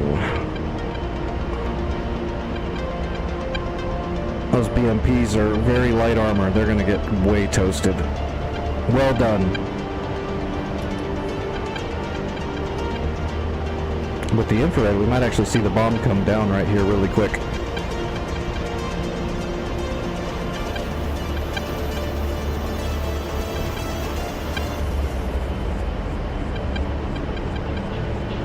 Nope, we didn't get to see it. Why does that say 2? That should be all 3. That looks like all 3. Buggy ass thing. Yeah, that's all 3. I hate the kills screen that tells you what happens. It's all messed up on this server. It's because, oh, there we go. There's a truck. That's an MRAP. I don't want to drop a bomb on an MRAP, but I might have to. Those things are kind of tough. Alright, let's look around really quick before we drop another bomb and see what we can see. There was some artillery pieces. We might want to drop a GBU in the middle of those. I don't have enough explosives to take out the factory and the office building. I'm going to have to come back to blow those up with some bigger ordnance. Alright, there's an MRAP. There's a bunch of helicopters. That looks like an artillery piece right there, actually. That stuff's all dead. I think that's almost it. Maybe that MRAP's almost all that's left. Where was that MRAP? Right there. So, okay, let's drop a bomb on the MRAP. And then we're going to drop a bomb on the artillery piece and those helicopters. And then we'll see what's left. That'll leave us rockets and the gun. Although we can probably just do a gun run on the MRAP and the... Yeah, okay, let's target the MRAP. I've got the targeting pod on the MRAP. Let's arm the gun. Bombs are off. We're going to gun the MRAP, and then we'll try to gun... whoops. Almost had it on a point track. That would have gimbal rolled the targeting pod properly. We'll gun run the MRAP, and then we'll try to gun run those helicopters that are in front of that building. And hopefully there's nothing else down there to kill us, but we'll see if there's any secondary shots, small arms fire. That'll give us a chance to see something. I didn't see anything.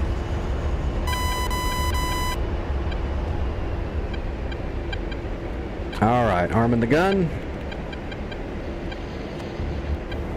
I am not going to use the gun pack. I'm going to free fire it. Let's get a better angle on that MRAP. Okay, rolling in.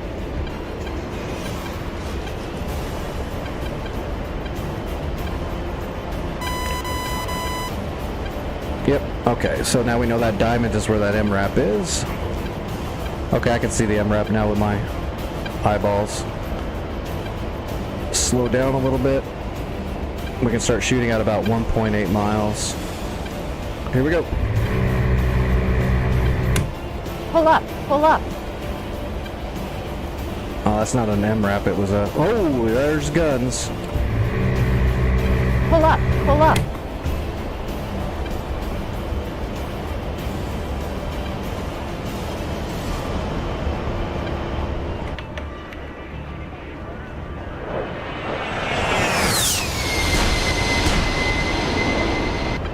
Alright, there is a gun down there somewhere. I don't know if that was people shooting. It might have been just troops with AKs that we saw.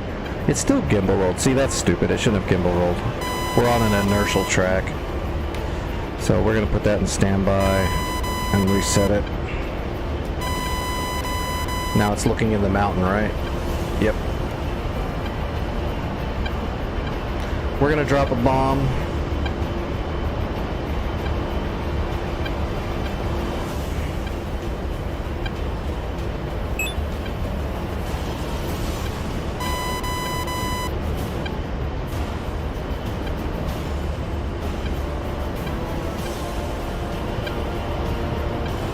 Looks like we damaged a lot of the helicopters too. We should. Friggin' combat mix of depleted uranium penetrators and high explosive rounds. Shred the shit out of anything.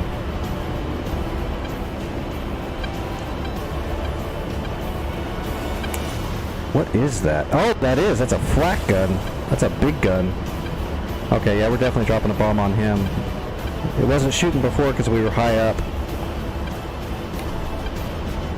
We had the altitude, now we're lower. Where are we at? 12,000 feet? It's probably still going to be able to shoot. Alright, let's drop a bomb. Oh, hold on. We gotta go east in, west out, or else I might accidentally mask myself on the mountain. I almost made a beginner boo-boo.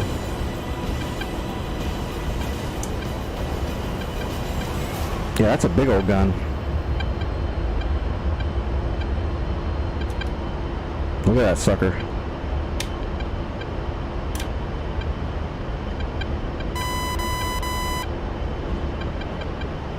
let's drop that bomb right there.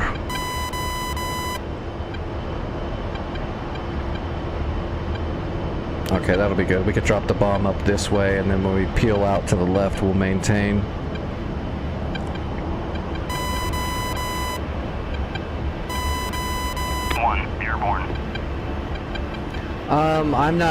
When I'm streaming, I'm usually not using, I don't use the in-game radios at all.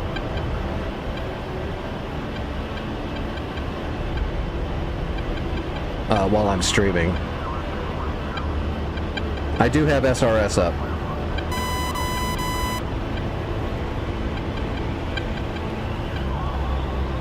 Oh crap.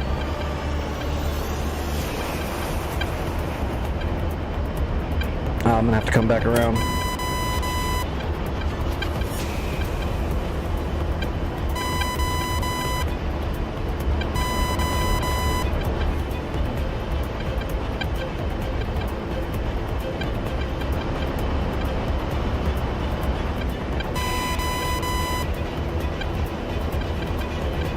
Did I just see a... Did I see a projectile fly by?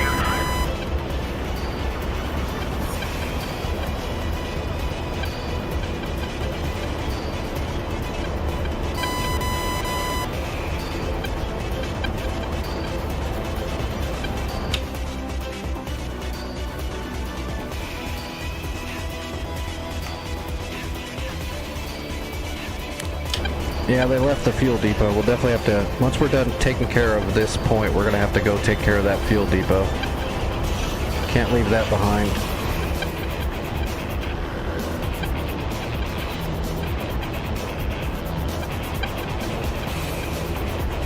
We can drop a GBU-12 on that building maybe after the splash damage from this one.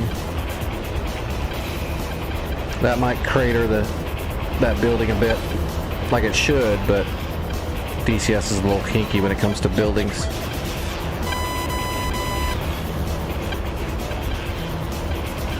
Usually if it's going to be a big building, I'll just drop a 2,000-pound penetrator JDAM, or I'll drop a paveway. Just to make sure. Alright, now we got it.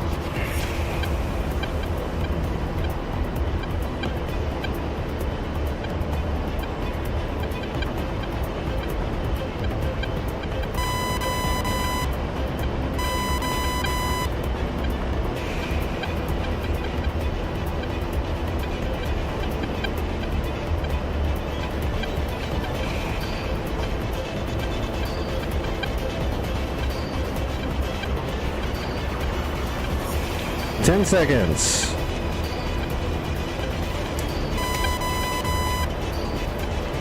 And we're holding down the pickle. Bombs away. And we're going to laze pretty quick. We're pretty low altitude. Well, not really. We're actually kind of high altitude for a hog.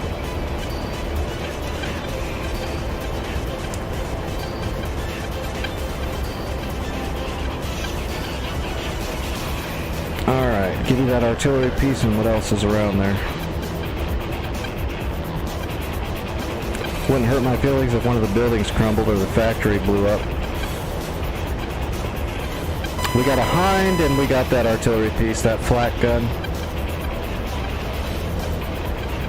Alright, we got one more bomb. Let's put it on the building.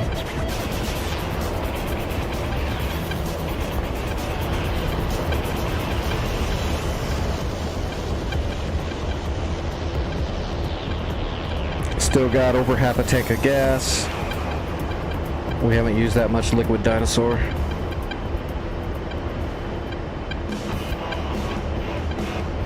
Ooh, good jam. This is good music to fly a hog to.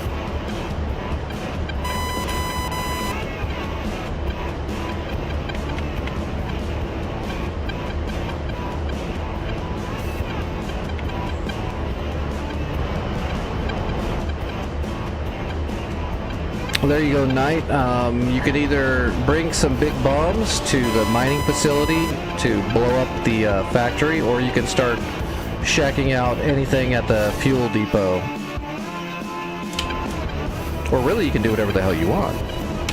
You can go start working on Alpha if you want to.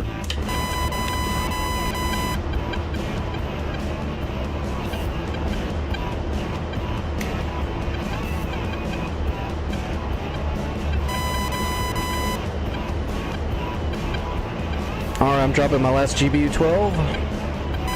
I'll probably do one more show of force rocket gun run on the building, but I don't think it's going to do enough damage to make a difference, but we'll try. In reality, that 30 mil would chew into that building pretty good. Predator rockets would do alright too, but not in DCS. Alright, last bomb is away. And we're lasing. Go right down the center line of this building.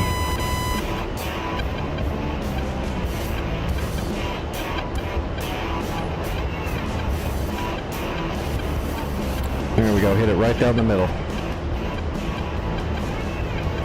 If we can crater the middle of that building, it'll be done.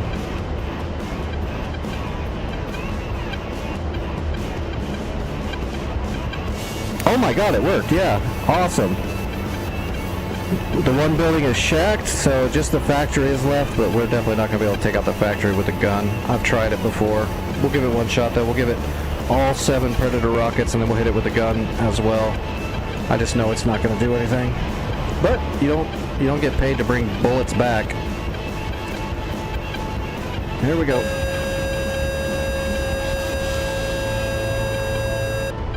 Alright, killing the engine.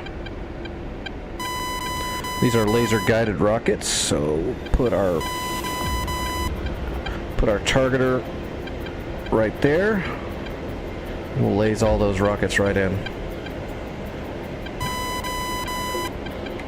Laser is on. Rifle. Rifle, rifle, rifle, rifle. Pull up. Pull up.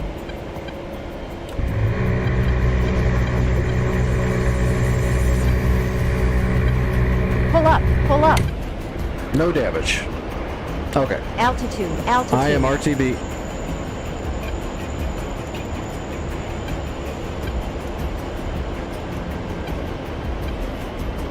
Alright, let's go to Batumi. That's where we started. Yeah, there we go, Batumi. I'm RTB to Batumi. Also, you'll notice Knight, Carter, Kraken. There is all the airfields on here except for the warehouse. All the munitions that are there are finite. So when you open up your loading screen, it'll say, 32. That means there's only 32 of whatever that is left there. So if you use them, they have to be replenished by literally flying supplies there. So just be careful when where you're flying out of and what you're taking, because you don't want to waste too much of it. As a matter of fact, I might do another supply run as soon as I land. Or no, wait, I gotta drop a big bomb. Knight, you've got 3 Sukhoi 34 fullbacks coming in from the ocean. Bra 295, 34 miles, hot. Angel 16.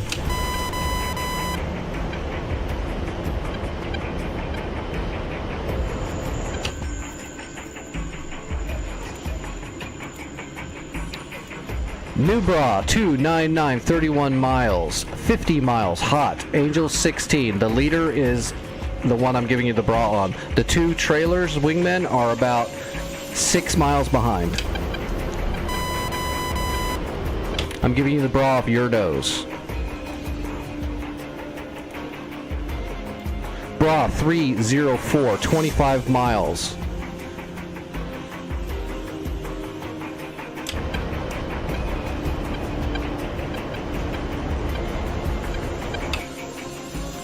You're on him nose to nose. He's flanking just a little bit, but he's coming southeast. Should see all 3. They're all at about Angel 16. 16 and a half. Fullbacks, they might have a lot of air-to-air, but they might have strike craft munitions. It looks like they're coming to bomb Kobuleti, so they're probably set up for striking. So they probably just have some heaters. So if you stay outside of the of a merge, you're probably fine. You should be able to AMRAM him without any real issue. Oh, he knows that one's coming. He's defensive.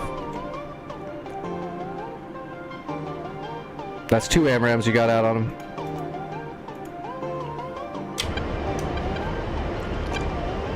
Engaging bandit at Wolf 083 for Hello, 35 Anthony White. at How you 19,000. doing? All right, I'm off of the AWACS map. Good luck. You've got it.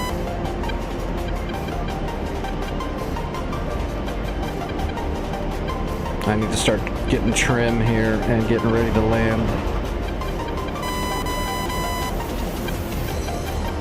We'll come out into the ocean and enter a normal pattern here to land. Actually, we can probably call it in. Natumi, inbound. See if he actually gives me a QFE and a runway. Nope, he didn't program the ATCs in. Let's do it manually. Well, while you're chasing that leader, the other 2 are behind you.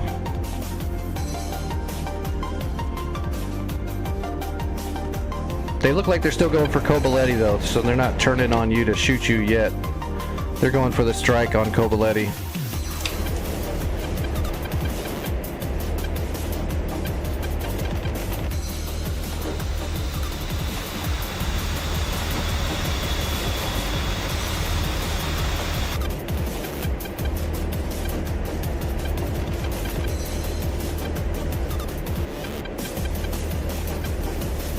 See if I can actually get the thing to trim now.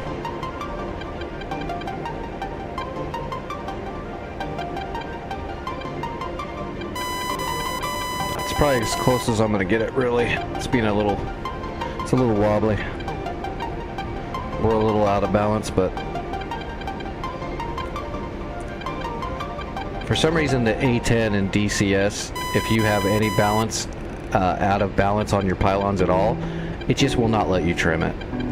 You can get it really close, but it'll still start swaying to the right, and then when you just barely trim it the other direction to try to flatten it out, it'll start swaying to the left. There's no, it just won't let you trim it out.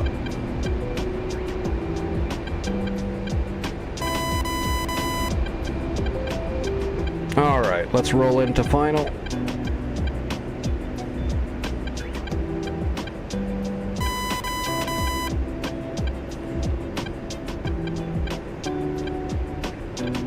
Get the boards out. That's a short looking runway.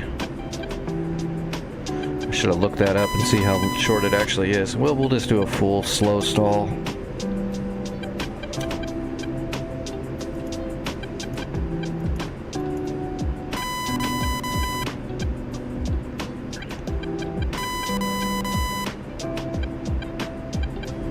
Alright, boards are all the way out, gears coming down, put the flaps to half.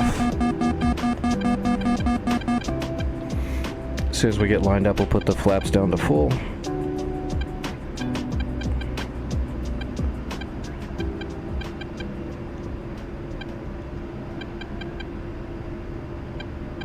Altitude, altitude. Yes, Betty. It's amazing what happens when you're coming into land. 1, engaging bandit at Bullseye. Alright, flaps down to full. 35 at 19,000.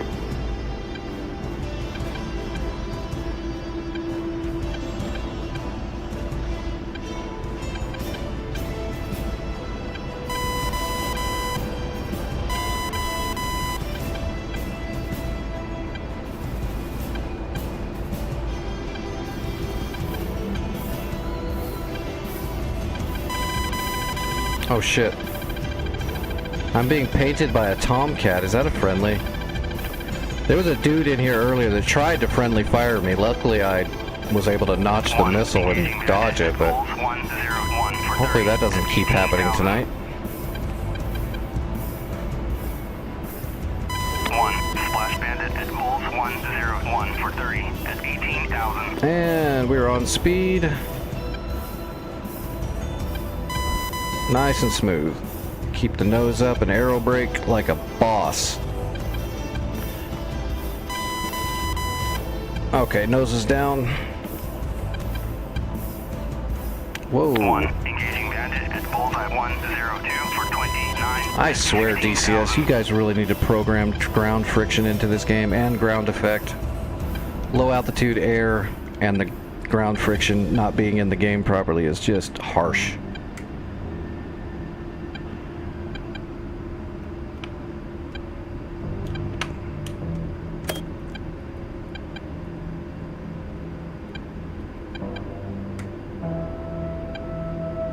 Alright, I'm going to...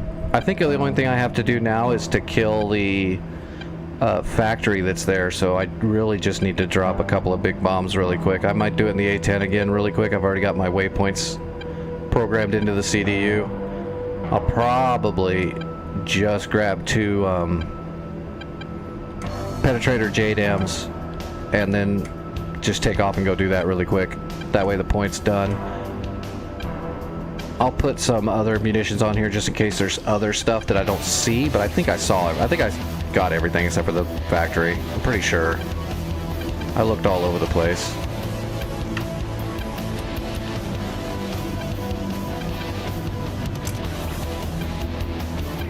Alright, flaps to half. Yeah, and I'll just rearm here too. That way I'm not pulling anything out of the other. I'll just reload here. It's got the warehouse. Alright, we need to pop this.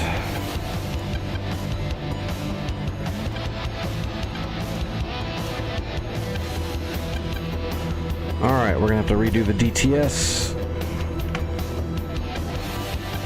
Need a new cartridge. Alright, rearm refuel.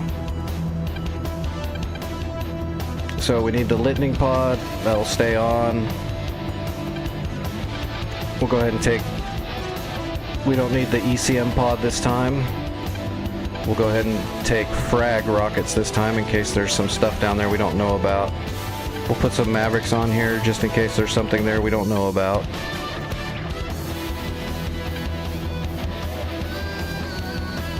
And then we just need 2 big, gigantic friggin' GBU-31s with penetrator. GBU-31 with penetrator. Boom.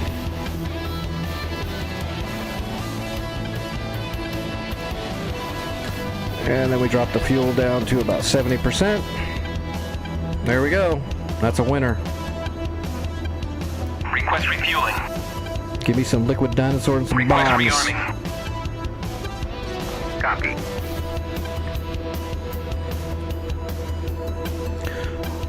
Oh, you know what? Shit, I'm gonna have to make a new waypoint though, because this is gonna redo the... No, the CDU should still be fine. I think. I'm pretty sure that even if you reload the DTS, I think it should still have my MSN in there, in the CDU. That should stay. I'm pretty sure DCS did that properly. It's gonna reset all the munitions and all that stuff, but yeah, it's still set up on the CDU for the next manual steer point. Which, by the way, I never did. No, I did switch it over. Oh, I'll be right back. While we're reloading and stuff, let me use the restroom. Let me lock my head tracking so I don't look like I'm going crazy. There we go. I'll be right back. Refueling complete.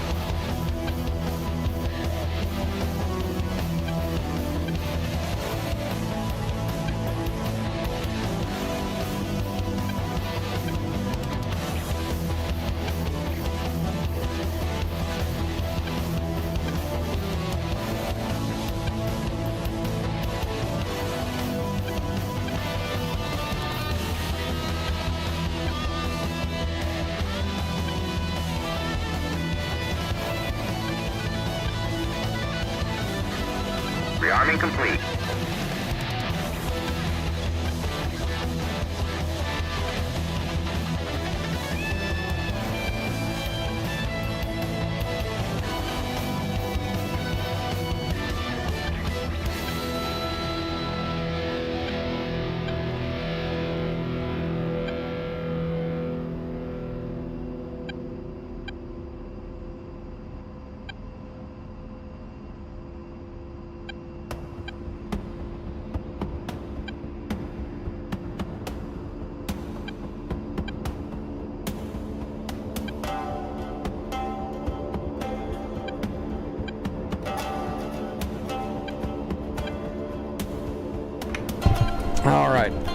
Did they give me my JDAMs?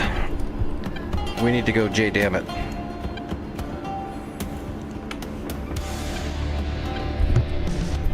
Might have to redo my head tracking now. Every time you take the IR sensor off and put it back on, it's always a little off. There's the new Mavericks. That looks good. We got the big fatties underneath. We do, but the nice, I think it's tungsten tips. The penetrator heads are, it's either like just a cold blue steel or it's tungsten, I think, caps that they put on those JDAMs so that they can penetrate farther before they, without being damaged before they pop.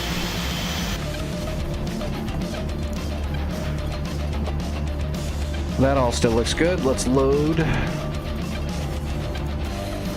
the fresh cartridge, because if we don't, the munitions aren't programmed in.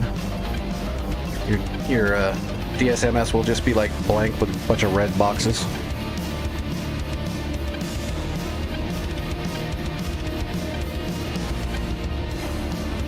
But all we did was change the munitions, so when the DTS loads in, it should still, yeah, CDU still there. Yeah, we're good. Okay, I was correct. And now we've got all of our new munitions. Yep, 2 GBU 31s. And the rest of it doesn't really matter. We should just need those. And we gotta reset our screens. All right, let's do it. Flaps to half. Everything else is good. Good on fuel. All right, here we go.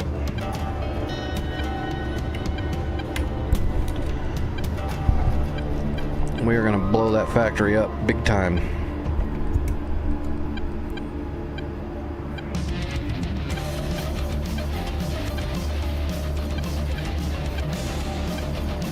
And then we'll take a look at the once what blacks out. So it's not a point we capture. So we're not going to have to fly a helicopter all the way up the mountains to capture that point. Once everything's gone, it'll actually black that one out because it's an infrastructure point. And then we'll go from there and see. I think we need to do a supply run. Got a bunch of 29 radars up. There must be Fulcrum. Yep, there we go. Fulcrums. We got it on the EWRS. 60 miles to 70 miles, we don't got to worry about it.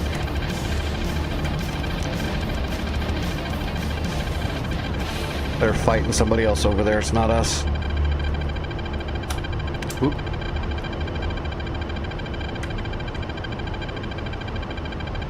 I accidentally bumped my flaps. I accidentally brought the flaps up while we were trying to take off. Got the shakes a little bit tonight, unfortunately. All the extra moving around and driving and going to a friend's house for Christmas and all that stuff, my body is really bad right now. It's gonna take some days to recover. Hopefully nobody gets a hold of me in the next few days and wants me to do something. I need to just chill out at home as much as I can right now.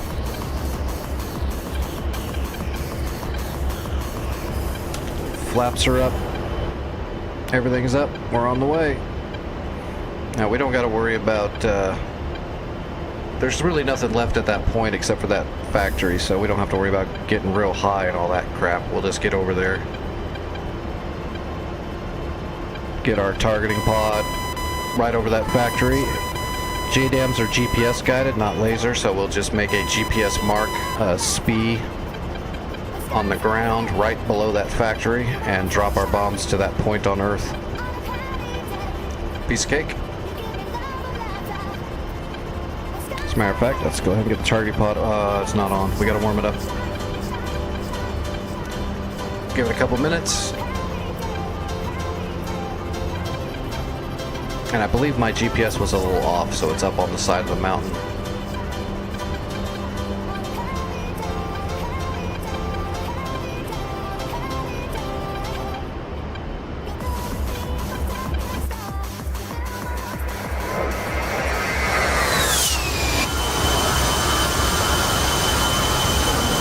Big old JDAMs. That'll get it done. You could clear a traffic jam with that. Fulcrum 340, 70 miles. Angels 15. It's like over almost by over it's up the coastline there.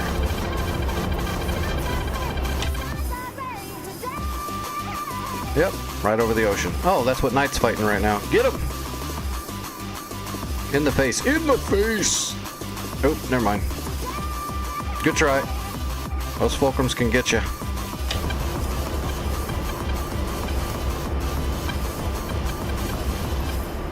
Would he get you with an R-73? Yep, R-73 Archer. That's basically a Russian 9X. It's a high-off bore sight.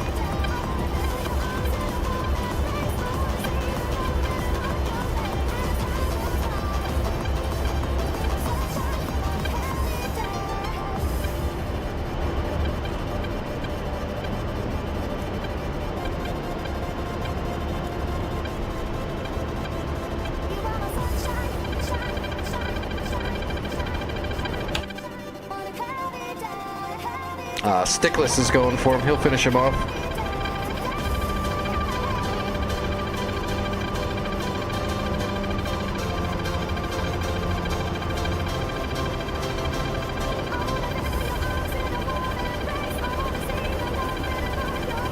There we go.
There it is.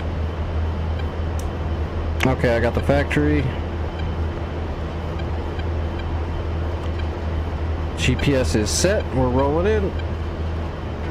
That's all she wrote. Nothing left but the crying. Last two packages being delivered. We'll just go ahead and drop them both. I don't want to fly around with one missing JDAM that weighs that much. I don't think my arm could handle that very long. Especially with the way it's not letting me trim out.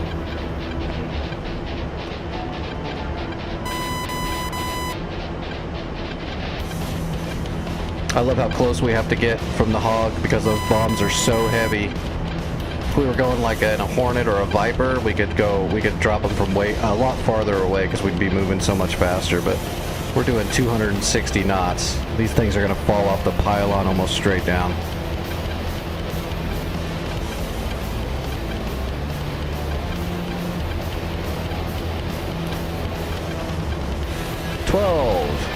And we will overfly the drop point just a little bit like you always do with GPS guided munitions. That way they're not trying to stretch out their range. They can turn up and come straight down harder. Alright, pickle 1. Adjust that a little bit, reset, and pickle 2. Alright, there they go. Pull up, pull up.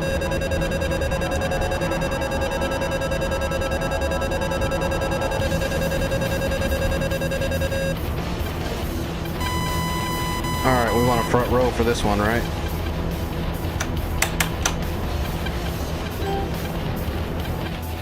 Yeah, look at them, they're like straight down. That's all she wrote. Okay, that point should be black now. Bam! I'm a genius. Not really, I'm kind of retarded. Alright, mining facility is done. I am RTB to Batumi to turn these munitions back in. Actually, let's fly him over to Kobuleti. So let's select Kobuleti.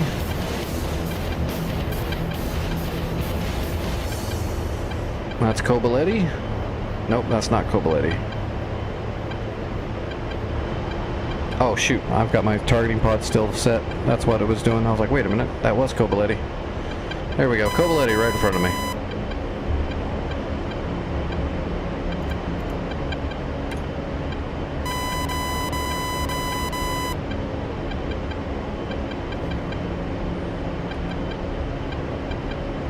So we don't know what's at the fuel depot.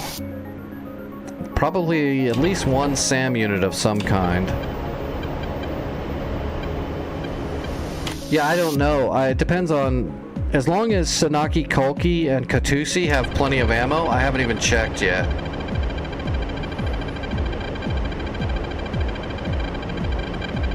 Let me land and then I'll check the warehouses at them and see if they're low on anything. And if they are, I'll just do a Chinook run. Unless you really want to. I believe you can load up generic supplies through the cargo crating system, and every crate above tier will add a little bit of everything that the warehouse needs. This is DCS, Digital Combat Simulator, Doma. Oh, Stoner, I'm sorry, I missed that. This is North Pole Caucasus Dynamic War Server. So it's a hardcore server with full logistics, warehousing, the whole bit. We got guys suppressing and moving to reinforce OC.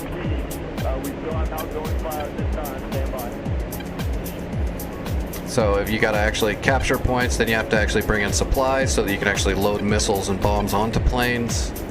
It's not just infinite warehousing. And you can't see anything until you have scouts or sensors that see it. So there's actually stuff at Alpha. We just can't see anything because there's nobody there that can see it. But you can see, like, well, you can't even see stuff there yet. So you can use scout drones, you can use people to try to get information on a place, but it's all hardcore. And usually the units spawn in kind of with an RNG of levels, so you might be facing a couple of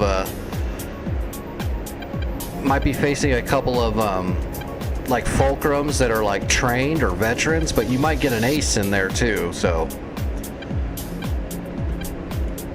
all right, let me go ahead and land. Let's get the boards out. Hello, Sean, is that? It's hard to read. Sorry, my YouTube chat kind of sucks.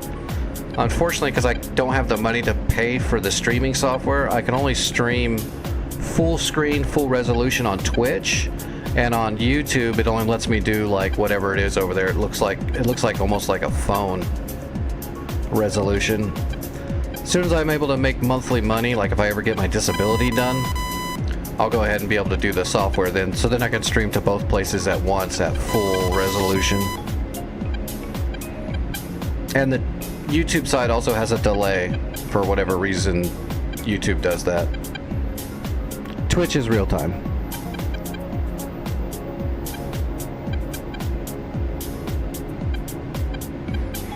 Yeah, they can do that. It's the opponents are not all like easy or hard. It's kind of a mix. It's a mixed bag.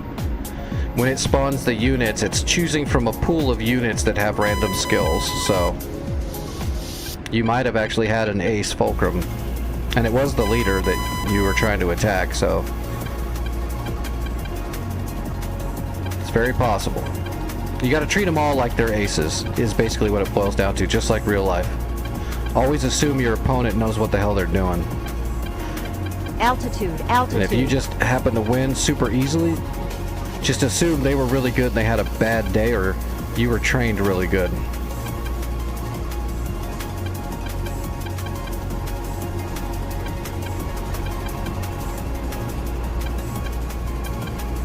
Alright, we're full flaps, boards are out, we're on speed. We're a little heavy, but we've got like tons of fuel and all kinds of Mavericks and shit still. Do a little wheelie down the runway.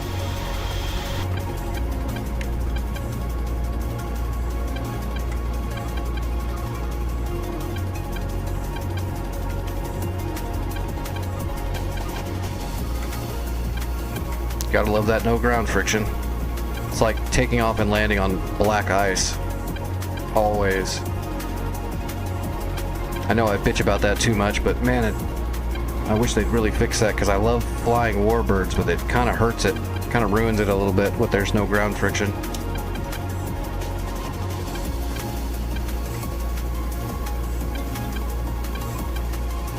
Nothing like taxiing down a runway and you're just fishtailing everywhere just because there's a light breeze, which is insane. Weight on wheels, the breeze ain't pushing you like that. Warbirds is really bad. You're like dancing on the rudders. Way too much.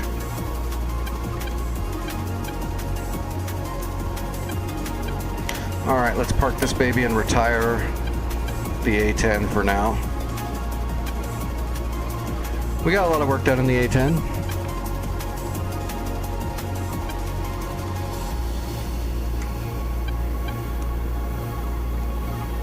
We're second on the server, and we have not been here the longest by a decent amount.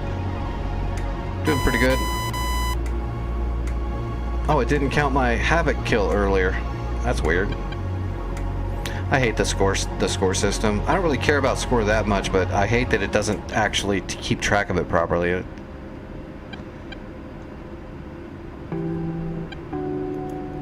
It's just because of the way the engine works. Whenever you're using a lot of third-party scripting and coding, which is why I don't code my own servers anymore right now, is when you're doing any third-party scripting, the engine doesn't like that, and it causes weird bugs and issues.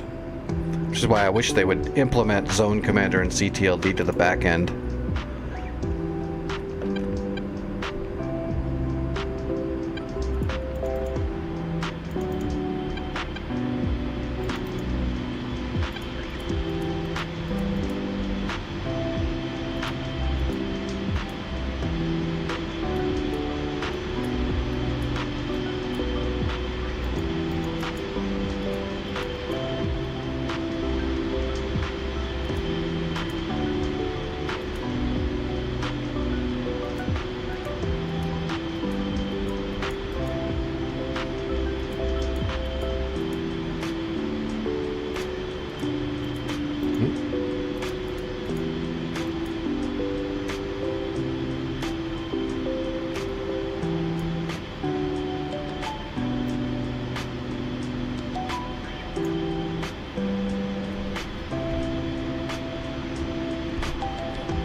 Alright, piece of cake. Let's check, let's check those warehouses. Alright, Snaki Kolki, that's going to be a front line for a bit.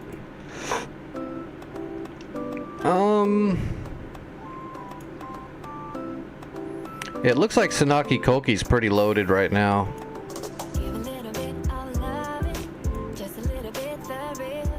It's got plenty of fuel too. I think we're fine there.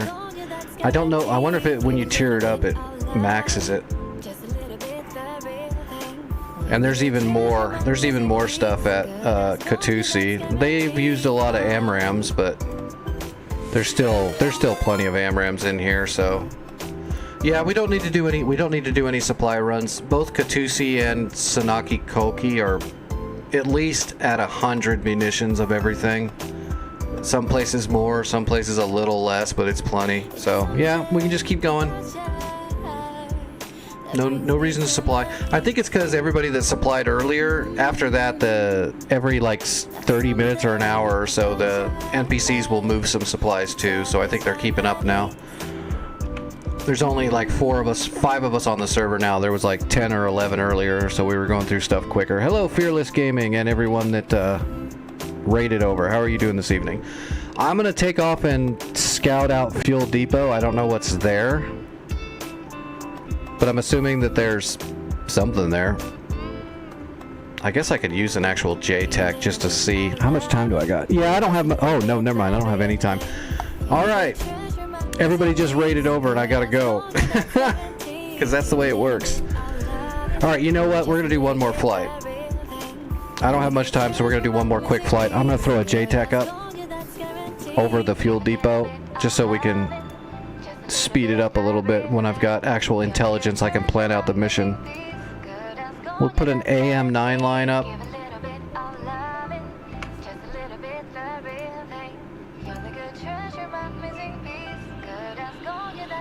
Fuel Depot, there we go. Alright, start scouting, Mr. Reaper.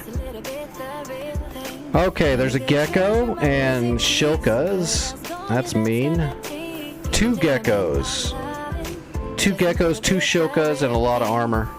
So I can't kill all that in one flight. But I can probably make a pretty big dent in it if I take another A-10, to be honest.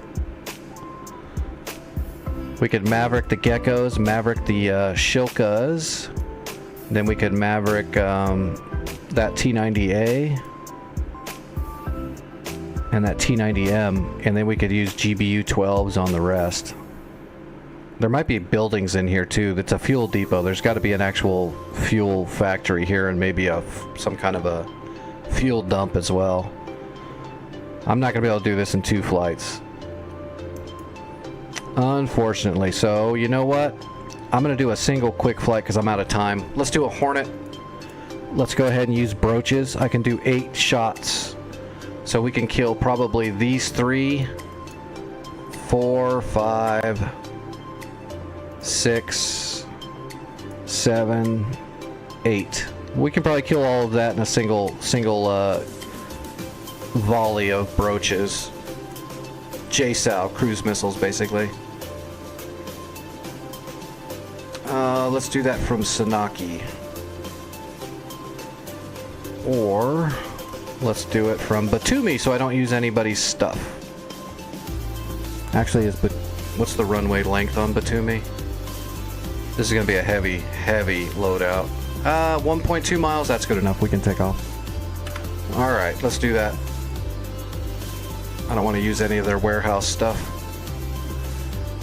Batumi's got the main warehouse so it doesn't run out. Alright, Hornet. Do I have a... No, I don't. Do it manually. We want broaches. 4 double racks.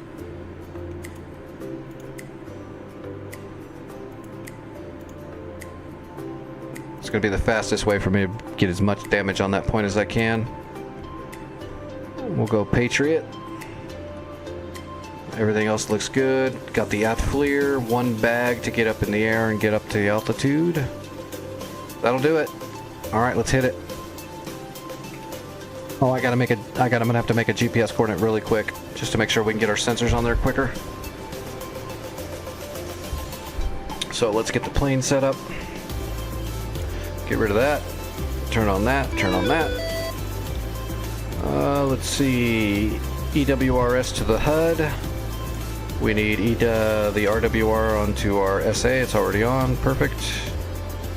Come over here. We need the HSI. We need our HMD on. Make sure we have no faults in the FCS. Nothing. Looking good. IFF is on. Data links are on. Lights on. Put the FLIR on standby. Stand by the radar. Cycle the bleeds. Brakes already off. Flaps to half. Okay, we're set to take off, but now we need to grab a GPS coordinate. We're gonna have to manually pump this in. These side areas that have these infrastructure targets are not pre-briefed into the missions plan, so these are all pre-briefed, these numbered ones. Alright, so now we got a GPS. We'll go precise. So HSI, let's use Mark .9. Go to data. It's empty. We'll go to precise and we'll use our precise GPS coordinate. UFC up. Position north. So we go 4. So it's 4201. We enter that in and then we go for the precise number 4110. Enter, and then we go east 4333. Enter 0702. Enter. Elevation in feet is 2493. Verify. Looks good. All right, back to the HSI. All right, let's get in the air.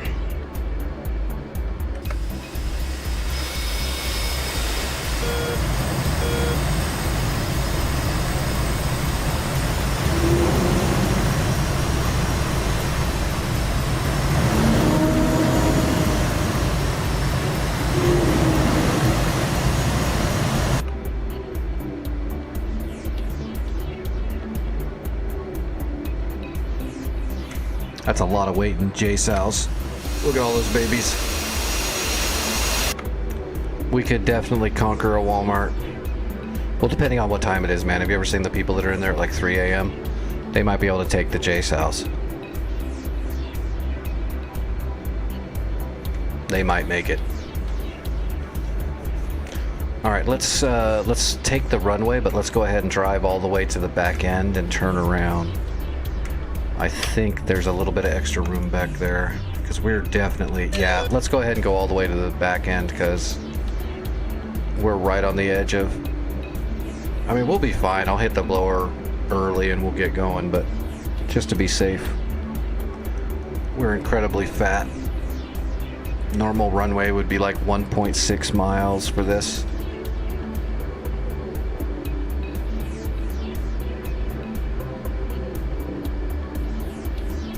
We're gonna do a rolling start too. We're gonna make this turn and just start going.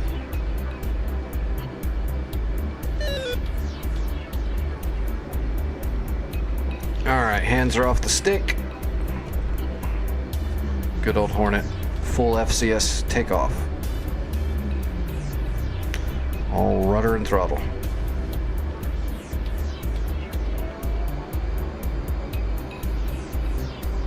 Here we go.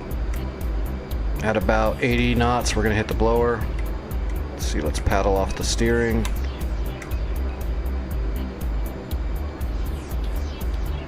And blower.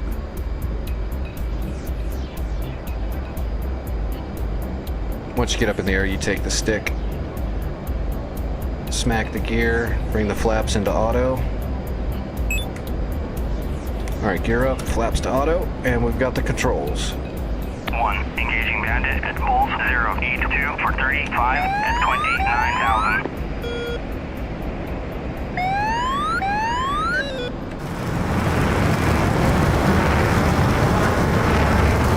Oh, goddamn. External lights are all on because it's a hot start.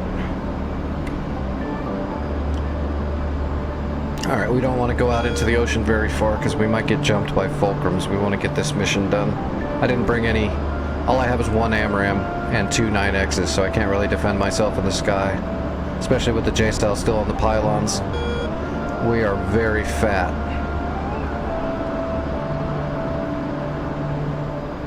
Alright, let's go ahead and designate my GPS I set. Okay, there's our diamond, so that's where the fuel depot is.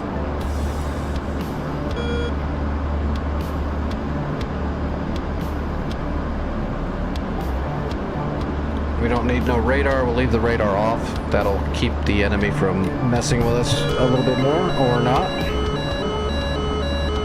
Is there a fulcrum that close to me already? Oh, flankers. No, they're not messing with me. They're going after those Vipers. Alright. Arm up, air to ground. Give me my HSI back. Store, whoops.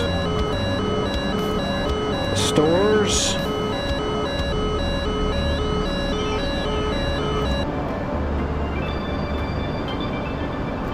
FLIR J-Cells. get our bombs all set up. 1. Engaging bandit at Bulls 069 for 45 at 10,000. Alright, we're almost to 20,000 feet. We gotta stay below the clouds. 1. Splash bandit at Bulls Bag is already empty because we're in a for fat 45 hornet. at 4,000. So let's get rid of the bag.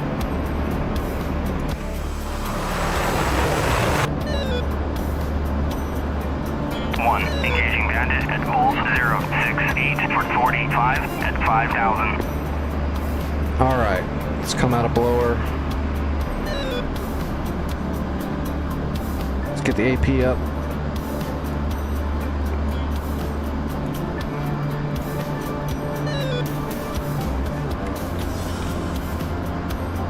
Alright, let's go to FLIR.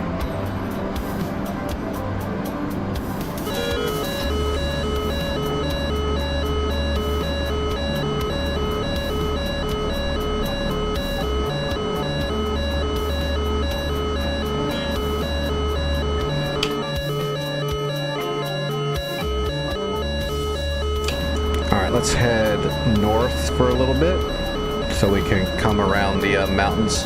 I should have went farther north so I've got a better angle on that fuel depot.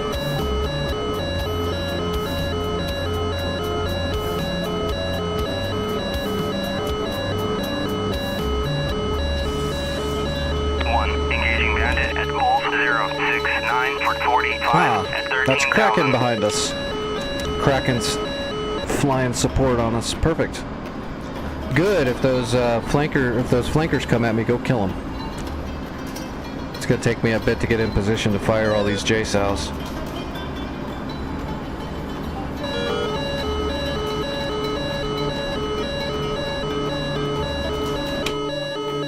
It looks like those two Vipers should take care of it. There's also a Tomcat in the area. If those three guys can't kill that one flanker, I give up anyway. Although, this F-16's at 40,000. What the fuck are you doing at 40,000 feet? It's crazy, man. 1. Splash bandit at Bulls 069 for 50 at 4,000.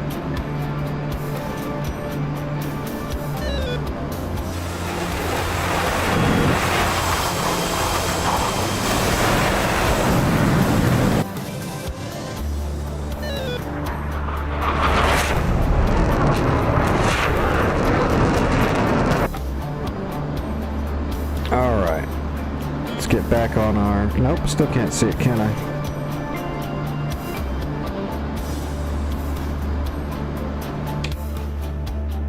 This hill is in the way. I'm gonna have to get way farther, but I'm gonna have to get up here, like, above Sam Charlie to get the angle on that place. If I go higher, I can get above the clouds, but then I might not be able to see the target because of the cloud layer.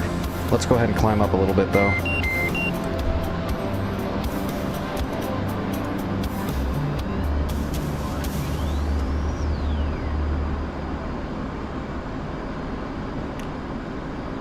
Maybe we can get to 20,000 without peeking over. I don't know. That's going to be like right on the level. Might just stay where we are. There's 20.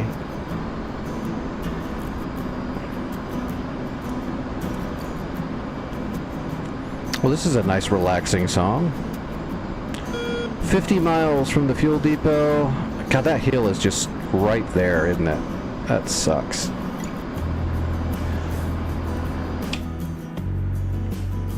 It's alright, we're just gonna do a lazy.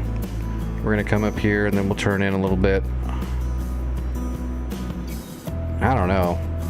I really wish we could get a lot higher because of the damn hills right there, but I might have to just fly. This thing looks like it goes all the way around on the other side too. Doesn't look like there's a really good... Making a right-hand turn. I'm gonna start trying to get nose on and just see how close I can get. I don't want to get too close before I even see targets because those geckos are going to fire on me. The SAMs.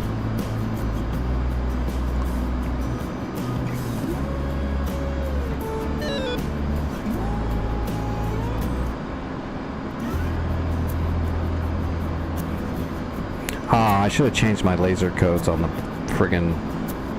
Oh, it doesn't matter. Never mind. I'm using GPS.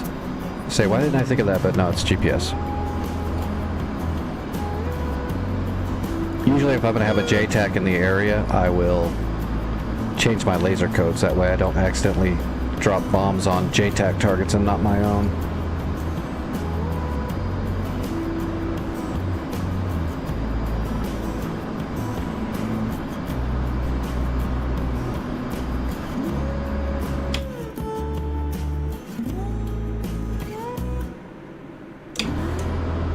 Dude, that little village is down there in that hole too, isn't it?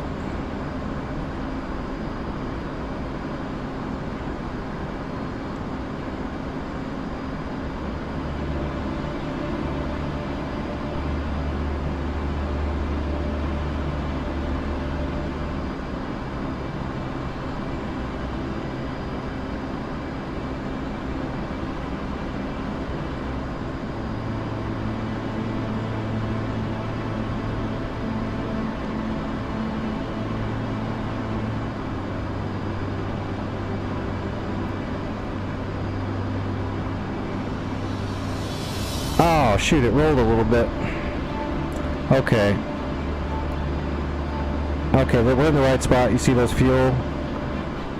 There we go. There's the bad guys. We got them. Hello. Was that Panag?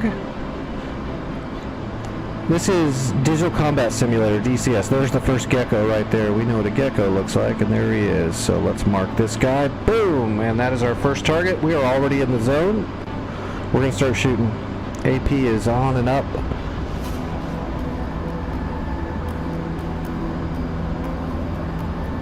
The other gecko was over here to the right.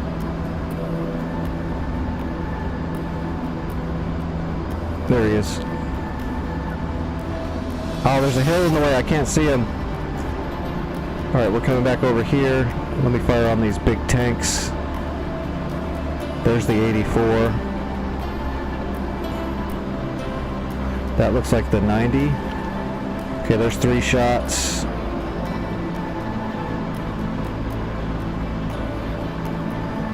There's a Terminator.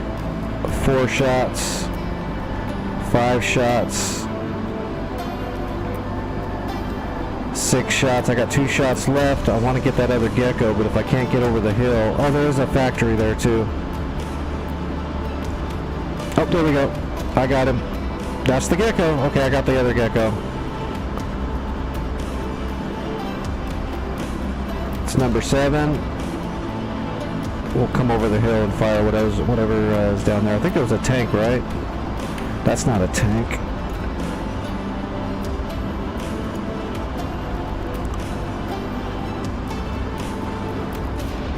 I'm just going to put it right here.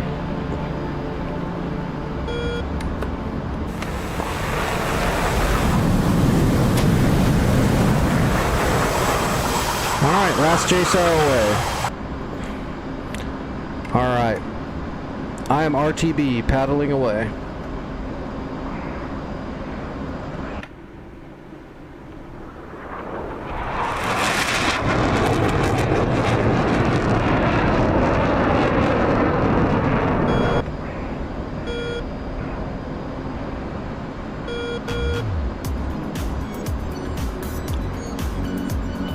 I'm going to head back to Kobuleti, not Batumi.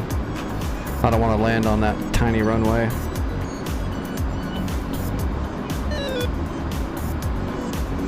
Alright, let's go dark.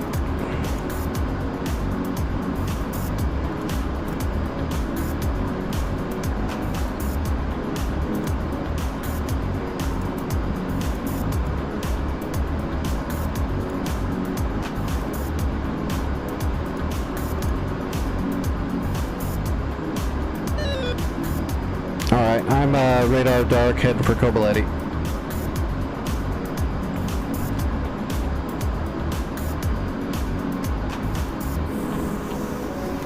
Boom! I'm getting hits. Oh yeah, look at them all. Boom, boom, boom, boom, boom, boom. This one looks like it's going for the gecko. Boom, boom, there went the tanks. That's the gecko right there. The main target. That looked like a direct hit.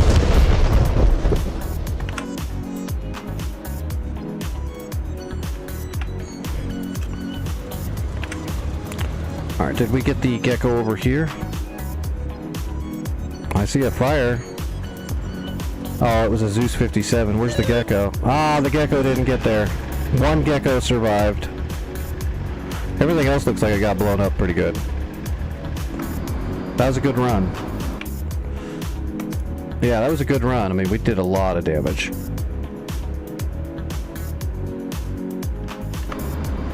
Not bad for a quick single run. But we're gonna have to land and I'm gonna have to call it there. I gotta take some medicine, eat some food, and relax for a little bit. I got some more editing to work on tonight. Trying to pump out all those YouTube videos and stuff takes a lot of work. But I will be back tonight as far as I know. I don't know if we'll be back here on the Caucasus map, but maybe, probably. I kind of like the idea of having to do all the hardcore logistics and stuff. I kind of enjoy that. Where you can't just load up planes with every bomb that you have endlessly for, you know, all day long and no consequences. I kind of like how you have to check the logistics. The only place where we have unlimited is Batumi, and then you have to move them all out from there.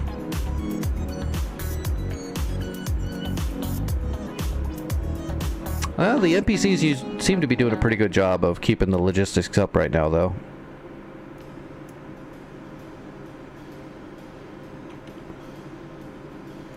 Did you get your bombs off? I see your GBU-38 coming down. You better hope those tanks don't move. This is a hardcore server. If you drop a GPS bomb on a moving vehicle, like a vehicle that can move, sometimes they'll move. Looks like that one didn't move. That looks like a good hit. Oh, did you put a delay on it?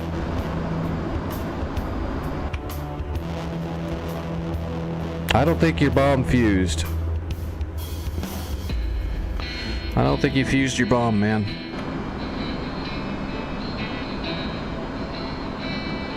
That one looked like it just hit the ground and dug in.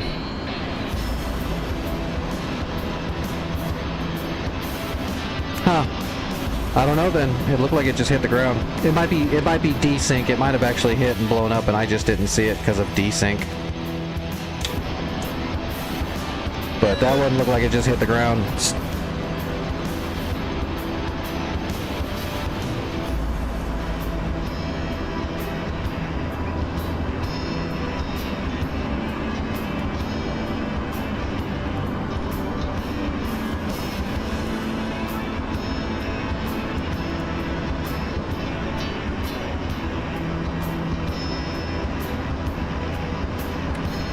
I didn't even look. Oh yeah, your ping is not that bad though. I mean, I've seen people with way more ping than that. That's not that bad. But there's a lot of programming going on in the background of this server, so that can cause desync from someone viewing from the outside. Still, we did good damage, man. The only thing I regret is not getting that other gecko, but can't win them all.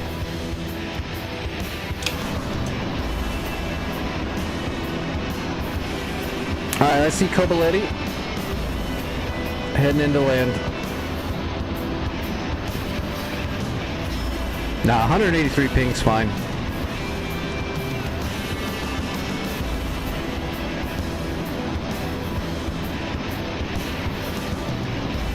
It shouldn't mess with you. Oh, did they? Well, that was awfully nice of them. They're not going to find me.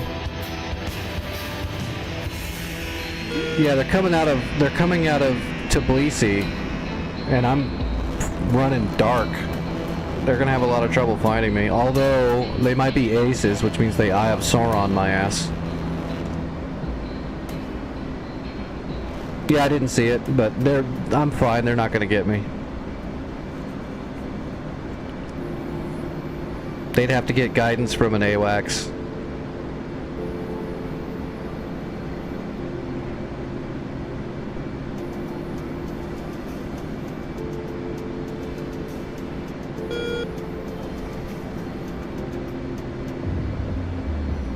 I'm almost on final. Extremely long final, but final.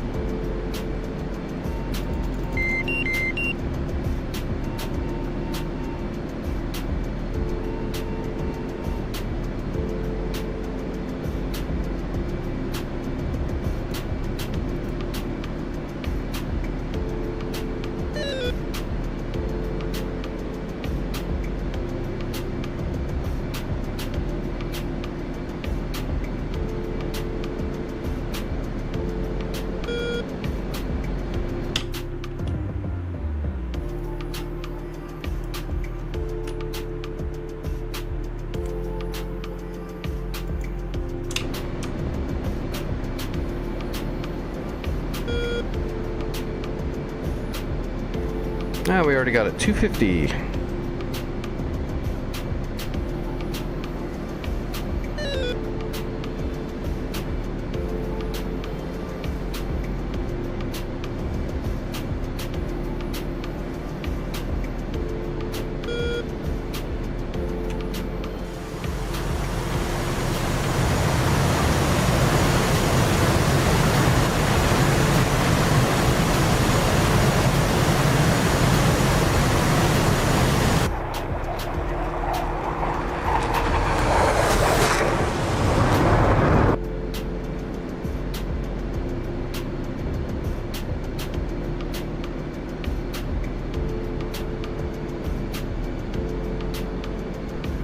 I'm going to go straight in, east to west.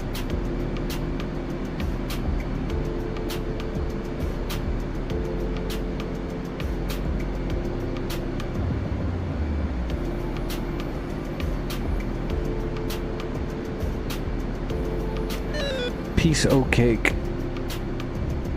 Where's those fulcrums that they sent to kill me? Yeah, see, they don't even know where I am, dude. They're circling over Tbilisi. They got no idea. That's why I went dark after I was done dropping my stuff. I don't need any sensors anymore, so. Altitude. Altitude.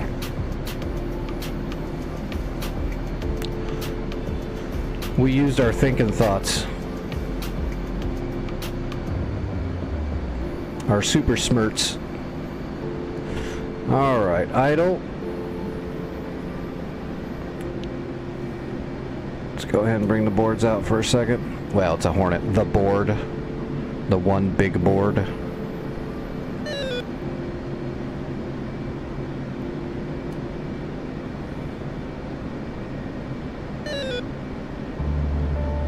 Alright, gear. Board coming in. Flaps. And let's get through the bump.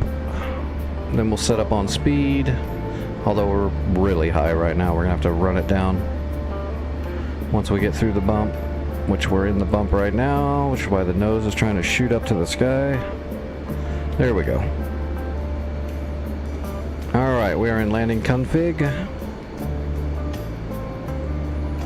So we're gonna slowly start working on speed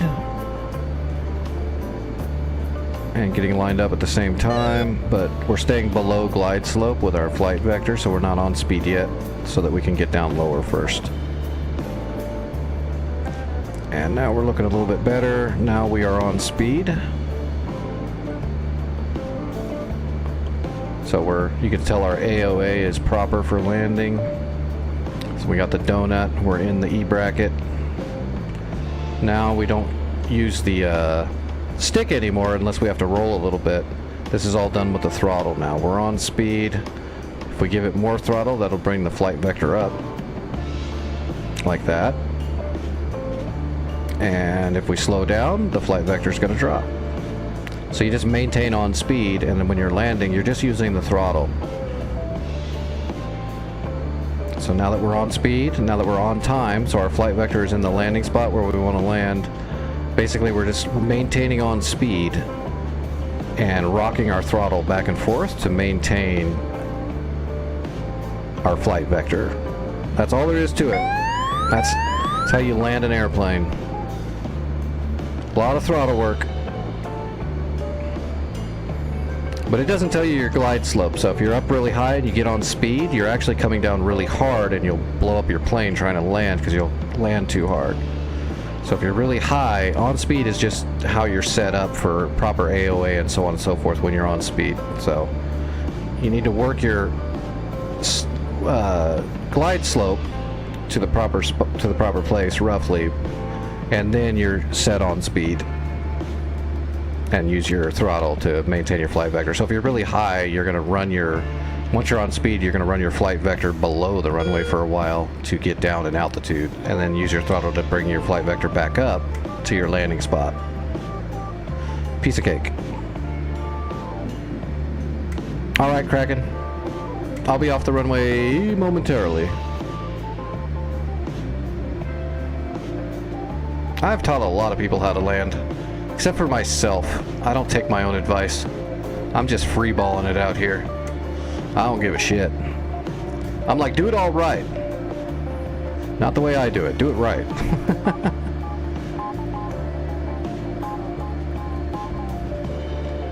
Like, if you want to know how people land on aircraft carriers so well, it's because they do exactly what I just showed you, except they do it with trim. So I don't trim unless I'm doing it on an aircraft carrier. And then you trim on speed, and then literally you don't use the stick at all anymore except for minor roll.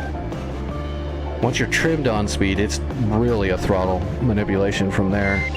But it has to be because the carrier is a lot more precise.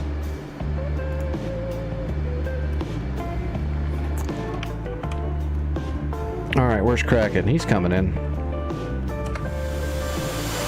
He's set up, he looks like he's on speed. Got a good AOA.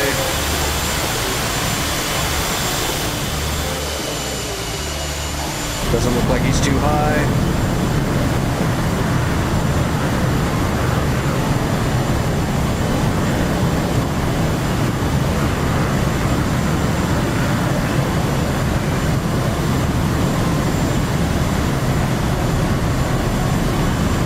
It works a lot better knowing the mechanics of aviation than the old school way of, there's the runway, I'm going to fly at it, and then I'm going to pull up and try to buffet my plane and fall onto the runway as lightly as I can.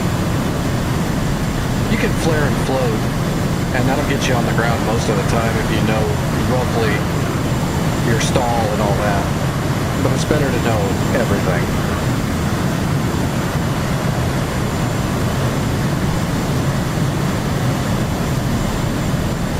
Yeah, it looks good. Good approach. Good solid. You're not dropping too hard. It looks like you got everything set up right.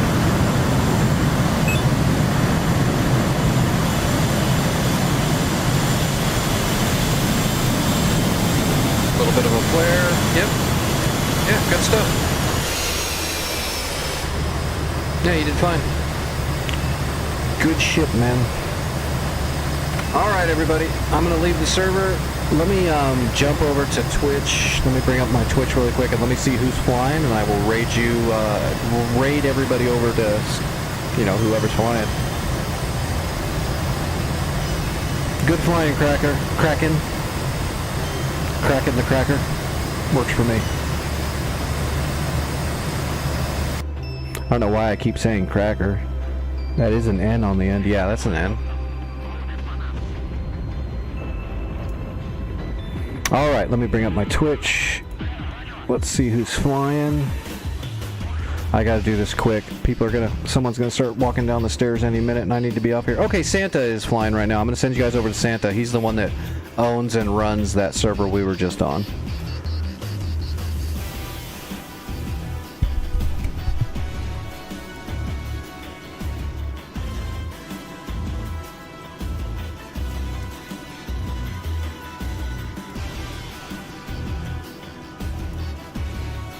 And YouTube people, I'm sorry I can't raid you anywhere, but thanks for hanging out. Hope you enjoyed it. If you ever want to watch the full screen, full resolution, and have the chat be not on a delay, just come on over to Twitch. I will, one of these days I'll be able to stream on both of them full quality, but I can't right now. Okay, the raid is set. Everybody have a good night. Tell Santa hi for me. If you have any questions about DCS or aviation, Santa knows everything. Ask him. He loves it. I will see everybody later.